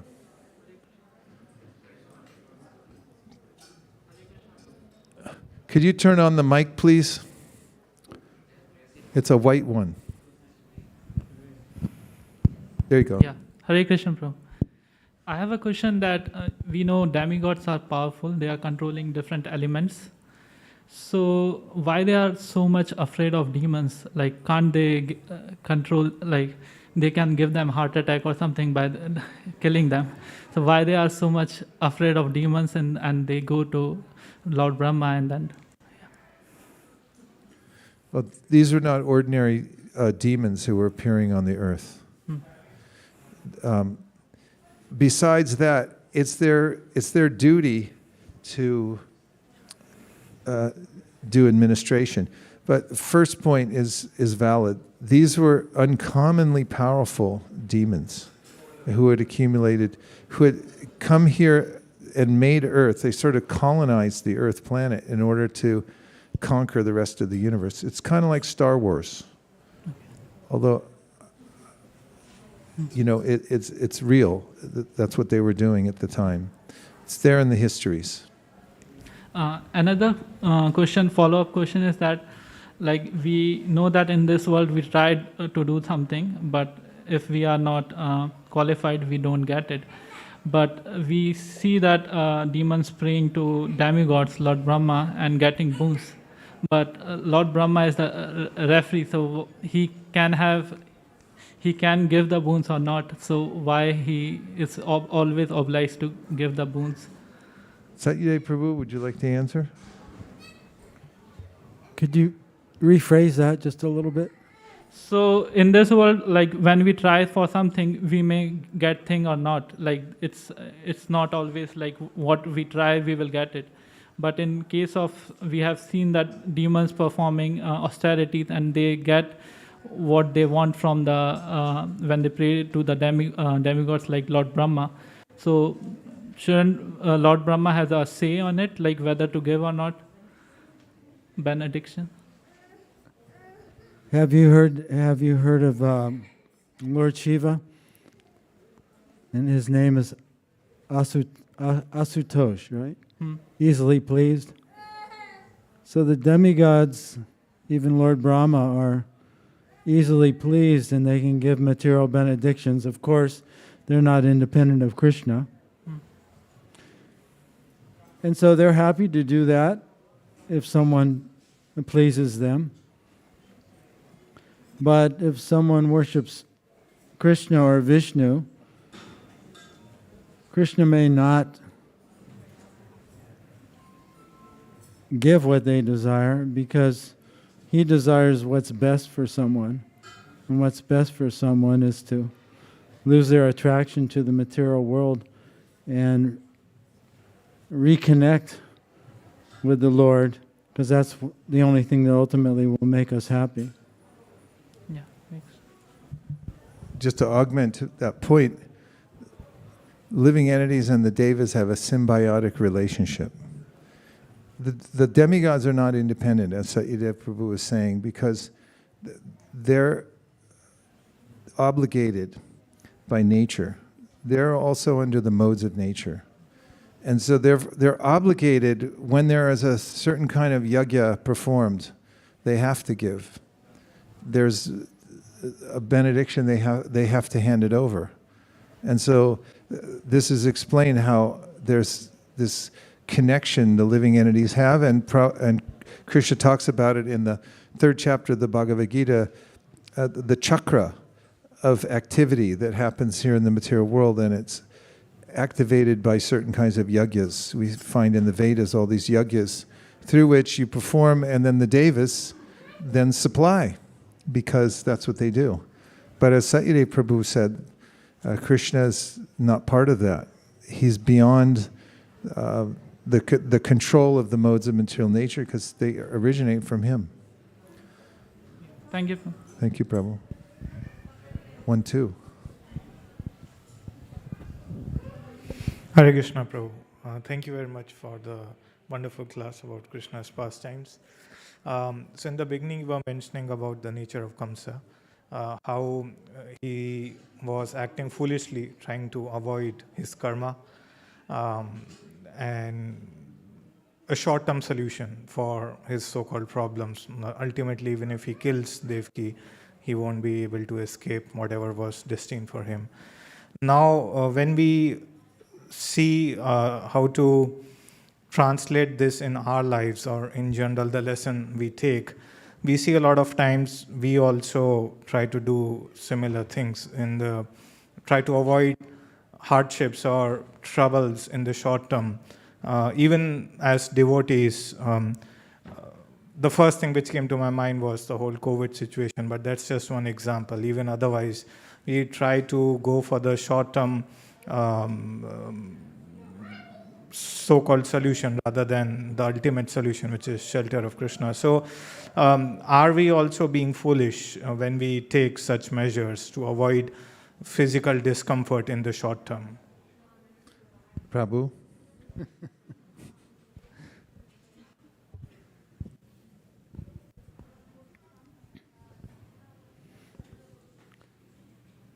Well, it depends on the situation. And I mean, that's such a general question that we do whatever we need to do in order to maintain our health and our family and our bodies. And sometimes a short-term solution might be appropriate, but ultimately, we might also have to think of what the long-term goal is. So, can you give me something concrete, or give me an example of what you're talking about? Sure. As I said, the first thing which came to my mind was the COVID situation. Like taking so-called non-scriptural measures to prevent the disease in the short term. And because it's a political issue, I don't want to go too deep into that. It's just one example. It could be other things as well. Like you said, taking measures for the welfare of one's body or family, etc.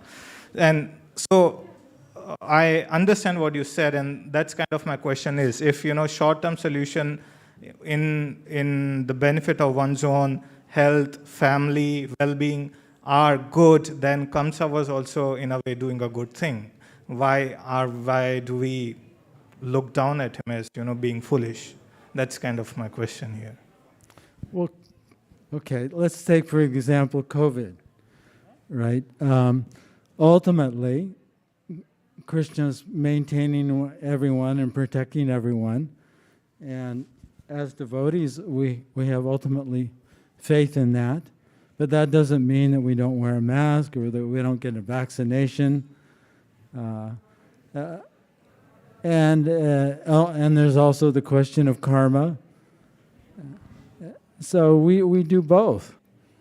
We use our common sense, and ultimately we know that the soul's eternal, the body has its karma, and we do the best we can. In the case, I don't see the comparison with Kamsa, because Kamsa was just acting selfishly. He wasn't, he was against Krishna. Krishna was his enemy, he thought as his enemy. And in the short term, he wanted to kill his sister, but Vasudeva convinced him to wait and not take such a drastic, measure. But ultimately, he didn't kill his sister, and he was killed by Krishna. So I don't see the comparison between the two. I just say, if I may add to, I agree that it's an inordinate comparison, because there are certain activities or behaviors that are beyond the pale. And his Kamsa's quest for power and hunger for power and glory and so forth, which compelled him to kill others, even his sister and everything like that, are not really comparable to an ordinary, normal person taking care of his family. But I wanted to give a couple scriptural injunctions that give the parameters through which devotees, as an example, should maintain themselves, if I may. So first of all, in the Bhagavad-Gita, Krishna says, Yukta hara viharasya, yukta cheshasya karmasu, yukta swapnavabodasya, yogo bhavati dukkhaha. And that is, he said, don't eat too much and don't eat too little. Don't recreate too much and don't recreate too little. Don't sleep too much and don't sleep too little. He says, be yukta, be balanced. And then we have the Bhagavatam gives the gold standard for balancing sense gratification, which is absolutely necessary for the human being, because we're in a bidimensional universe. We're spiritual souls, but we're in a material body. So while we're in the body, we have these two parts to our existence. They're called by Bhaktivinoda Thakur Paramartika and Vyavaharika. Vyavaharika means you have a duty to maintain your body. And this actually comes up in the story of Vasudeva and Devaki, and when Kamsa grabs the hair of Devaki, and Vasudeva does everything he possibly can to save her. So the verse says that it's the duty of every person to preserve their life because you need the body, right? So that's the Vyavaharika consideration.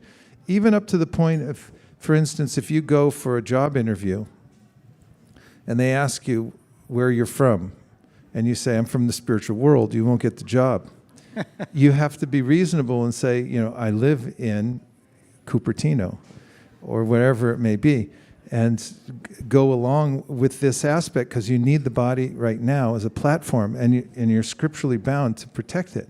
So the gold standard in describing this parameter is from the Bhagavatam that says, Kamasya nendriya pritya labo jivete yavata jivasya tattva jignasya narto yashcheha karmabi. That you could take sense gratification. You have to have some. It's like salt, not too much, not too little. But it's only so you can be healthy and balanced, so that you can inquire about Krishna. And this is also permitted by our recent acharyas. For instance, you have Vishwanath Chakravarti Thakur and Jiva Goswami, who mention in relationship with the instruction, Nityam Bhagavata Sevaya, that you should always be practicing Krishna consciousness. They say, well, if ordinary practitioners took this to heart, they would become discouraged. That's the first thing, because they can't do it. So they say it means at least once a day. And the second thing they say in that same context is that if somebody, for instance, a mother, goes out of her way to save her child, whatever means she has to do, from any, some kind of danger, or makes a special so-called material preparations. This is on the Vyavaharika section of our lives. Then he said, that's not outside the realm of pure devotional service. Why? Because you have to maintain your body. It has to be maintained in any way that you can. Just like Vasudeva, he had to innovate and tell Kamsa all kinds of stuff. Finally, like, I'll give you the kids. That's how important it is to maintain your body in order to keep it for self-realization. So the acharyas say the same thing, that you have to, if you are going out of your way to save your body or the bodies of your family, because you're devotees, that exempts you from the moniker of being a demon, because the motive is completely different. You need your stuff right now, and for your kids, for your for your own body and so forth to maintain.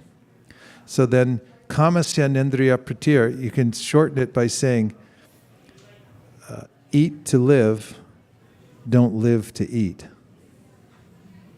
And if the motivation is like, I'm taking these things so that I can maintain my devotional service and help my family in devotional service, then it's not illegal.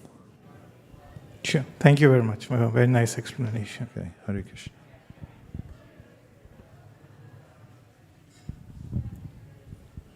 Hare Krishna, Prabhu. Why Krishna chose to appear with peacock feather and a flute? The flute means something special. Prabhupada explained this. He said, flute means Krishna's all play and no work. Now, if you look at other devas, they got all these choppers, and even Narayan, he's got weapons and stuff. But Krishna, he's just got a flute. And last time I checked, bare feet. You don't get a job in Silicon Valley with a flute and bare feet, right? So Krishna is God. And when you're God, you don't have to work. You just play flute. And also, the peacock feather is, in Vrindavan, everything is sweet. Sweet means that although there's unlimited power in God, He subdues that power, suppresses it rather. He suppresses the power for the sake of having ordinary relationships. And so, if somebody has unlimited power, but then they dress down, it becomes very sweet. So when you see, for instance, like Prabhupada gave this example, Prime Minister. A man went to visit the Prime Minister, and they said he was there on time for his appointment, and the person at the desk said, no, he's not ready yet. I said, okay, and I'll wait. But he was waiting a long time. And there was a crack in the door, and the receptionist had gone out. So the man went over and he said, let me just see what he's doing in there. I won't barge in, but I'll just look. So he looked through the door, and the Prime Minister was there, and his grandson was with him. And the Prime Minister had become a horse, and the child was riding around on his back. And so this is, it augments the sweetness, because although he's the most powerful person, he's pretending to be a horse for his grandson. So the point is about the peacock feathers. In Vaikuntha, everything's diamond, gold-studded, everything. But in Vrindavan, the decorations are these little, like the jewelry, are these little berries. They're red berries. They're called gunja. So Krishna and his friends, they collect these from the forest, and they wear them as ornaments. And Krishna will pick up all kinds of implements from the forest, like peacock feather, and he'll wear it in his hair. And they get these stones that if you put a little water and you rub them, all the pigment comes out, different colors. And they decorate themselves with this. And so, although it's the Supreme Personality of Godhead, because he's taking these simple things from the Vrindavan forest, which is in the loving mood of the relationships he has with all his most intimate devotees, then it's very sweet. So the peacock feather is Vrindavan. It's the emblem of Vrindavan and the sweetness that's there.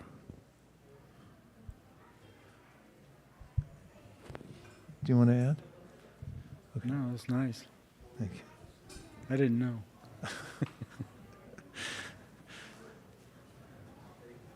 Hare Krishna. Uh-oh, we got to turn it on.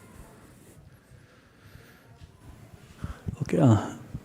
During the class, you revealed the secret that Yashoda was the real mother of Krishna. So can you please elaborate it a little bit more? I'm willing to know more about it. Yeah, sure. So, Anuja.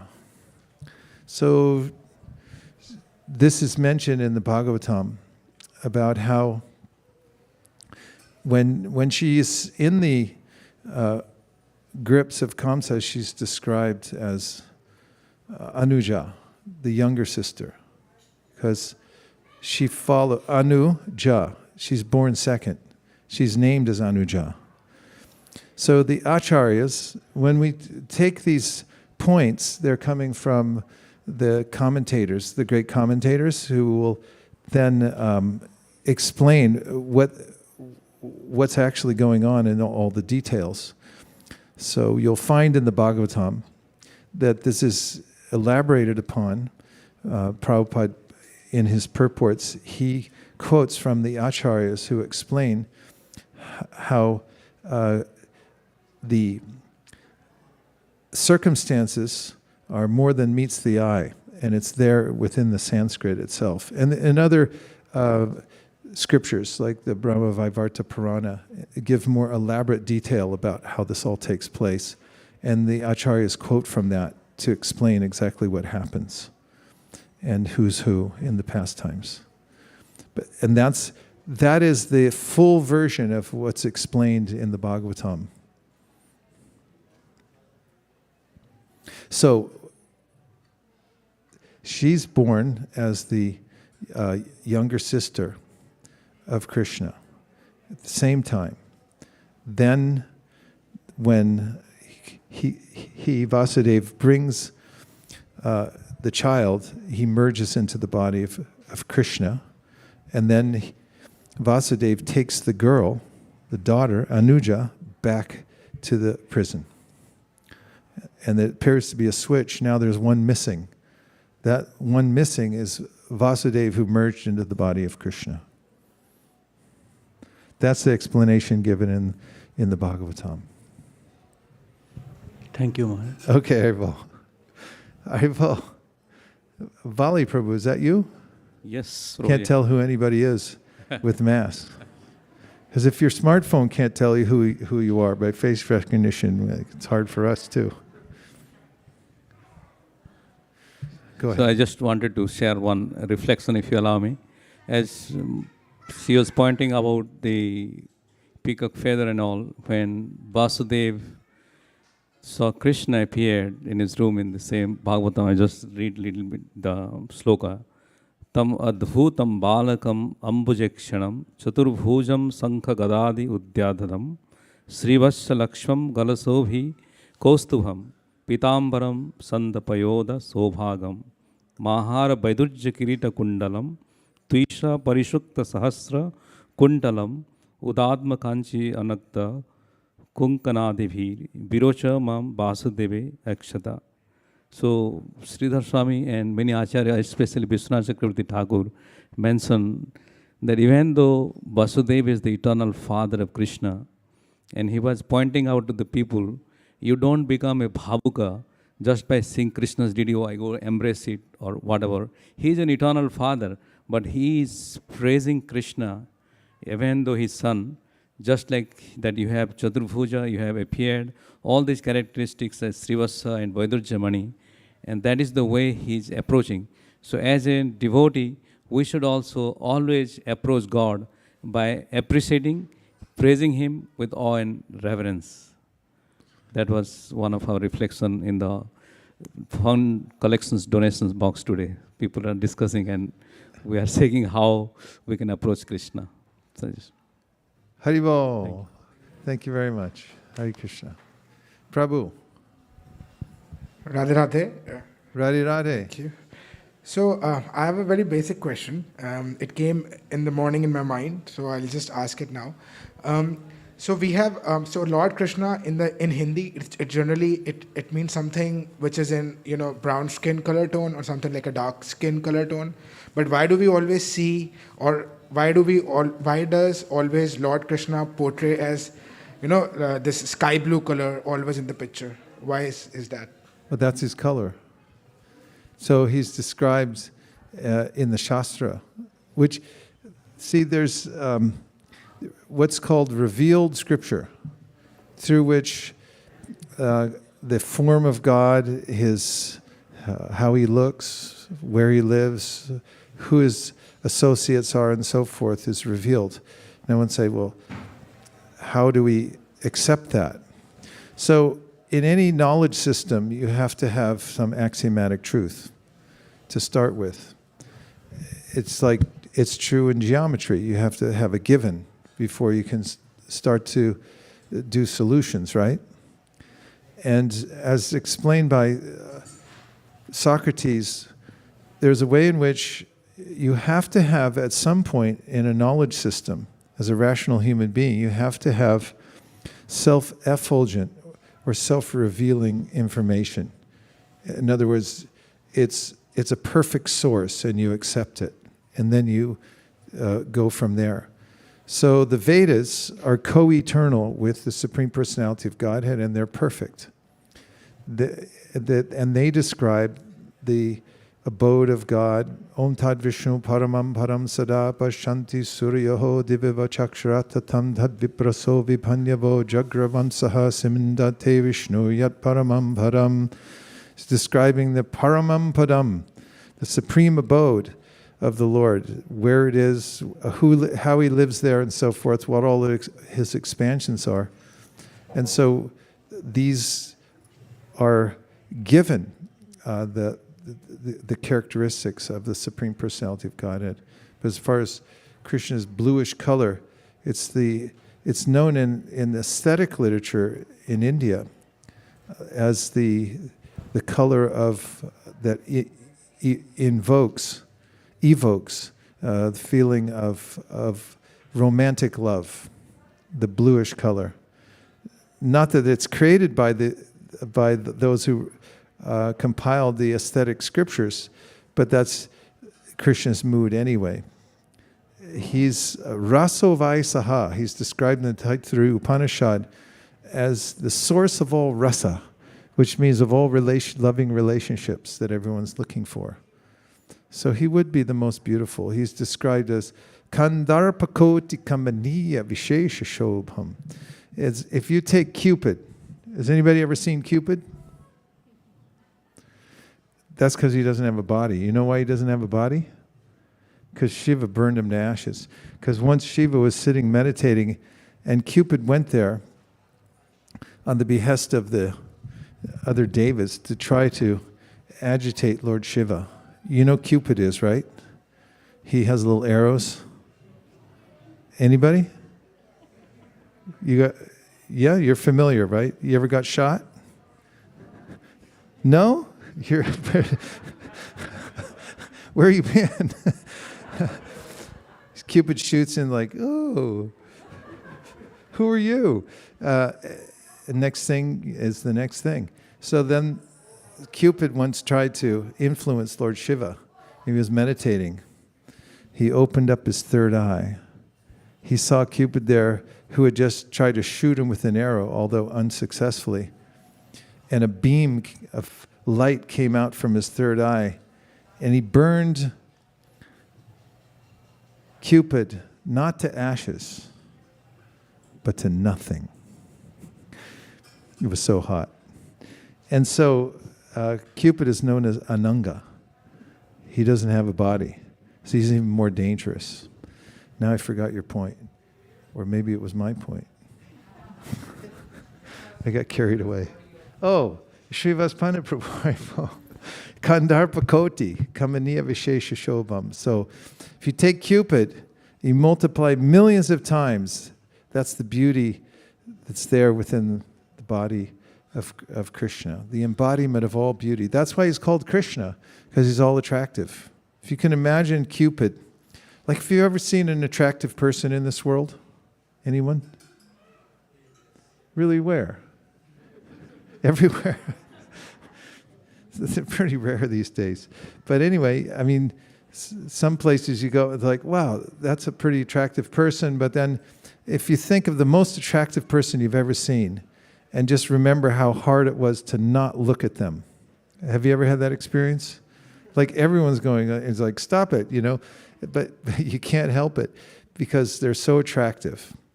So Krishna's like that, only multiply it millions of times. Kandarpakoti kamaniya vishesha shobham.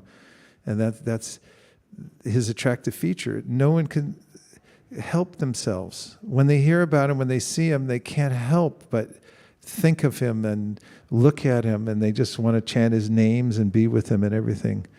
That's who Krishna is, the supreme attractor.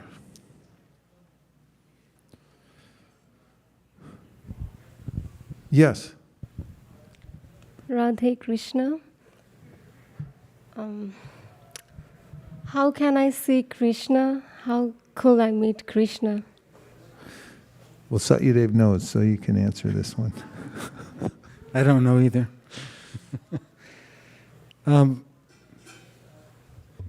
Only by love. Krishna says that he reveals himself to those who love him more than anything else.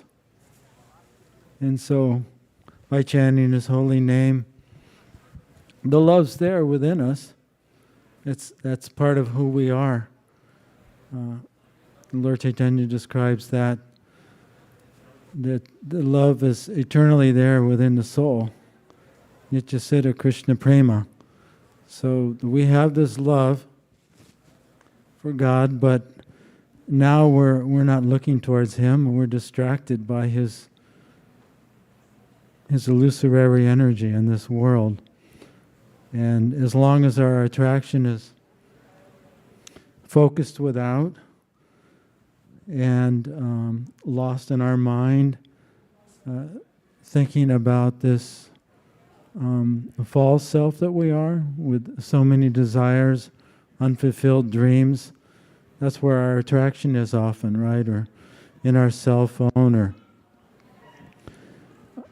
one movie after another, either playing outside of us or inside of us, inside of our head. As long as we're distracted there, then we don't notice our true self and the source of our life. We don't notice our life, so then we don't notice the source of our life.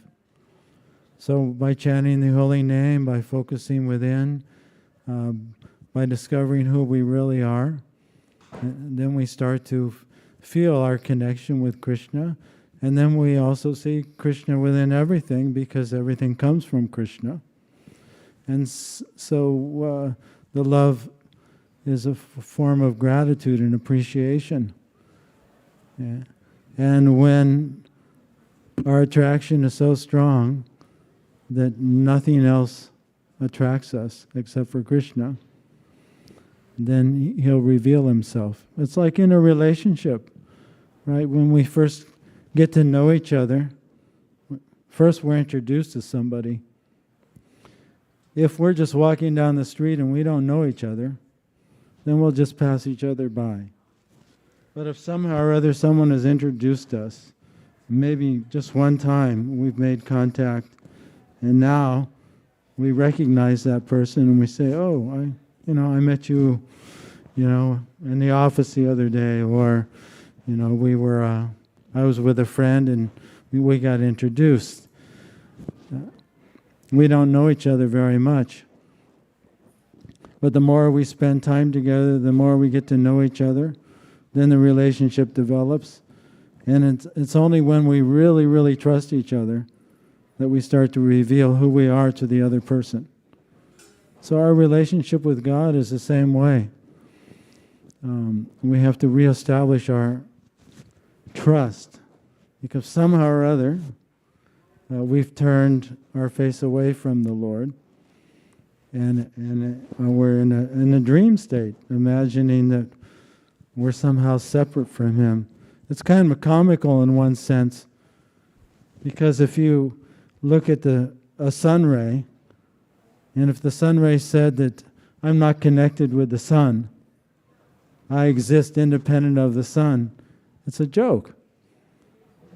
So as soon as we begin to recognize, our own existence and where that's coming from, then we'll feel connection with Krishna, and then we'll see Him within everything, and then develop a personal relationship with Him.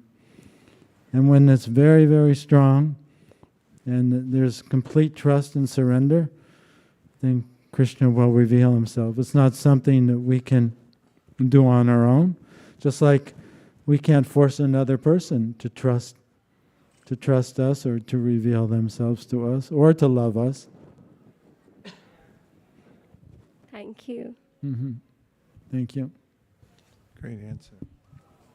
Because you brought up within you and without you, we just sing one. a little more kirtan, and then at midnight we're going to have a grand kirtan. But we have a special tune for this time of night that we're going to sing. Is that all right? Yeah.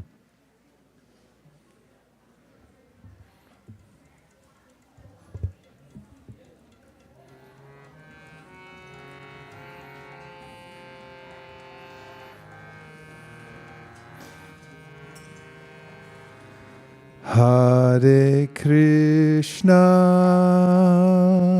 Hare Krishna, Krishna Krishna, Hare Hare,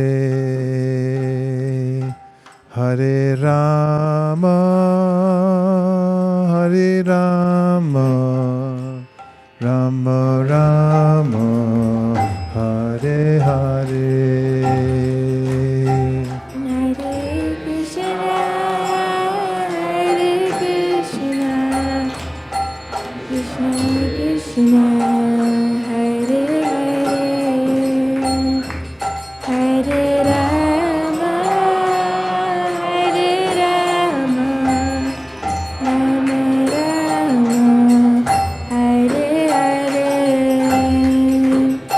Hare Krishna, Hare Krishna, Krishna Krishna, Hare Hare,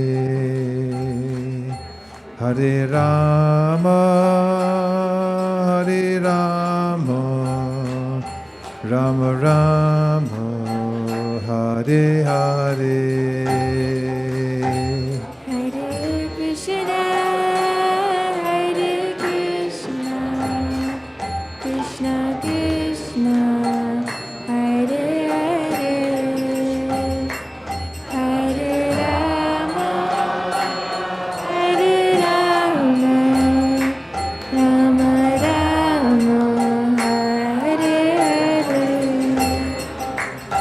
Hare Krishna, Hare Krishna, Krishna Krishna, Hare Hare,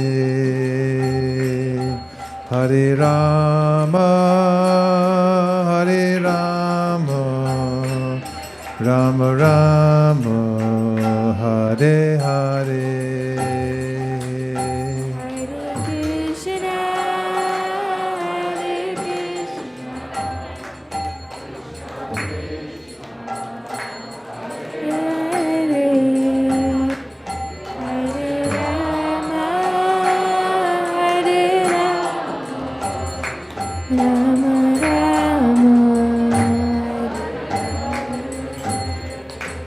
Hare Krishna, Hare Krishna,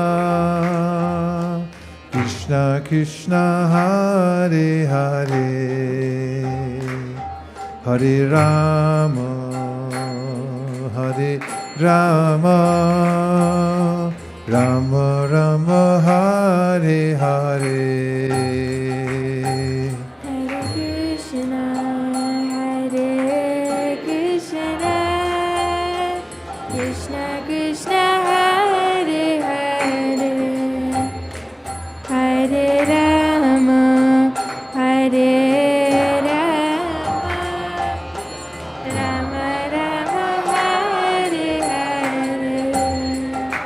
Hare Krishna, Hare Krishna, Krishna Krishna, Hare Hare, Hare Rama, Hare Rama, Rama Rama, Hare Hare.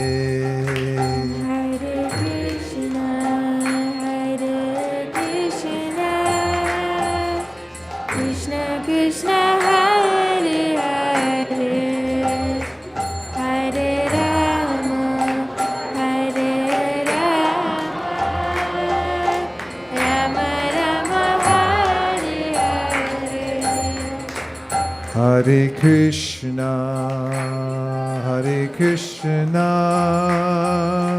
Krishna Krishna, Hare Hare, Hare Rama, Hare Rama, Rama Rama, Hare Hare.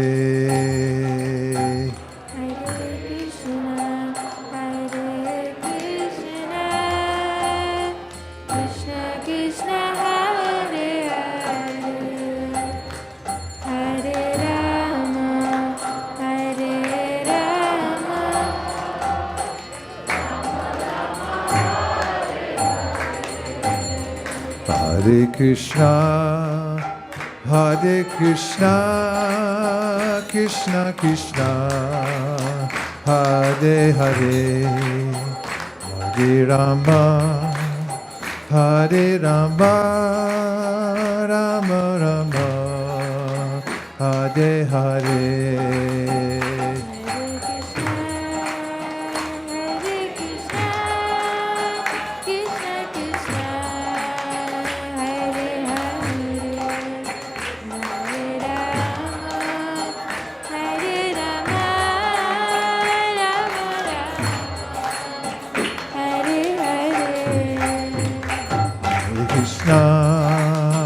Hare Krishna, Krishna Krishna, Hare Hare, Hare Rama, Hare Rama, Rama Rama, Hare Hare.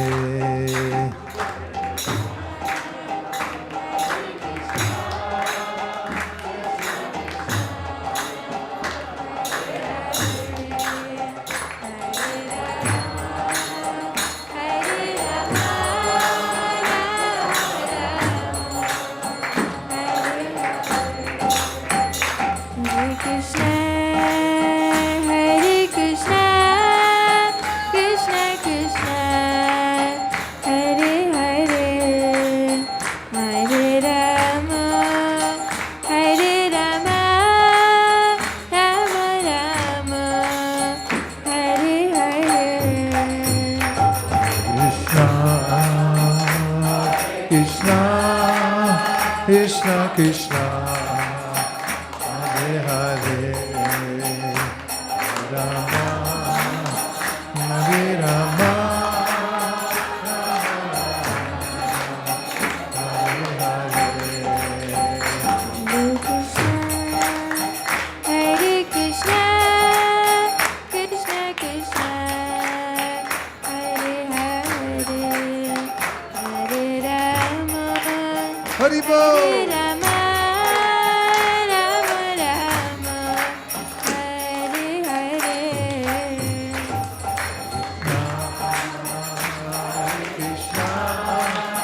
Krishna Krishna, Hare Hare. Satya, Satya.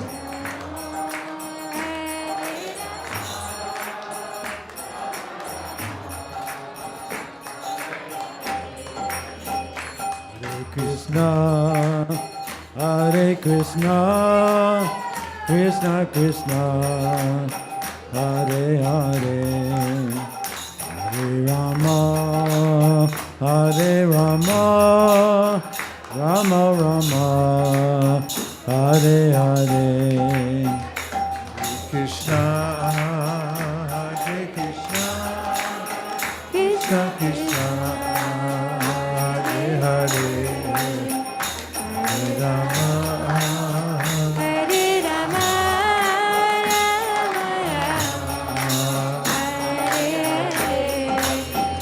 Hare Krishna, Hare Krishna, Krishna Krishna, Hare Hare, Hare Rama, Hare Rama, Rama Rama, Hari Bol. Hare Hare. Hare Krishna, Hare Krishna, Krishna Krishna, Hare Hare, Hare Rama, Hare Rama, Rama Rama, Hare Hare. Hare Krishna, Hare Krishna, Krishna Krishna, Hare Hare, Hare Rama, Hare Rama, Rama Rama, Hare Hare. Krishna, Krishna Krishna, Hare Hare, Hare Rama, Hare Rama,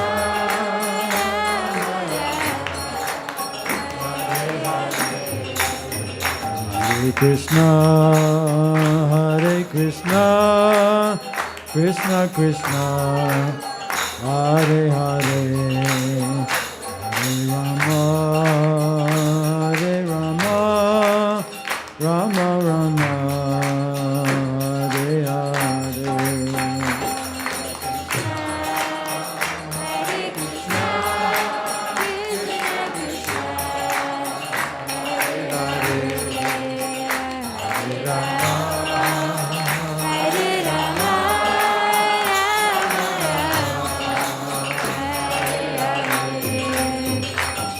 Krishna, Hare Krishna, Krishna Krishna, Hare Hare, Hare Rama, Hare Rama, Rama Rama, Hare Hare.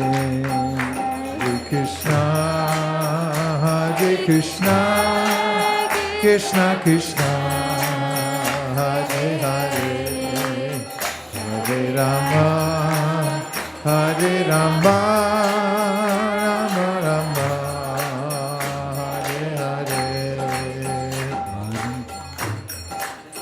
Hare Krishna, Krishna Krishna, Hare Hare, Hare Rama, Hare Rama, Rama Rama, Hare Hare.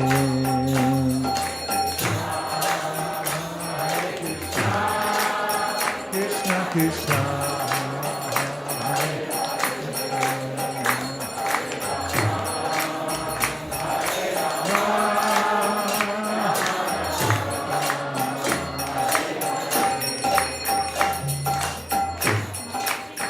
Hare Krishna, Krishna Krishna, Hare Hare, Hare Rama, Hare Rama, Rama Rama, Hare Hare.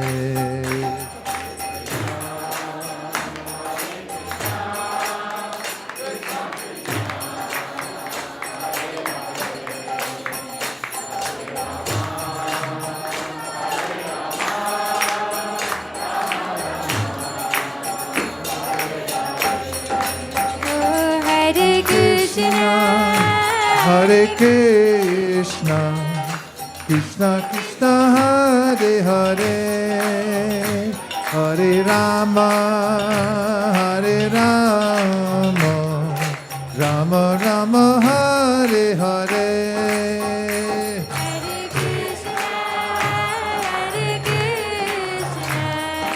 Krishna Krishna, Hare Hare, Hare Rama, Hare Rama,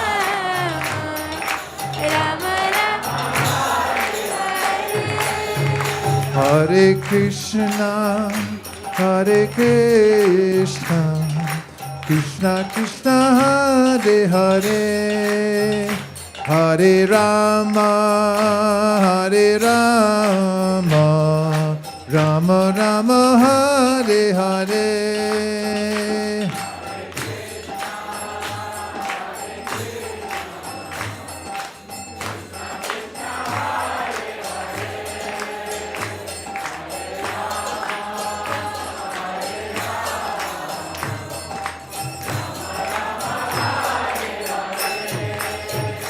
Hare Krishna, Hare Krishna, Krishna Krishna, Hare Hare,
Hare Krishna, Hare Krishna, Krishna Krishna, Hare Hare, Hare Rama, Hare Rama, Rama Rama, Hare Hare.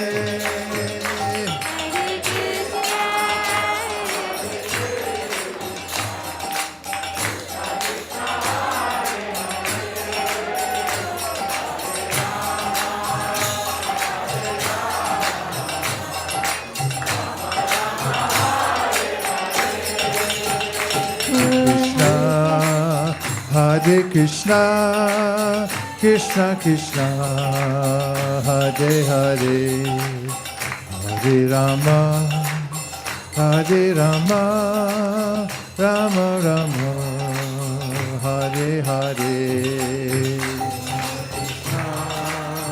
Hare Krishna, Krishna Krishna, Hare Hare, Hare Rama, Rama Rama, Hare Hare. Hare Krishna, Hare Krishna, Krishna Krishna, Hare Hare, Hare Rama, Hare Rama, Rama Rama, Hare Hare.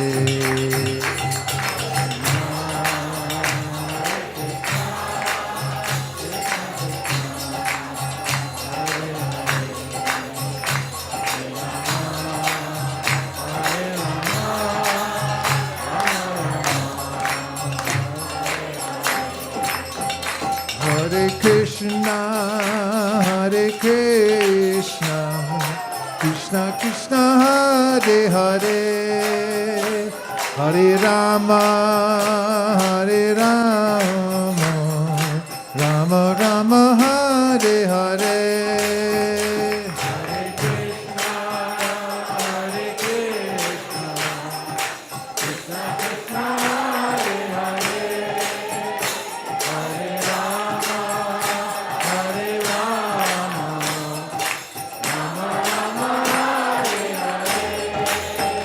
Hare Krishna, Hare Krishna, Krishna Krishna, Hare Hare, Hare Rama, Hare Rama, Rama Rama, Hare Hare.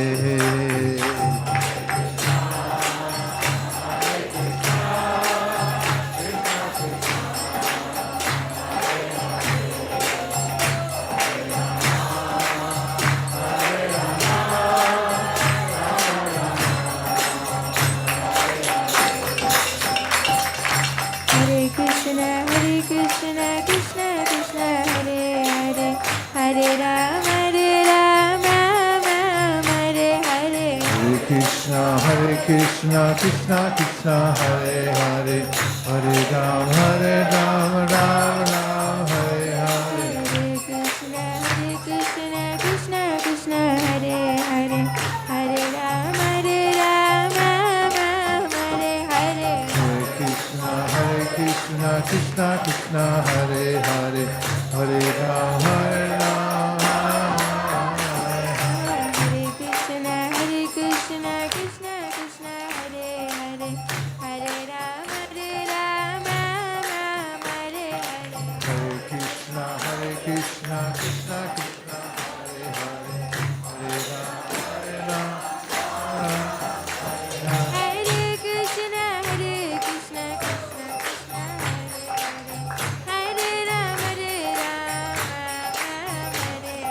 Hare Krishna, Krishna Hare Rama, Hare Krishna, Krishna Krishna, Hare Hare, Hare Rama, Rama Hare Hare. Hare Krishna, Krishna Hare Hare, Hare Rama, Hare Hare. Hare Krishna, Krishna Hare Hare, Hare Rama, Rama Hare Hare. Hare Krishna, Krishna Hare Hare, Hare Rama, Hare Hare. Hare Krishna, Krishna Krishna, Hare Hare, Hare Rama, Rama Rama, Hare Krishna, Krishna Krishna, Hare Hare, Hare Rama, Rama Hare Hare.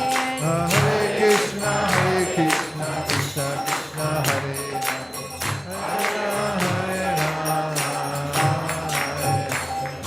Krishna, Hare Krishna.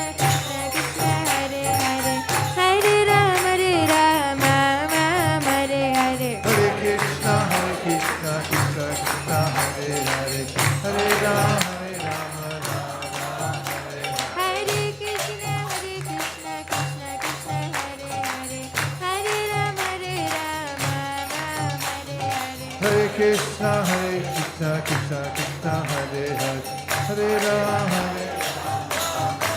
Hare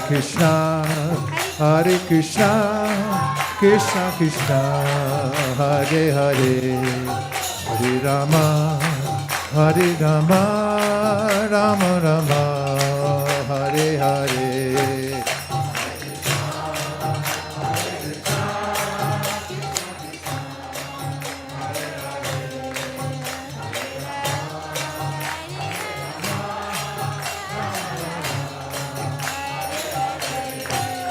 Hare Krishna,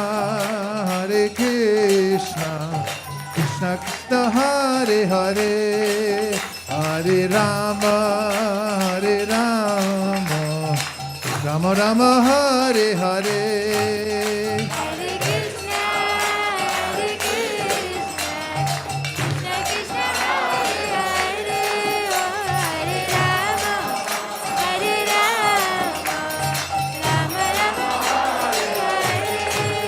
Hare Krishna, Krishna Krishna, Hare Hare, Hare Rama, Rama Rama, Hare Hare.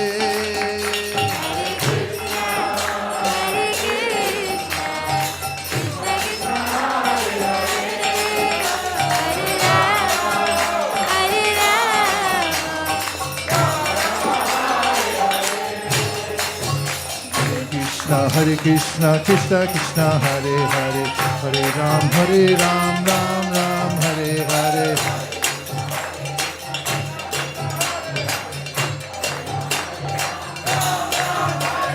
Hare Krishna, Krishna Krishna, Hare Hare, Hare Ram, Ram Ram, Hare Hare.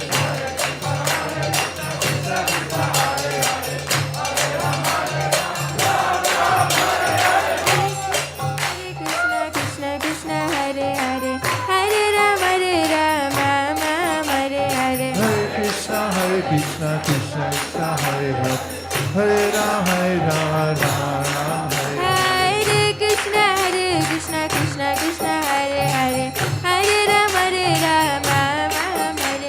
Hare Krishna, Krishna Krishna, Hare Hare, Ram, Hare Krishna, Krishna Krishna, Hare Hare, Hare Ram, Hare Hare. Krishna, Krishna Krishna, Hare Hare, Hare Ram, Hare Krishna, Krishna Krishna, Hare Hare, Hare Rama, Rama Rama, Hare Hare.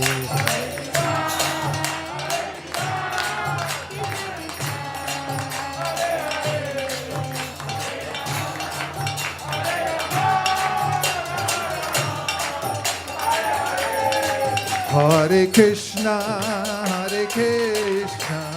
Krishna Krishna, Hare Hare, Hare Rama, Rama Rama, Hare Hare.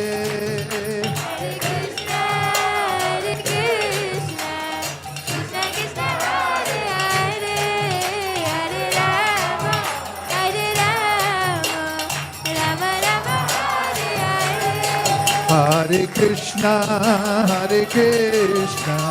Krishna Krishna, Hare Hare, Hare Rama, Rama Rama Hare Hare. Krishna Krishna Hare Hare, Hare Rama, Hare Rama, Hare Krishna, Krishna Krishna Hare Hare, Hare Rama, Hare Rama, Rama Rama Hare Hare. Hare Krishna, Krishna Krishna Hare Hare, Hare Rama, Rama Rama Hare Hare. Hare Krishna, Krishna Krishna Hare Hare, Hare Rama, Rama Rama Hare Hare.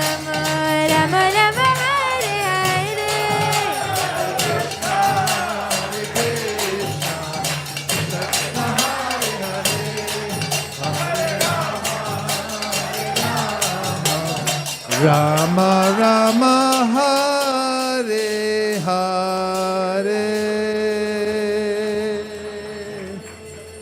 Hare,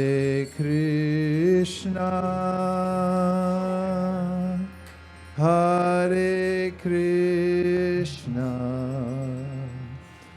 Krishna Krishna, Hare Hare, Hare Rama,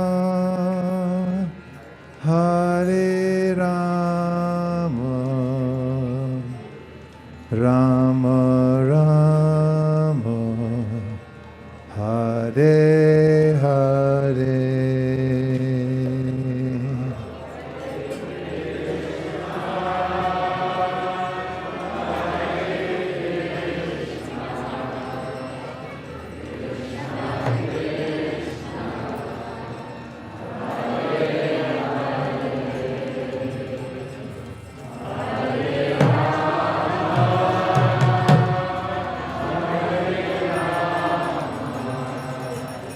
Rama Rama, Hare Hare.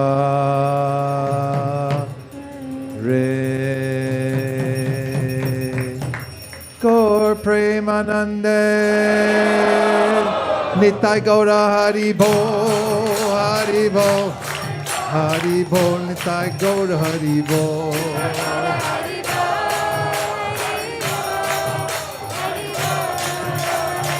Nitai Gaura Haribo, Haribo, Haribo, Nitai Gaura Haribo.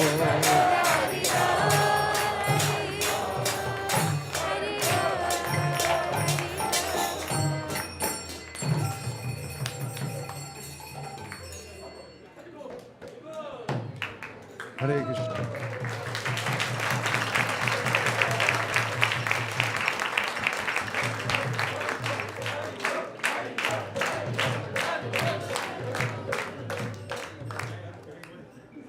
We could sit down just for a minute. And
Hare Krishna.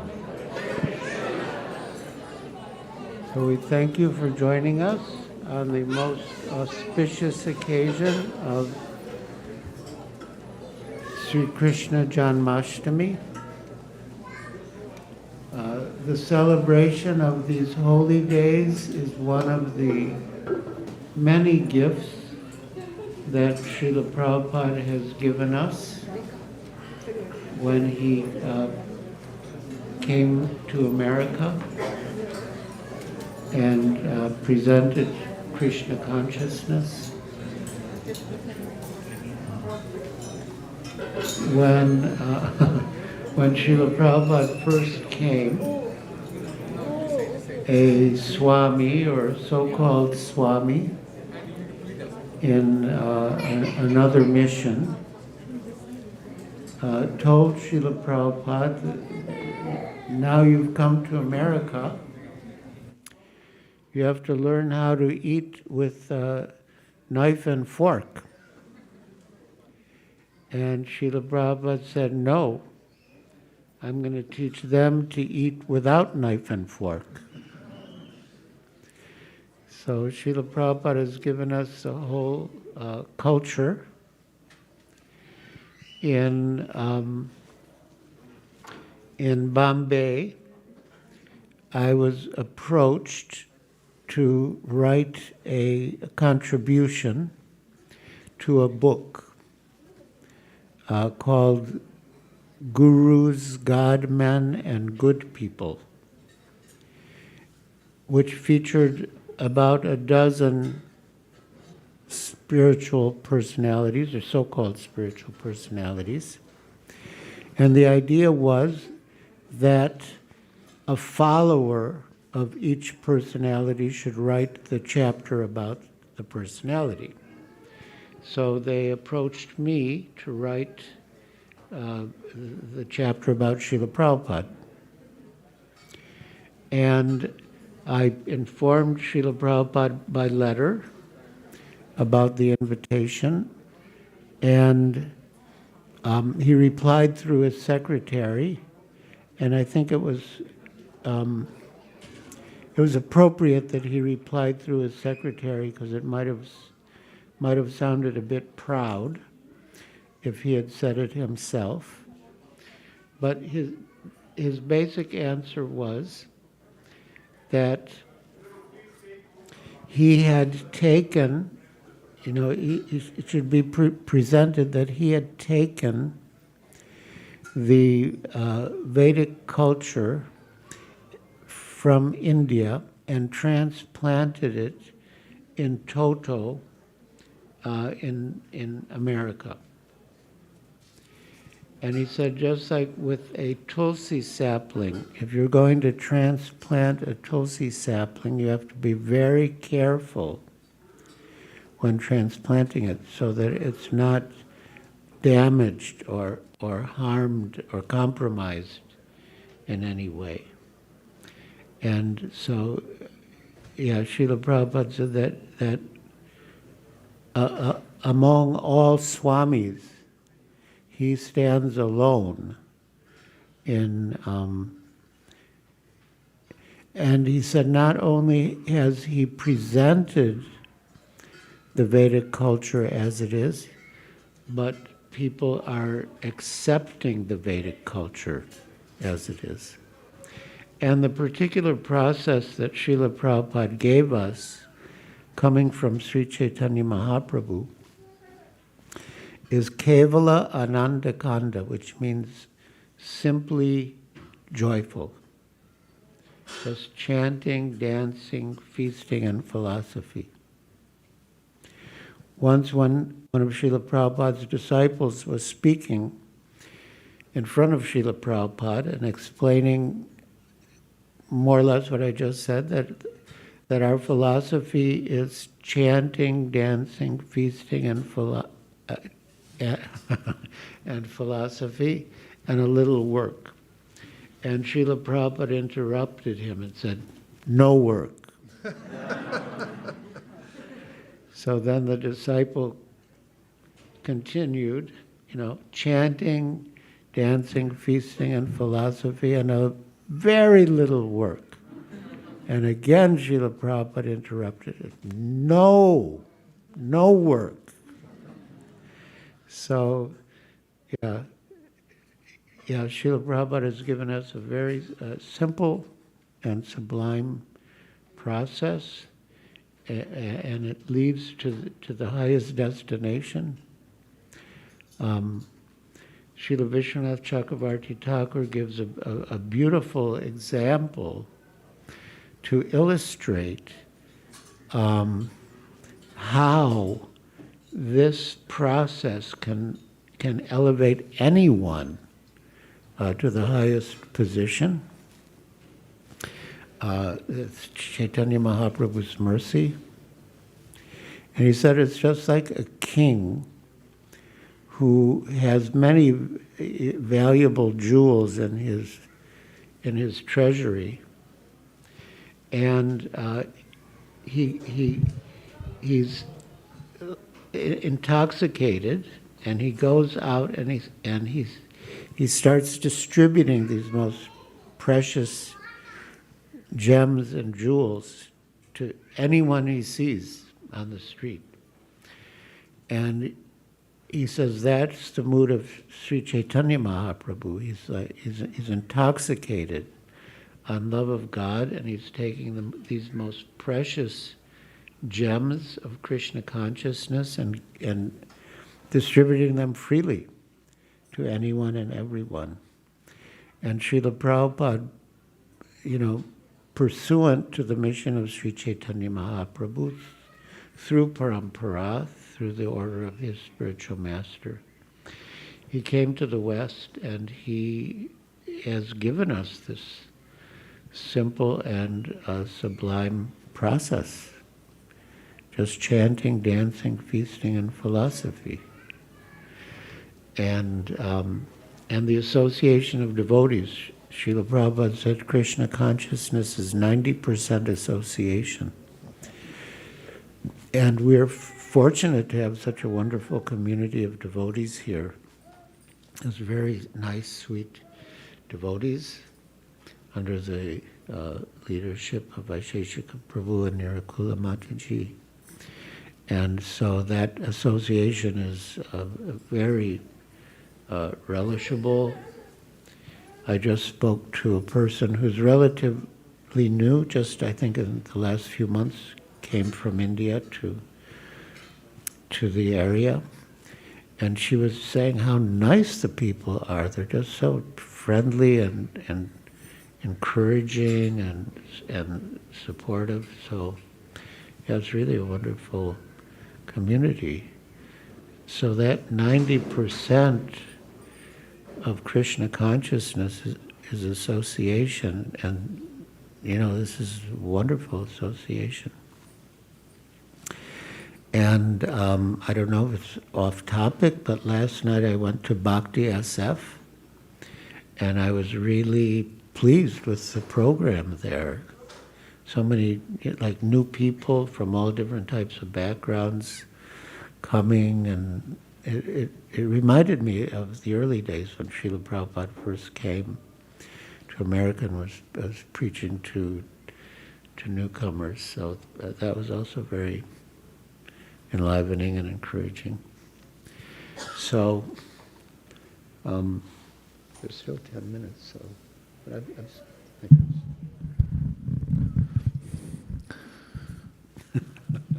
it's Hare been Krishna. Hare Krishna.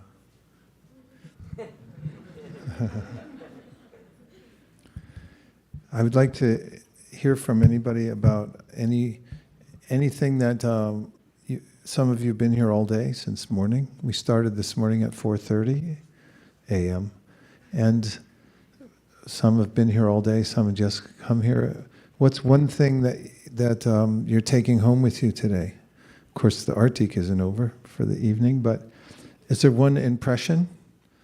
You don't have to give a encyclopedic explanation, but just a thought or impression that you're taking away from the festival today.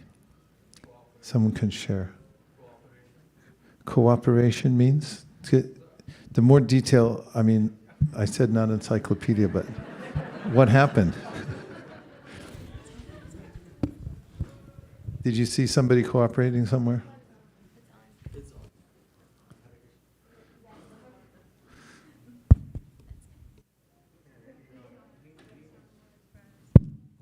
Hare Krishna Maharaj.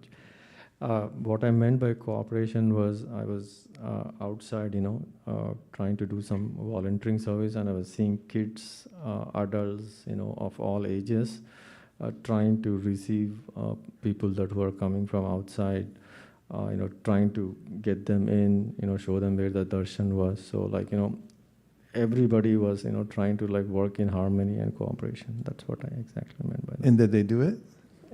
Yeah, what's that, Maharaj? Okay, you said they were trying. I just wondered if they did. No, they were,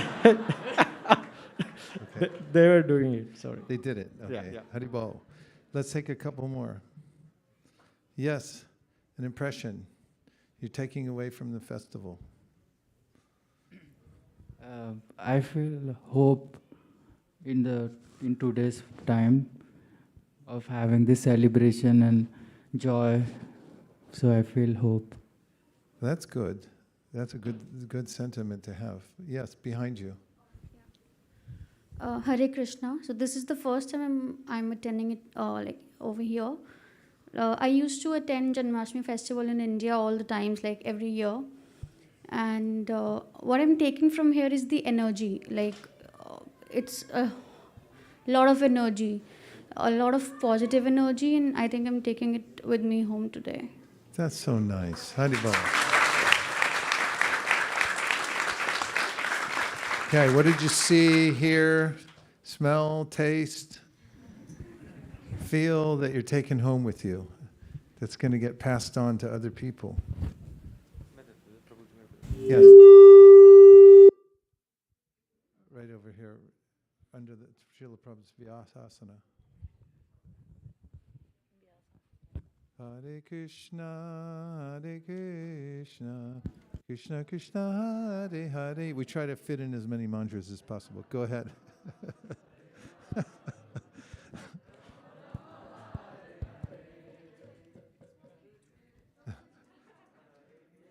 Krishna, Krishna, Hare Hare.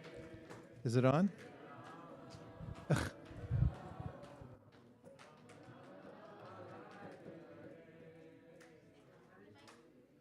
We need our tech team here.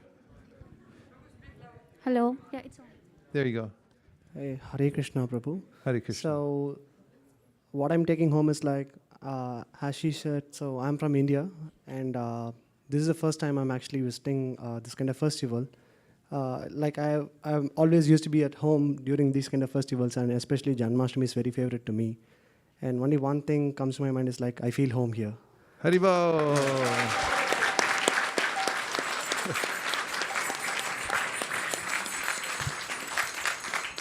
That's so touching, because just this morning when we gathered here at 4:30, we had a little conference for about 2 seconds. But we were talking about what our goals were, and one of them was to make you feel at home here. And the fact that you said that at the end of the day just really fills us up.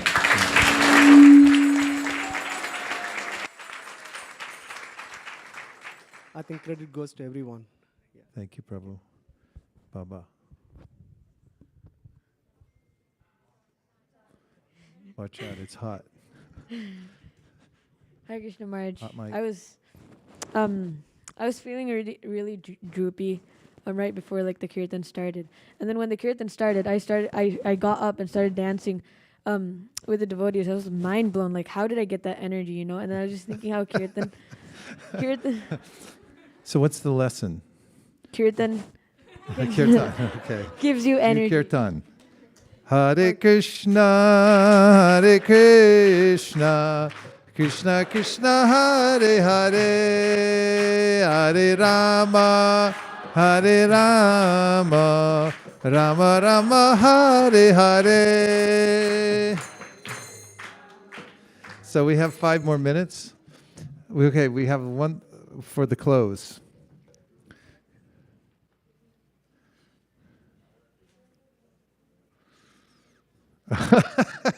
Hare Krishna. Hare. Okay. Hare Krishna. The one thing that I'm taking away today that I've seen over this weekend is selfless service. Devotees from all ages, all backgrounds, they're coming in shoulder to shoulder, doing this service with the one goal of making this event a successful event. So it feels that, we are back. We are back with a bang. So yeah. Haribol. Thank you, Haribol. Okay. Haribol! Yeah, Prabhu. I just, Hare Krishna, just one point. So being here for the last 15, 20 years under your leadership, what I realized is growth from that one storefront where we used to rent the karate studio for the Janmashtami day and kicked out many times, to this place today, which is such a well-oiled machine now over the years. Everybody knows what to do.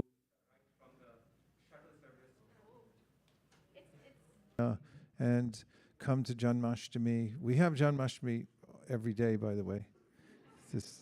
But you can come once a year, or you can come once a week, every Sunday. It's all happening here. But bring others, because when you share what you have, then it grows. That's a mathematical equation that not a lot of people know, except for you. And thank you very much from the bottom of our hearts. We're so, look at us all here together on this special occasion.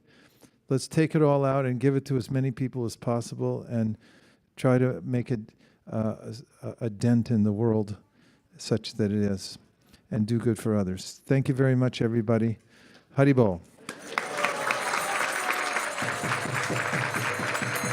Now, we have our last artik of the day, and so it'll require all the things we just mentioned: cooperation, kindness, sharing, because there's a lot of us here.